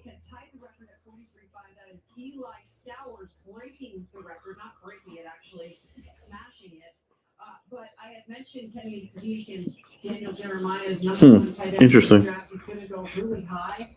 In terms of his ability, his yards after the catch, all of it. He's unselfishly told me. Highest vertical, George Sensabaugh. Remember George Sensabaugh? We had him here as a safety at one point. He's got the record, 46. One other note I would give you is the Campbell Award winner. That's insanity, bro. It's pure insanity. Stowers, where would he go? Second round? In 2025, John Mackey Award winner. 469 yards. 6'3" and 3/4 though. All right. Not very tall. Doesn't hit the metric for the Cowboys, like 6'6" and above. Maybe 6'5", but you look at the history of the Cowboys tight end, 6'6" and above. So that probably doesn't hit the metrics that the Cowboys like for Sadiq or Eli Stowers. But it is intriguing. I think we're in for some more wows and maybe some big moments from this group because hey, we're just getting started. Tight ends. I think somebody's gonna show up though. We'll probably have some people look like a good fourth rounder, fifth rounder kind of guy. So hey, so Cowboys, we do need to pay attention to this because Cowboys, you never know, man. They could use one on the fourth or fifth, seventh. You never know.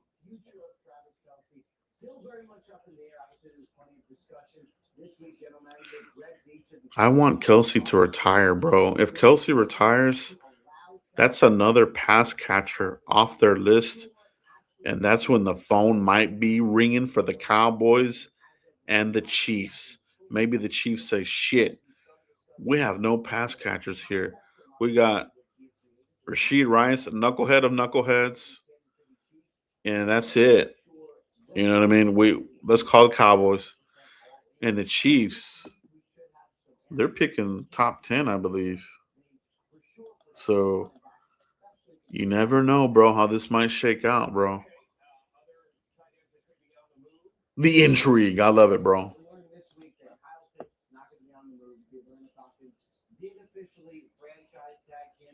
Falcons franchise tag Kyle Pitts. Kyle Pitts ended up being one of those contract year dudes. Doesn't do shit until a contract year, and then takes his foot off the pedal. Like I wouldn't extend him, bro. Reminds me of Albert Hainsworth. Every time I see somebody, it would be that. You know who that was for us? You know who did that shit? That would show up in a contract year. It was Anthony Spencer. I remember Spencer got back to back franchise tags because what he was doing, he had pretty good seasons, and the Cowboys brought him back. Finally, he got like injured, a knee injury, or I forgot what it was, but he ended up just, not sticking around here. But Anthony Spencer was one of these dudes that really didn't show up until contract year, and then he would show up. But every team has it. Every team has that player that just shows up on a contract year and then disappears once they get the money.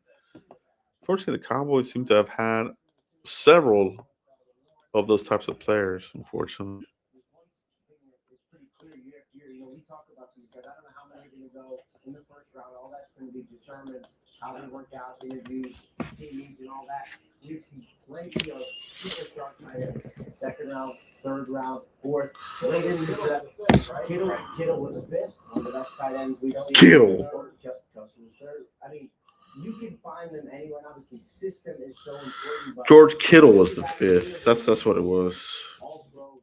Kelsey was a third rounder, but still, you know what I mean. Like those are kind of like diamonds in the rough. You don't have to spend a first round pick on a tight end. You might hit on one. So Cowboys, maybe they use one on the fourth or fifth round pick, and they end up being something for you. Pat McAfee's been texting me. So Okay. was that like a humble brag? Yeah, okay, that's a great brag. Also, did we find out the numbers yet about you and your LinkedIn versus? Oh, Yeah, can we knock that out? I got a lot of. I was supposed to do it. I've been busy. I've been on the concourse here, talking to coaches. Have your people get on that, please. So we can I know how to link into my own thing. All right, have your people work on What it. was it for Fernando Mendoza, 196,000 on LinkedIn? Are you going to look into it right now, or are you returning past that? I'm not sure how to log in. Next segment. Just use the face thing. That's all. You can actually hold it up to Tony Romo. We've got tight ends coming up, bro. We got tight ends coming up. They got dinner plans. Let the man go. All right, let him do his thing. We're getting ready as the offense is about ready to hit the field, and they'll have their 40s. 40-yard dash, tight ends coming up, bro. Run, Rich, run. It started off as just kind of a fun little thing, but now all we need is for you to scan the code to join the challenge. Run, Rich, run. Day 3 of the NFL draft. See, they used to do it at the end of the combine, bro. Like, I don't like that. They make us wait to day 3. It's not as fun, dude. So, I wish they would do the run, Rich, run at the end of the combine like they used to do. But it is what it is, bro.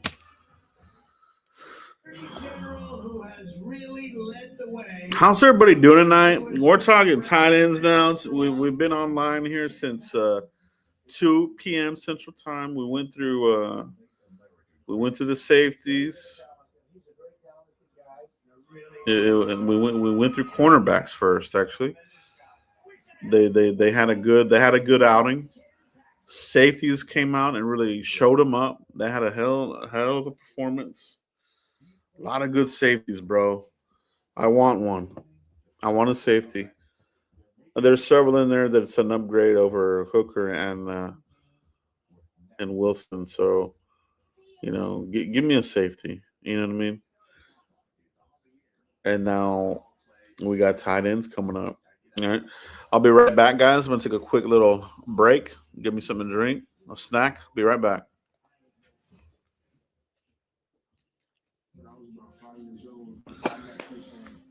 Oh, I gotta stretch a little bit. You know what I mean?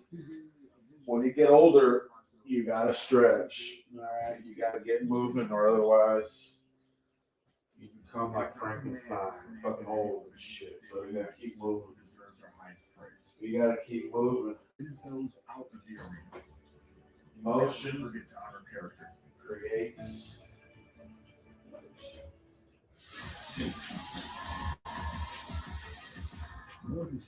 I gotta take my own in for dinner, bro. All right, so take a here real quick. Do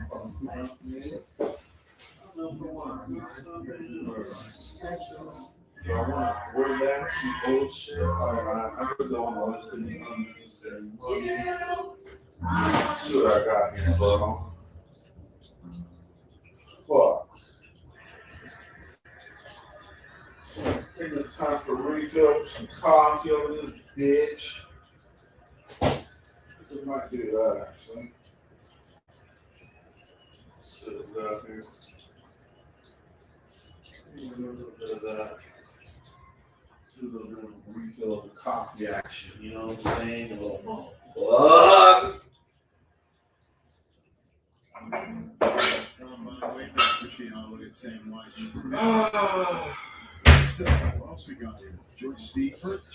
You know what sounds good right now? Some fucking popcorn from the theater, dude. Like a large popcorn with some butter.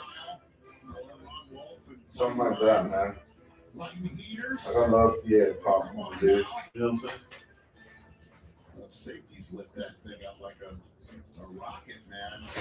That 40-yard dash line. Alright, so we got here, but we're not gonna do that because it's pretty fucking unhealthy. All right. And I really, I'm not supposed to be eating like that anyway, so We've already jumped out of the building. it's just a craving. I'm just gonna end up drinking me a little bit of this coffee with some coconut milk. Kind of biting it out. I had a little fucking black coffee earlier. We're gonna switch it up. We're gonna switch it up here. And some creamer fucking bowl of shit. He can stretch the scene here. The touchdown against the Trojans from Dante Moore. Little combat. Take the shot, and then the effort is applied. Ooh, we don't need this, bro. As well. It's fucking brand new. Came into this combine looking like a big cheese player, a big time. It's right in. Right after the catch. See the fuck. Athleticism for the former quarterback. I need a clean fucking spoon, bitch. High jump champ.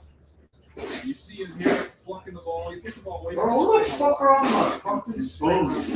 God, dude. With some big time catches. I got nothing but fucking forks, dude. Somebody's been stealing my spoons, man. And the testing numbers It's really annoying, dude. Somebody's been stealing my fucking spoons, man. You know what? I'm gonna use this shit right here. Man. Little ass bitch. I mean, some of the scouts even put their you know? All right, we're going to light this candle known as the tight end group. The defense has rested. It's time for the offense. All right, here we go. Okay, tight end's coming up, man. Let's do this shit. Here we go. All right, bros, we're back. We're focused back in. Tight end time, bro. Let me update the ticker. How's everybody doing tonight, man? We're catching pretty much the third segment. You know, we went through cornerbacks, we went through safeties, and we're finishing out the night. Looking at tight ends, bro. So let's update it. Well, Dallas Cowboys draft one on day 3.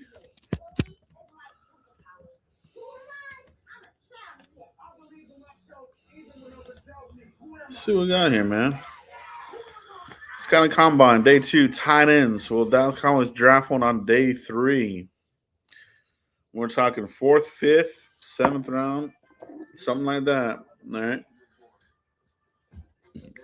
Back in action, baby. We got the coffee, bro. What you think about this? We're going nerd mode. We're going Star Wars up in this bitch. All right. I love it. Boba Fett. All right. The bounty hunter. Cheers, everybody. Caffeine is the way. All right. Caffeine is the way. All right.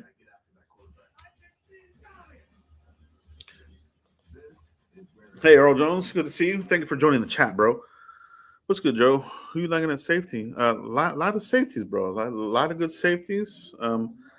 I like the guys that the Cowboys officially met with. McNeil Warren, he looked good. He ran the 4.55, 4.53, and then the South Carolina, Jalen Kilgore, very fast, 4.42, 4.40. Both of them looked good. Both were formal visits for the Cowboys. Both outstanding in the drills. I also obviously I really like Dylan Thieneman. He ran crazy fast, like what was it, 4.37, and I think his official was a 4.35 or something like this. So he knocked it out. Drills were good. The gauntlet drills, all these guys did phenomenal in the gauntlet drill. I mean, the safeties were they outperformed the cornerbacks in my opinion. They really did on the field and in the drills. I mean, they just looked amazing, man. So a lot of safeties here for the Cowboys. Michael Toth looked good out of Texas. The Key Wheatley looked good. Um, I mean, just there was a lot of these guys look really, really good at safety. There's going to be a lot of options for the Cowboys, and I'm hoping that they get one of these guys and add them into the mix. So definitely a good day for safeties. Cowboys. Gosh, I wish they would get one of these men because they're going to be a game. That McNeil Warren and Thinneman are the two that I really, really like, though. Those are the two guys, you know. So let's see how this thing shakes out, man. But impressive day for the safeties. They look good and a deep class. You can get you one solid through 4 rounds, maybe through five, but definitely through 4 rounds. You're good at picking up a safety. All right. Appreciate the question, bro. Good to see you in the chat. Appreciate you, bro.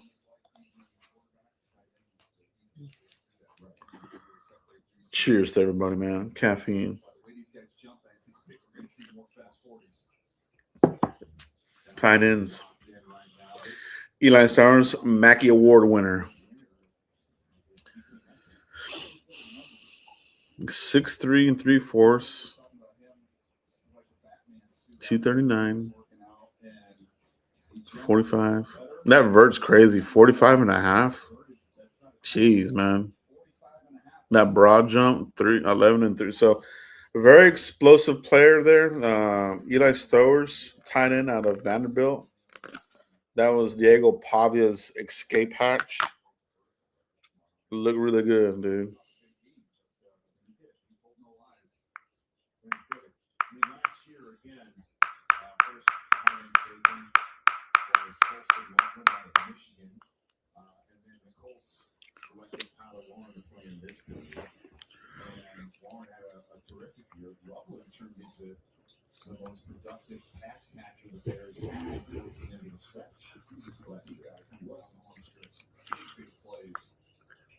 So now it's time for the 40-yard dash presented by EA Sports Madden NFL. And let's see what the Cowboys can do. Group 6 for their scoring at home. All right, 40-yard dash about to kick off here for the tight ends. Can't skip it. Cowboys probably looking at one on day 3. You know what I mean? They always do. They love drafting tight ends, but this year, I think the earliest these guys can take one would be day 3. Definitely not using one in the first.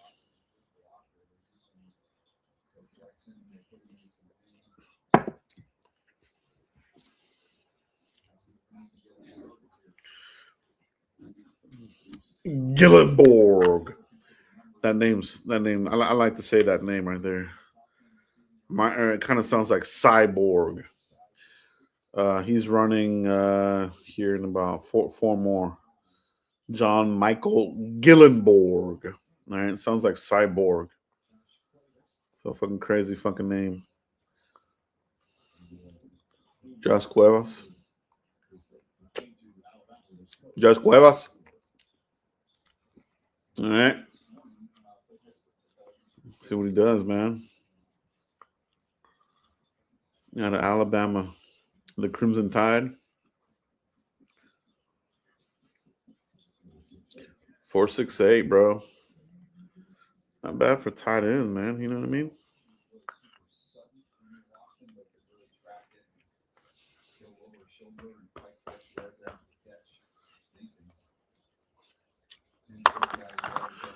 Dinkin and Duncan. Khalil Dinkins, Penn State. Mm.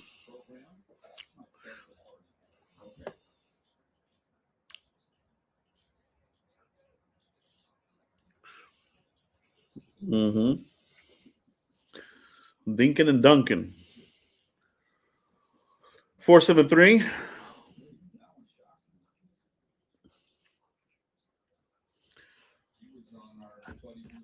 And there's a overrated ass Kevin Stefanski. He's so overrated, bro. Like, I don't know what the whole shit. I think people thought that they were getting Mike McCarthy. I think the beard tricked some of these guys. They thought they were getting Mike McCarthy, and they're getting the Timo version of Mike McCarthy, Kevin Stefanski. That fucker sucks, bro. He ain't about shit. But all these media guys are riding the Falcons as if Stefanski's worth anything, bro. He ain't any good. Oh, Baker Mayfield, man. He confirmed it too, man. That guy, he really confirmed that Stefanski is a freaking little worm, bro. So I don't expect him to do anything over there in Atlanta. They don't even have a quarterback. You know what I mean? Okay, here we go. John Michael Gillenborg, all right? Out of Wyoming, 6'5", 3/4.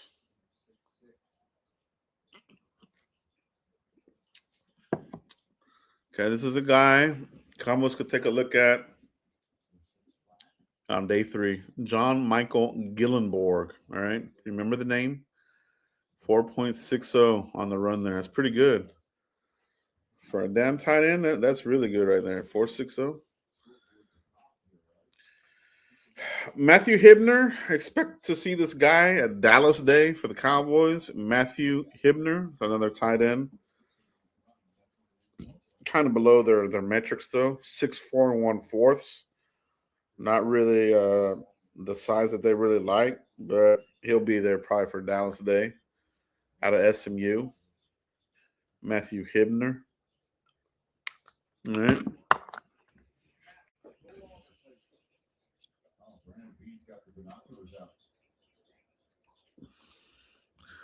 We got a couple other ones coming up here.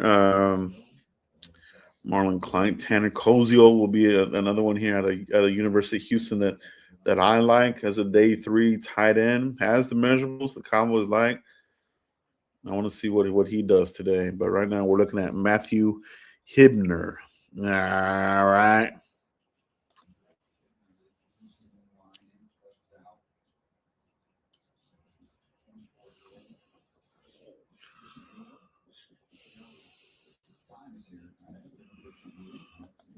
I think Daniel Jeremiah just said this guy's 24, so this guy might be too damn old to draft.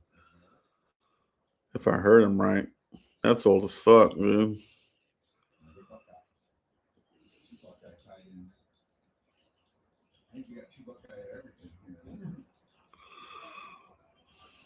Will Kazmarek, 6'5.5". He's pretty close to hitting the Cowboys metrics for a tight end, 6'5.5". Will Kazmarek.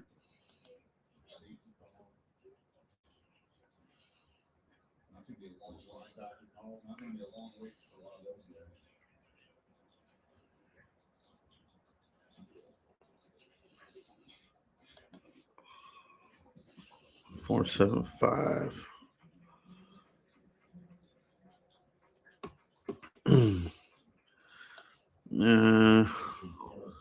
These are very average numbers.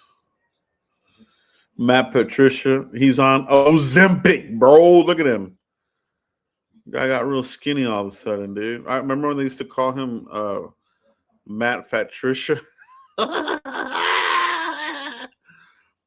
He's on that Ozempic, bro.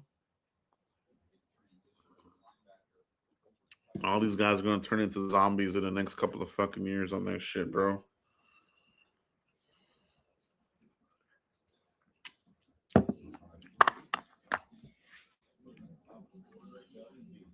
OU 453. That's pretty fast, John Kennett at OU. All right.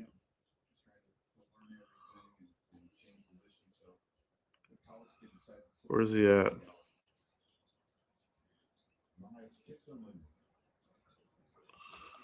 Jared Kennett. What is he? 6'2". Nah, he's too damn small. That's a small ass tight end out of OU. No, he's not on the Cowboys board. That's too small.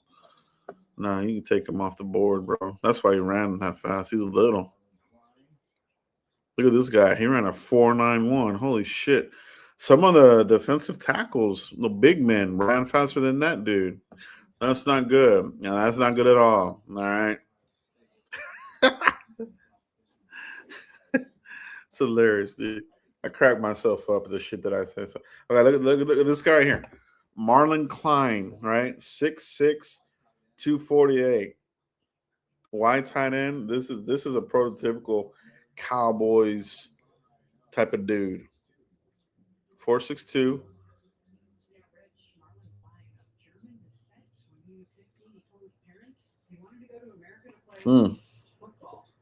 Out of Michigan. Cowboys love their Michigan tight ends, bro.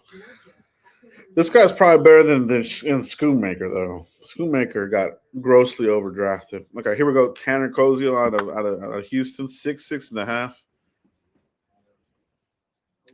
I like him. Let's see what he runs here. Day 3 guy. Okay, we're thinking day 3 here. We're not talking early. Talking day 3 for these guys. They gotta revamp that tight end room. 471.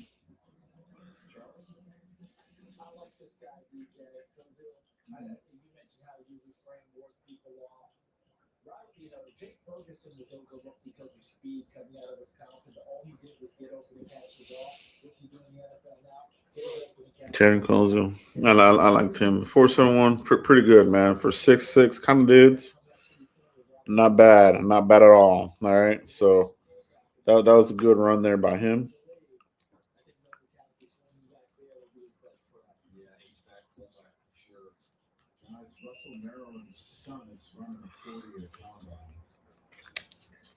Russell Maryland's son, former Cowboy, R.J. Maryland. I didn't know that. Interesting. R.J. Maryland, huh? That's Russell Maryland's son. I did not know that. Now let's take a look at the measurables. Here he is. Cowboys took Russell Maryland in 1991, 1 overall out of the U. Yeah, I definitely see it. Looks like his dad. Wow, I didn't know that. 6'4", 32 1/4. So will the Cowboys give him a look undrafted possibly? He's man 4.52. There we go. Man. And line it up there. Dallas Day. Full effect, bro. Oh, Russell Maryland, bro. God, he was perfect for what we needed at the time. I love the pick. He was such a nice guy. I remember getting his autograph at training camp, Russell Maryland at God, what was the name of that damn university? St. Edward's University. Back in 1991, hot as hell. This is before the Super Bowl run. He was the nicest guy, bro. I always remember Russell Maryland. I always liked him, dude. I left in free agency to the Raiders and never really saw him again after that. But he did a lot for us in the Super Bowl runs. Played the run well, penetration, disruptive player. Had a big time play there in the San Francisco championship game. I remember it like yesterday, bro. Good old times, bro. Good times, man. But yeah, I didn't know that. Russell Maryland's son, R.J. Maryland. Cowboys will probably bring him in for Dallas Day. All right, out of SMU. He ran good though, 4.52. Interesting. Oh, that was Notre Dame's tight end there. Not tight end you usually, but not the best. He's okay, but he does hit the measurables for the Cowboys. Look at that, 6'6", 4.62 on the 40, pretty good. Could be a day 3 kind of pick for the Cowboys.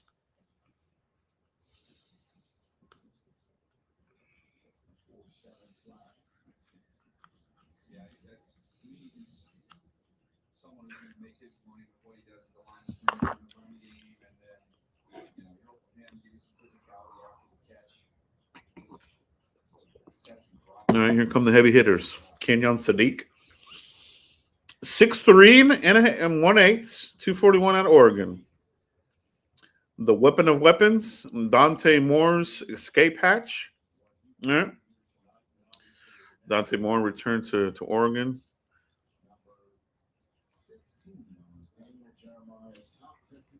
Probably should have came out. Honestly, he probably would have been a high pick this year.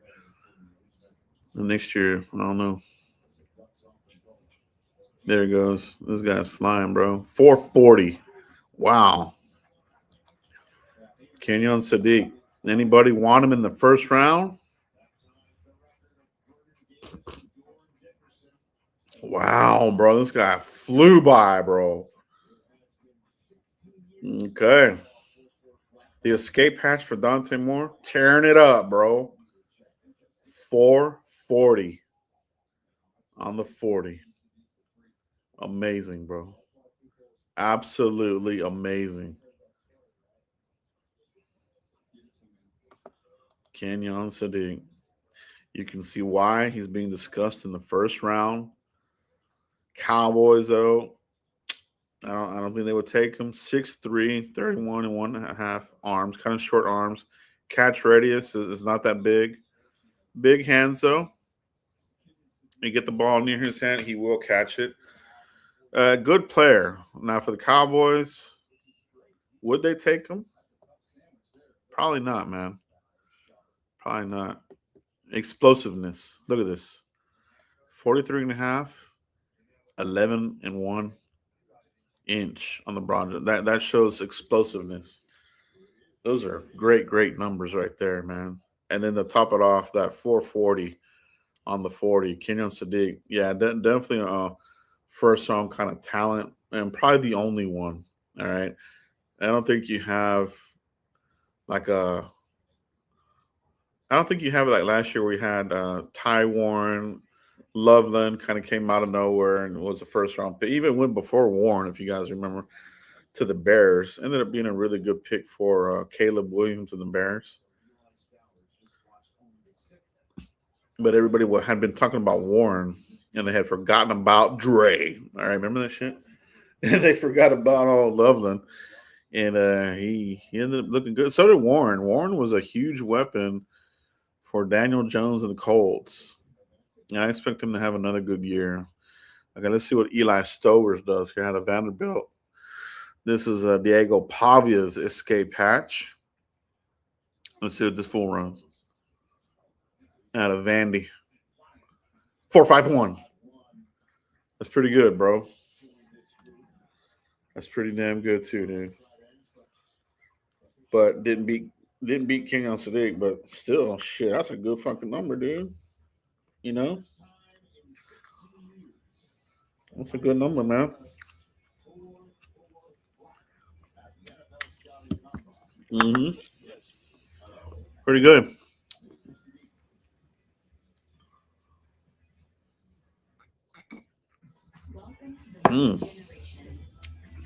Yeah.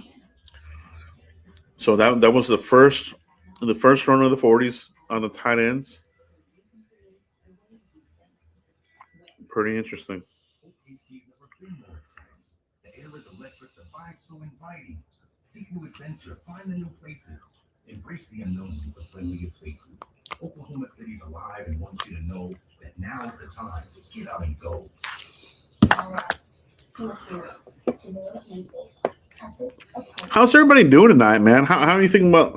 How are you feeling about the Cowboys possibly taking a tight end on day 3? That's kind of my question here on the banner. I really don't see them taking one early in the first round. I think it would be negligent if they did such a thing, considering other areas that could use improvements. I'm talking about everything but tight end. I mean, first round, obviously they're not going to use one on the quarterback, so you don't consider that tight end. I don't think it's a priority, but it is a need probably next season, next year's draft. But for right now, quarterback won't be used, tight end won't be used. We know that. So, if you were to use one on a tight end here, it would be negligent because you could use one on a damn tackle, upgrade Terrence Steele. He sucks. You know, safety, cornerback, D line. You know what I mean? So, yeah, I don't see them using a first rounder on any of these tight ends. The Sadiq's pretty much the real deal, though. He is a first rounder, but I would be beyond shocked if the Cowboys were to use a first rounder on a tight end. But that's another drought. The Cowboys. That's another drought there. Actually, tight end in the first round. You know, the last tight end that the Cowboys took in the first round. Does anybody know the answer? All right. I'll give you 5 seconds, and then I'll reveal the answer. 1, 2, 3, 4, 5. The last time the Cowboys took a first rounder on a tight end was David LaFleur. All right. And I believe it was 1997, I think was the year. So that's another drought. All right. Cowboys have not used a first rounder on a tight end in a very long time. So thinking about it, you got thinking about it, tight end is the second drought. You have quarterback from 89, tight end from 97, safety from 2000, Roy Williams out of Oklahoma. So they really don't value tight end high as a first rounder.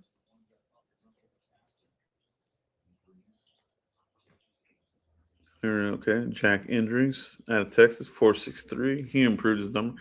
Cowboys, they do like tight ends out of Texas. We've taken a couple. They've added a couple over the years. Gillenborg, like him. Day 3. Hibner. SMU. Ran a pretty good time too, man.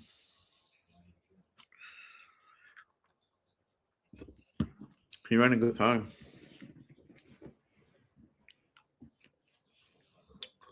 And 4.57.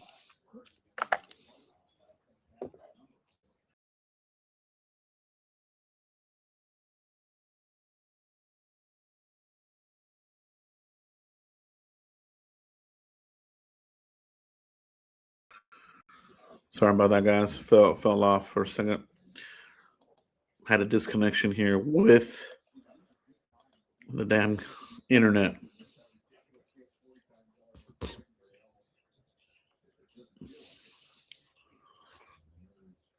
No, Matt Patricia, dude. Look at that, dude, on Ozempic, motherfucker. All right. Man, this has been a good combine, dude. I gotta say, so far it's exceeded my expectations, and we're only on day 2.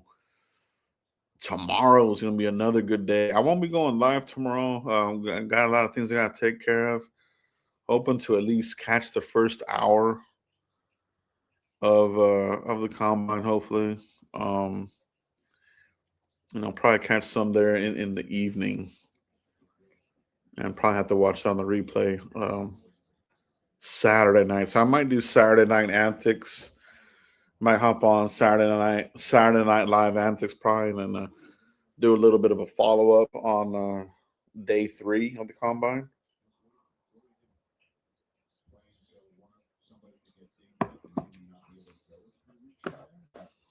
Let me take a quick look here. NFL Combine schedule. I'm trying to think. I think it's quarterbacks and linemen tomorrow. Let me see. It's Saturday. Yeah. Yep.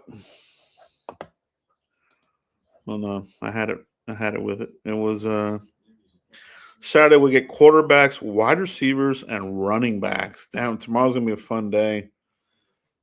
Starts at 12 o'clock. So, yeah, I think I'm gonna get to catch maybe 2 hours tomorrow. I might be able to catch the quarterbacks. I don't know. It's gonna be good though. Quarterbacks, wide receivers, running backs. That's gonna be fun, dude. I like that. How's everybody doing tonight, man? It is we've been online here since 2 p.m. Central Time, covering day 2 of the combine. It's been fun, bro. I love this shit. Thank anybody that has stopped by. It's been fun, bro. Thank you for everybody that stopped by. Thank you for the questions and comments. It is open discussion, guys. If you guys have any questions or comments on any of the prospects, let me know. If you have any questions about the draft, let me know. Or the Cowboys in general, let me know. Questions or comments, keep them coming. And don't be shy. We're here to talk Cowboys. We're all friends here. You know what I'm saying? So cheers to everybody here watching right now. Friday night.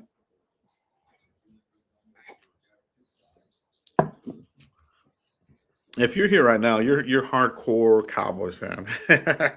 You know what I mean? Because we've been online here since 2 p.m. Like I said, so it's it's a good time. It is a good time. There's a lot here for the Cowboys. They're still there.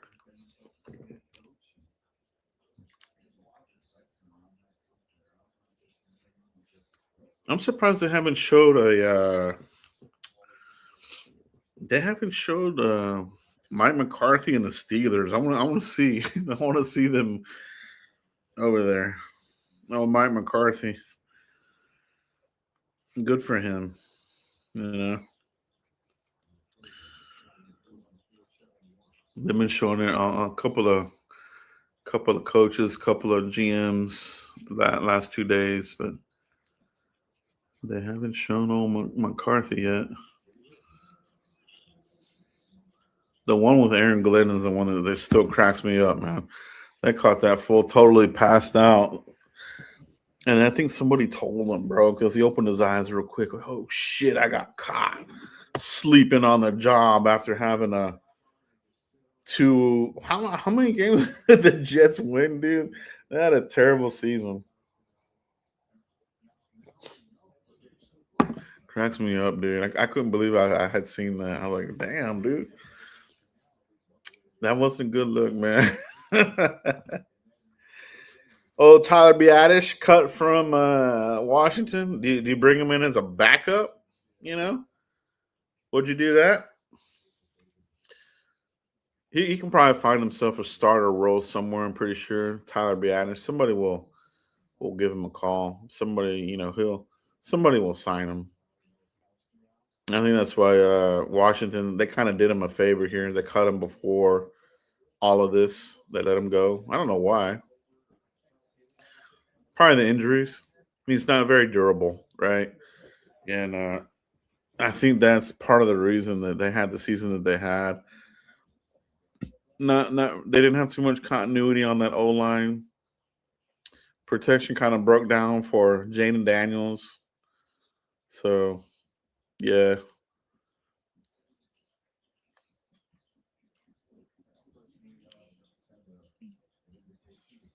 Riley Nowakowski. Riley Nowakowski.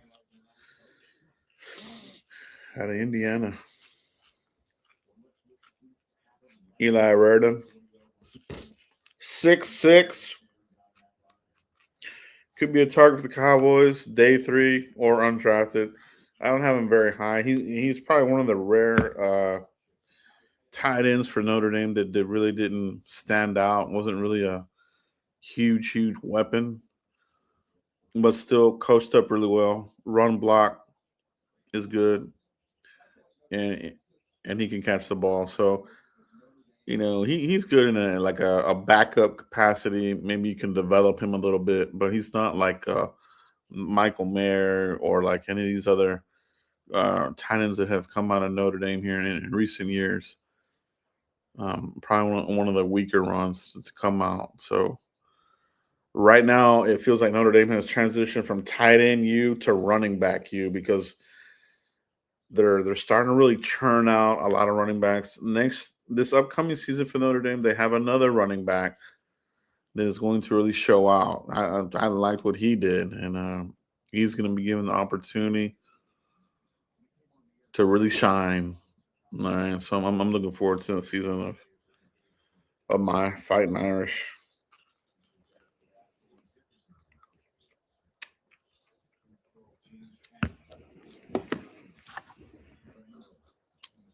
Cruz Azul. What's up, bro? Cowboys fan till I die.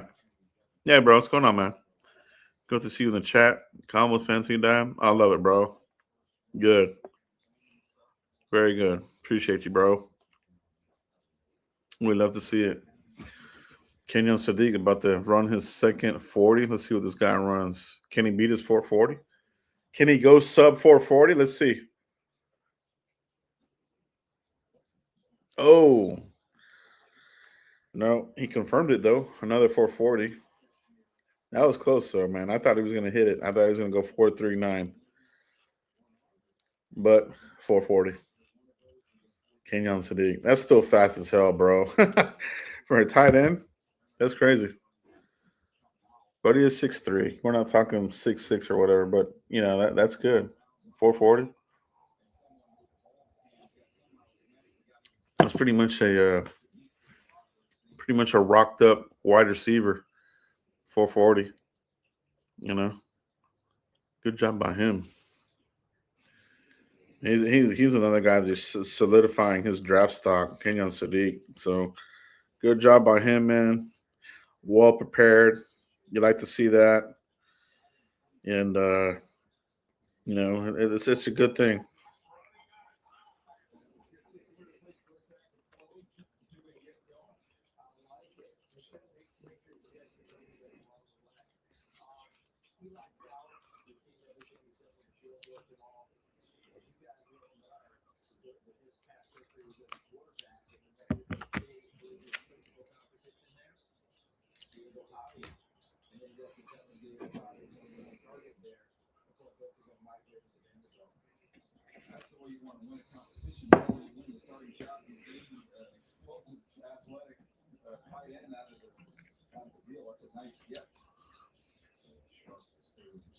Fire sharp.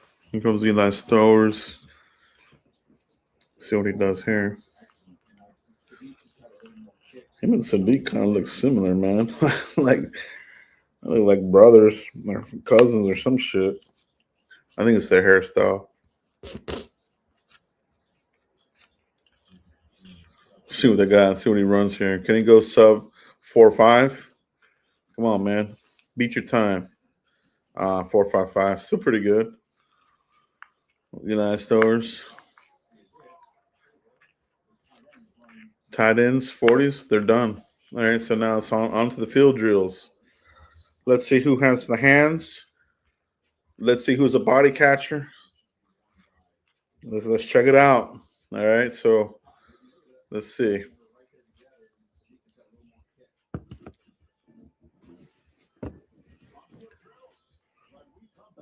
Yeah, it's definitely a weak tight end class, man.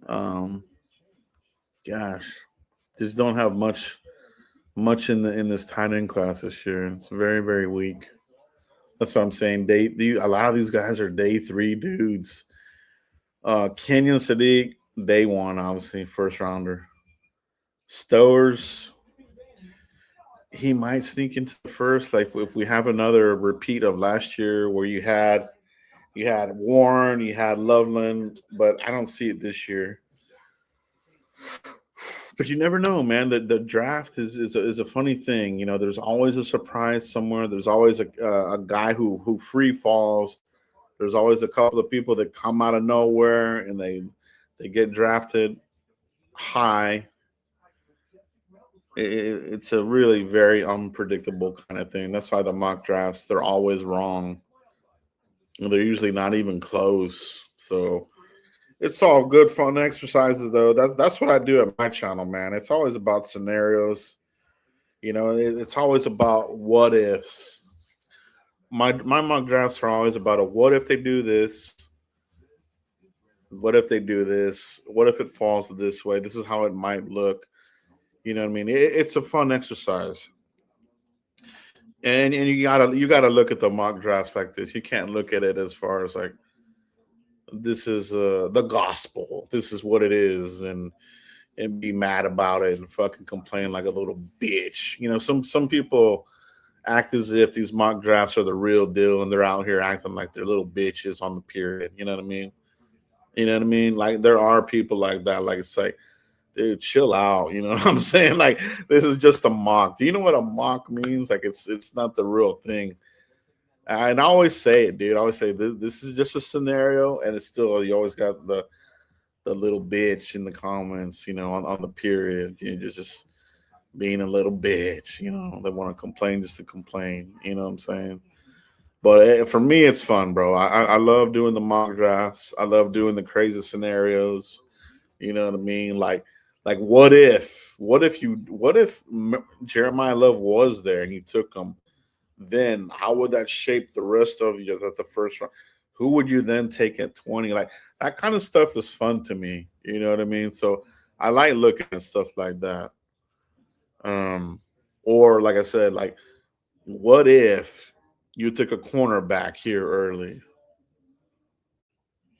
You know, so it's always fun. You know, you put different names there, and it's a good time, dude. So I'm gonna be working on my post combine mock draft probably over the weekend. Probably have that come out probably like Wednesday, maybe Thursday, somewhere like that, just to let it sink in and go over my notes and see how the combine affected any of my grades. You know, did anybody move up on my boards? And I can tell you that some have. Some of these cornerbacks moved up for me. Safeties. I even had some cornerbacks kind of move down a little bit. I had a couple of people that didn't look as good as I thought, but you gotta take it all with a grain of salt. You know, what really matters is the tape. You know what they've done in games. The combine just kind of really confirms their measurables, and can they play under pressure? Because if you think about it, they're playing under the lights. This is the bright lights of the combine. They're on TV. The pressure's on. Can they catch the ball? Do they get nervous and not catch the ball? These are all little things at the end of the day matter. You know what I mean? Like, can they do this under pressure, or do they fold? And you don't want the players that fold, man, because when it comes down to it, if it comes down to one play in the playoffs to move on, you want to know that this guy can perform under pressure. You don't want the guy who can fold, who you throw him the ball, this fool might drop it. You don't want that. You want the guys that are mentally tough and that have the athleticism and that can make the plays. So that to me is how I look at the combine. You know, a lot of people joke about it as being the underwear Olympics. There's more to it. You know what I mean? And there is competition to this, and there is the pressure of the lights. You know, some guys they fold, man. And you will see it here. Some of these guys they might choke it up, and some of these guys don't even want to compete. Like they don't want to seem, screwing up, so they don't even participate now. So put all that into the equation, which is like your final draft grade at the end of the day, as you're building your top 100 list. You know what I mean? So, but these tight ends, man, a lot of them are day three tight ends for me. Stowers could sneak into the first, maybe for somebody that really doesn't have anybody else above him on their board, but he's more like a second, maybe even a third. And then the rest of these guys, they're day three dudes all the way. Here's Gillenborg, couldn't make the over the shoulder catch. Hibner, he caught it, bro.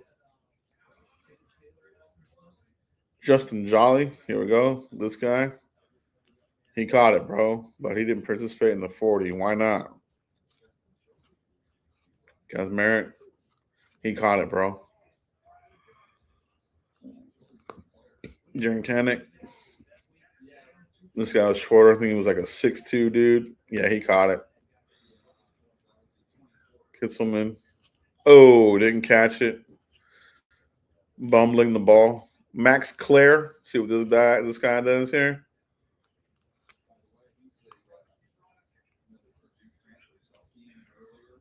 Marlon Klein, this is a guy that would be like a Cowboys 6'6" type of tight end, wide receiver. Look for him to be in the mix, bro. Day three, that Michigan tight end. I know that we have Schoonmaker, he sucks, but you got to turn that room. You got to turn that room. It's time to move on here. So, day three, you might look at that Klein kid out of Michigan.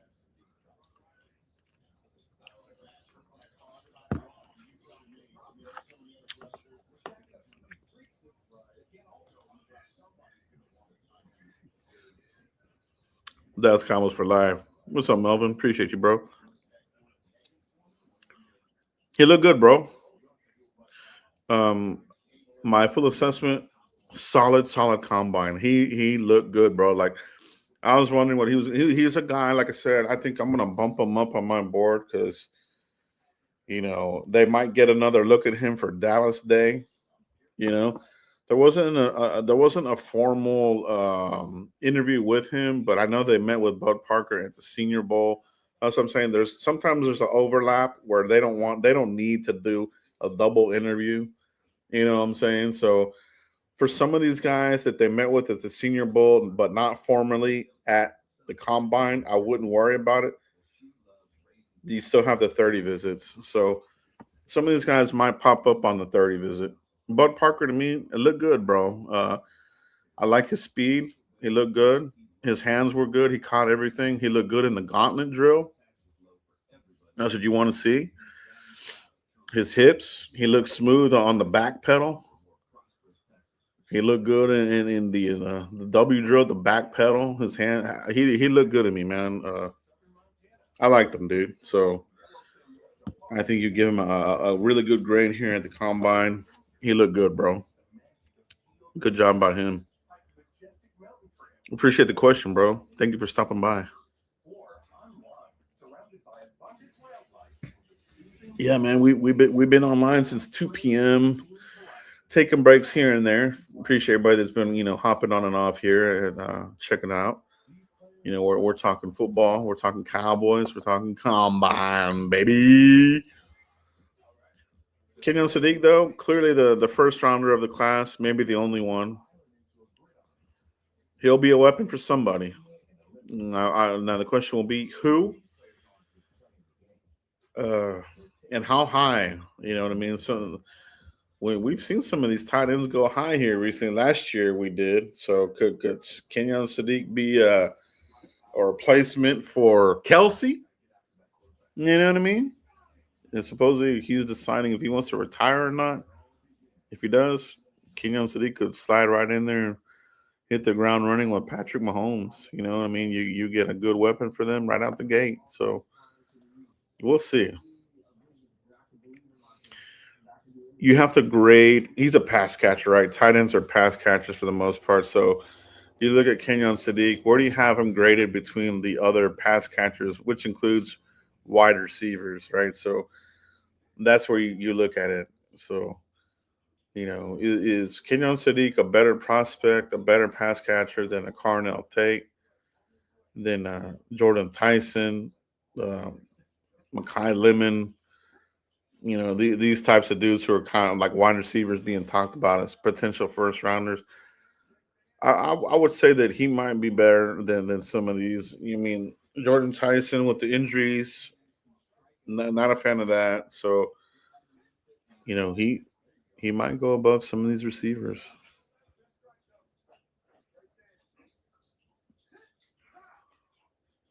We're looking at this little block drill here on the sleds for the tight ends. Let's see who shows power and who can't move the damn sled. All right. Let me see. I think we got.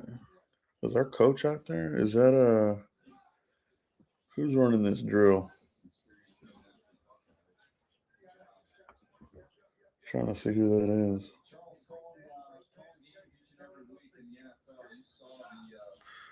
Is that Lunda Wells? I can't tell, man.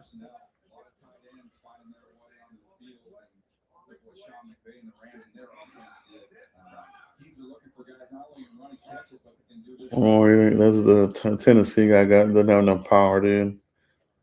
Max Claire.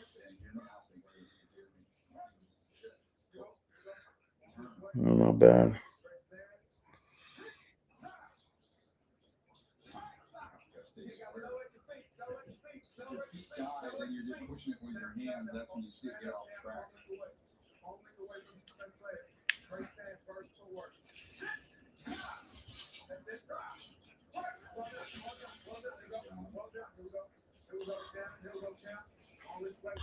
Russell Maryland's kid. Let's see what he does.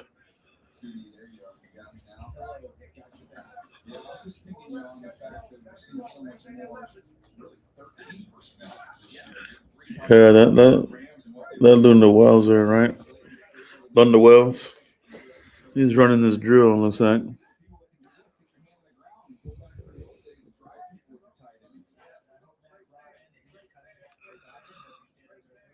Yeah, he's running this drill, bro. He's gonna look at these guys. So you know they're gonna add one. I bet you, and that's good, bro. Our coach is on here running this drill on sleds, getting a good look at all these guys. Who's got power, who's weak as shit.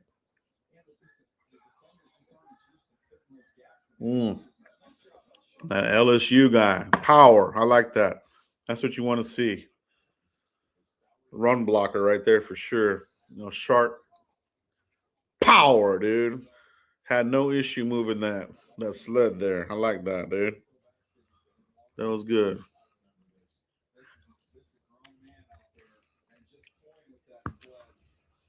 Mm-hmm.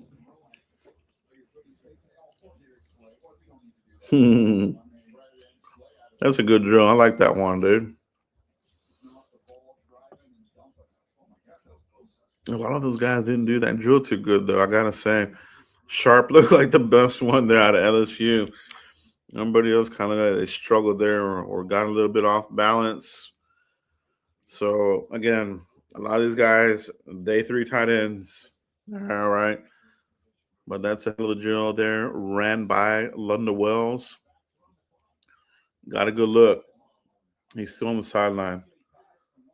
Yep. And that's our boy, Lunda Wells there. He's still back there. So getting a good look, the interaction there between these guys. Giving instruction, coaching them up here on the sidelines. I love it, bro.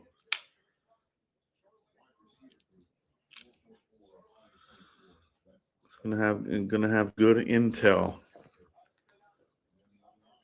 and he'll be the guy, that could probably say, "Hey, This guy's better than Schoonmaker. This guy, he'll be an upgrade over Brevin Span Ford.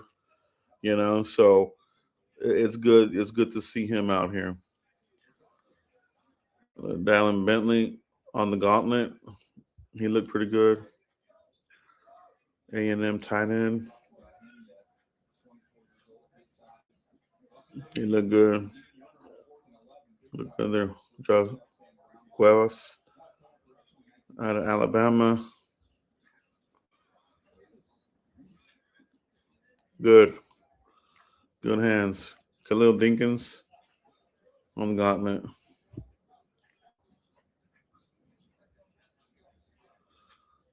I don't know. Khalil Dinkins didn't look too good in that drill. Jack Indries, Texas, gauntlet drill. Let's see what it looks like.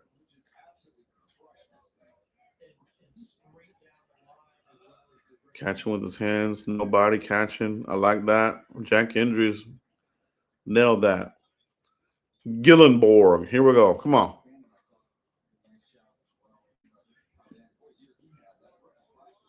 Good. I like that. Old Gillenborg right there, right out of Wyoming.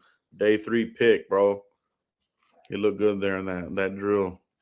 And he's got the size of the combos we're looking at. Hibner, SMU.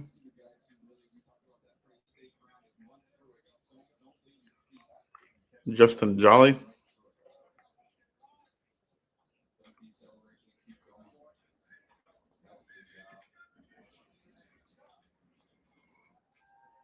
How's Merritt?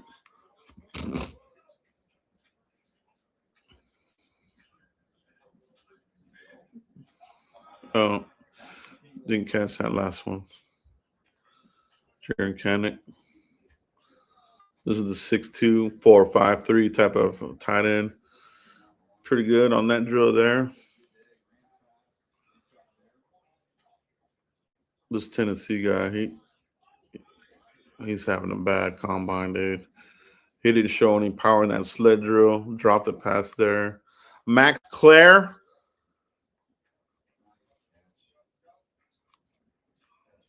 Okay. Okay, here we go. Let's show the Martin Klein. This is the Cowboys 6'6", Michigan kind of guy. Cashing it. Yep. There's another one here of Cowboys. Tanner Kozel. He's about 6'7". Good hands. RJ Maryland.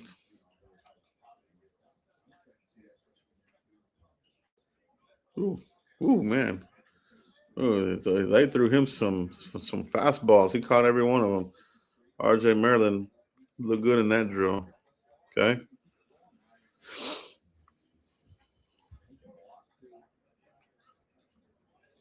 Definitely some day 3 options here for the Cowboys. That's why I wanted to look.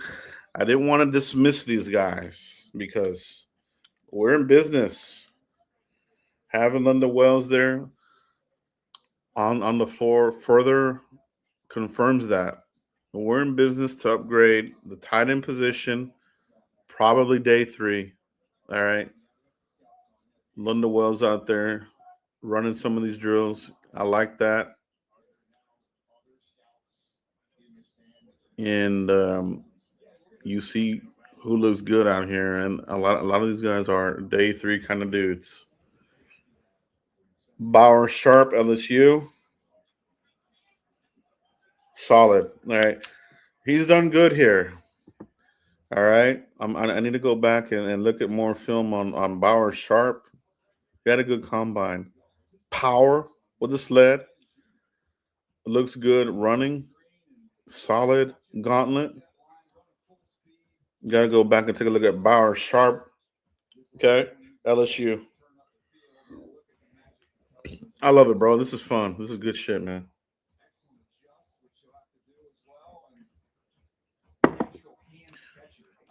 And definitely some options here. Like I said, day 3 for the Cowboys. You got a couple of 5s this year. I think, what do we got? What do we got? 2 5s? Could use a tight end with one of those. All right.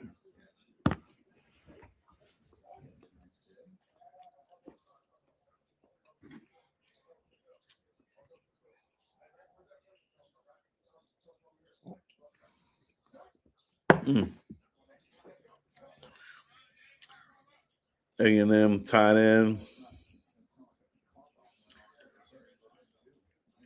The last A&M tight end that was worth anything, that was any good, does anybody know?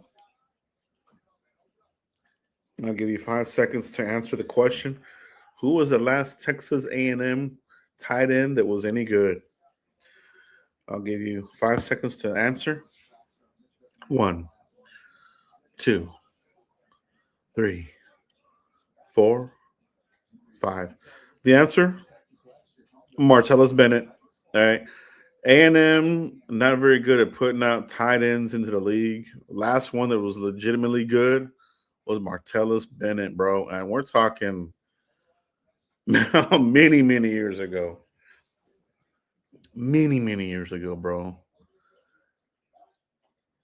And honestly, they tried to make it work. The Cowboys tried to copy the Patriots, 2 tight end set with Gronk and Aaron Hernandez.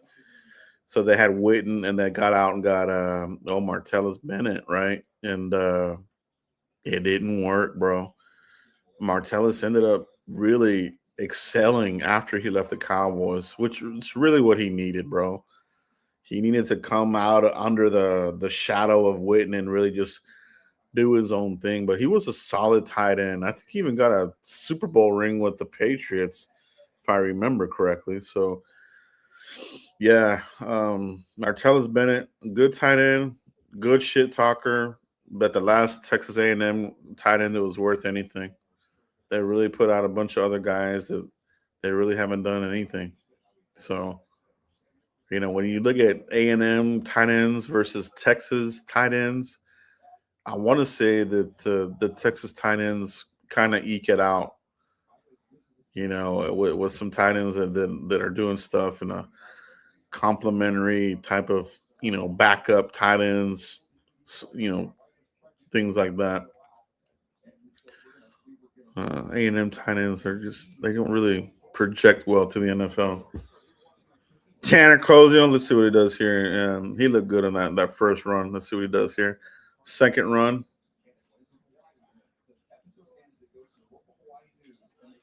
See, Tanner, he would be an upgrade over Brevin Spanford. He's got similar, if not greater, wingspan than Brevin Spanford. He's a natural pass catcher, and he can hold his own in run blocking. You know what I mean? I think he's a good enough tight end that you could use a day 3 pick on. That's the U of H tight end, and then Marlon Klein out of Michigan, day 3 pick as well. This guy he dropped. Nah. Eli Reardon, Notre Dame tight end.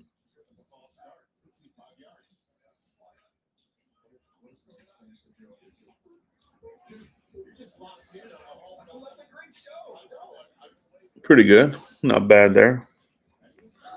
Sam Roush, Stanford. Oh, man. Didn't catch that one. Not bad. Bauer Sharp.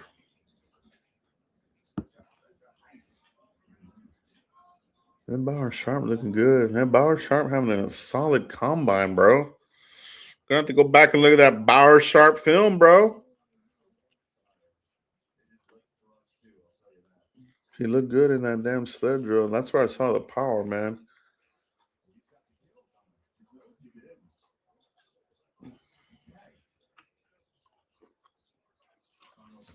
Huh?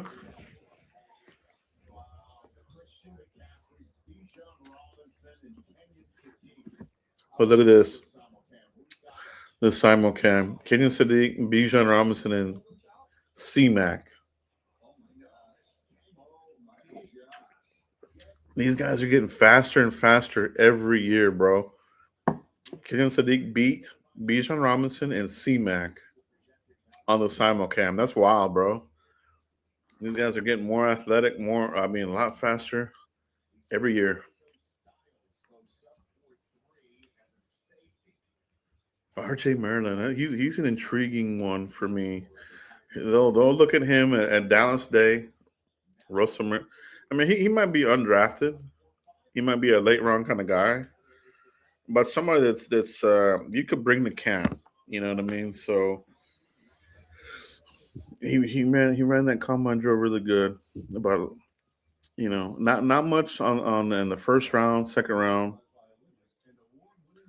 Some of these guys will probably sneak into the third round. I think that's when they might start coming off the board. Like I said, Eli Stowers might be a second rounder. Maybe a few of these guys start coming out in the third, but a lot of them 4 or 5 and onward. So Cowboys, they might use one there in that fifth would be the sweet spot probably. I don't think I would necessarily would want to use one on the fourth round because I think fourth that's still a relatively good pick for you. So I'm still looking at probably defense, probably a safety, something like this. So I probably won't use a fourth on the tight end. It's probably going to be one of those fifths, maybe even one of those end of the draft type of things. In the seventh round. But you do need to add one into the mix. I think you've had the same guys here for a couple of seasons now. You've seen no progression. You've seen no progression from Schoonmaker. You haven't really seen much progression out of Bremen Spanford, and he's been given the opportunities. And it just you're kind of just you're getting complacent there. So you got to add somebody into the mix. I say the same thing about the backup quarterback, man. That's why I wish we had just a few more picks because I want to give Joe Milton competition. All right. I think we all know that he is not very good. His claim to fame was the game that he had as a Patriot versus I already forgot who the hell it was, but we didn't see that. You know what I mean? Had a couple of splash plays in camp. That was it. Looked like shit in the preseason. Looked like shit at the end of the season. He doesn't look good, bro.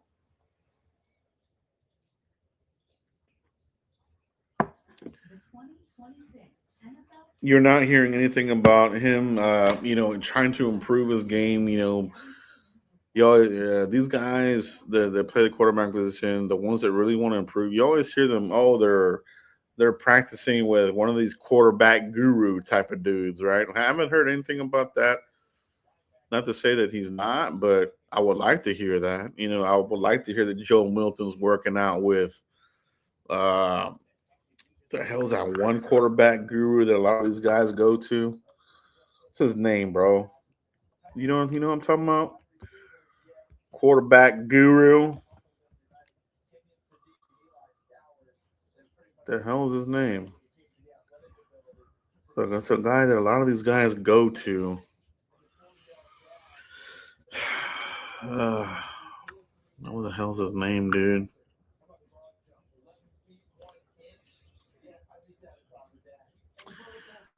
John Beck is one of them. He's one of them. But there was another one that's a little bit more famous than him that people go to improve their game. You know, John Beck is one. Gosh, what was the other name? Whitfield. That's the other one. John Beck and Whitfield. I want to hear that. You know what I mean? And we don't. We don't hear that. And Jordan Palmer's another one, right? So I would like to hear that, bro. I would like to hear that Joe Milton is trying to improve, refine his game. We're not hearing none of that. You know what I mean? I mean, we even Dak in his early career, he was even working out with these dudes for a little bit. Even Romo. So there's nothing wrong with going out and getting one of these guys to refine your skill set. So, but haven't heard anything about it, and you're kind of seeing that on the field. He hasn't improved. So, I would like to use a pick day 3 to give Milton some competition. I don't want it to be Will Greer. And Will Greer is definitely not the future kind of dude who can sit here, compete, and possibly be a guy that you have in waiting. You know what I mean? He's kind of just he's like a de facto quarterback coach, Will Greer. You know what I mean? I think that's kind of why they have him here. He gives emotional support for the quarterbacks, Dak and some of these other guys. But he's not a guy that's gonna be the guy that you pass the torch to him after Dak, finishes his career. And where we're at right now, neither is Milton, and maybe we're not at that point quite yet. But I want to see them do it in practice. I want to see, and what I mean in practice, I want to see the Cowboys do this as an exercise, as in draft a quarterback, give this guy competition, push him, and see how he performs. Does he get better or does he stay the same? And right now, Joe Milton, he ain't it, bro. So in as an exercise, if you have some extra picks, get you one, compete, and see if something becomes of it. If not, maybe you're looking at 2027, to start looking at a succession plan. But it's coming soon, bro. Like it's inevitable. It's like the coming storm. You know, you're closer you're closer to the career arc of Dak being at the end than you were at the beginning. It's like, Dak's career started here. He's at the half point. He's right here at the 33% left. He's got maybe like 3 seasons max. So you're looking at it like at the engine. You're looking at the tank being probably like you have like a third left in the tank, and you're about to hit empty. So you don't want to burn out the fuel pump.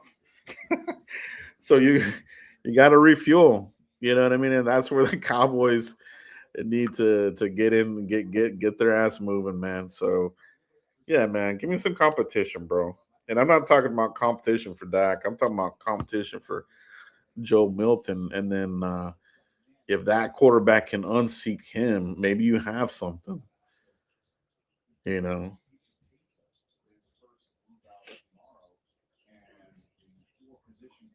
we'll see what they do. We'll see what Shoddy has on his mind, because Schottenheimer has seen this. You know what I mean? He was there when Drew Brees was there, and they brought in Philip Rivers, right? So you and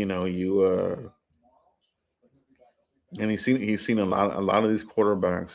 He's familiar with them, so he knows the game. He knows the position. He was Drew Brees' quarterback coach in San Diego, so he has to have an eye for what is a Pro Bowl, I mean Hall of Fame quarterback look like. He's worked with them. I mean Russell Wilson, he was a Super Bowl, caliber quarterback at one time early in his career, so he knows what that looks like. Drew Brees, so he kind of has a firsthand look at it. So lean on Brian Schottenheimer's experience here to go and get you another quarterback somewhere day three to compete with Joe Milton. You know, so I don't know if that starts this season, but it needs to start pretty damn soon. You know, tight ends, man, they look. I think they did their thing. Like I said, they look good out here, but you got one probably first rounder. You have a fringe second rounder kind of guy first, maybe Eli Stowers. The rest, day three dudes, like all the way. So that's where we're at on tight ends. I would like to see the Cowboys, kind of get that churning as well. You know, that's the way you build these rosters. Churning and burning, churning and burning. Get the complacency out of here. These have to be Schottenheimer guys now. You know what I mean? Where right now you're working with you're working with McCarthy dudes, you know, who they did their thing when they did their thing, but we're in a new era now. So let Schottenheimer have run his vision and churn the roster. Give me another tight end in here.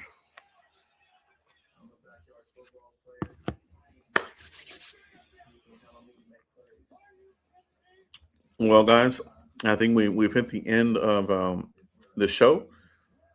They're about done here with drills and everything. They're done, so they're going to close out this combine, and that's it, guys. Appreciate you. We've been on since 2. Good times, fun times. Appreciate everybody that jumped on here at some point of the broadcast. Pound like on that button if you haven't already, bro. I'll see you Saturday night, hopefully. Depends on how my evening goes. We might come back here and do a follow-up. All right, but we'll see you. Appreciate you, everybody.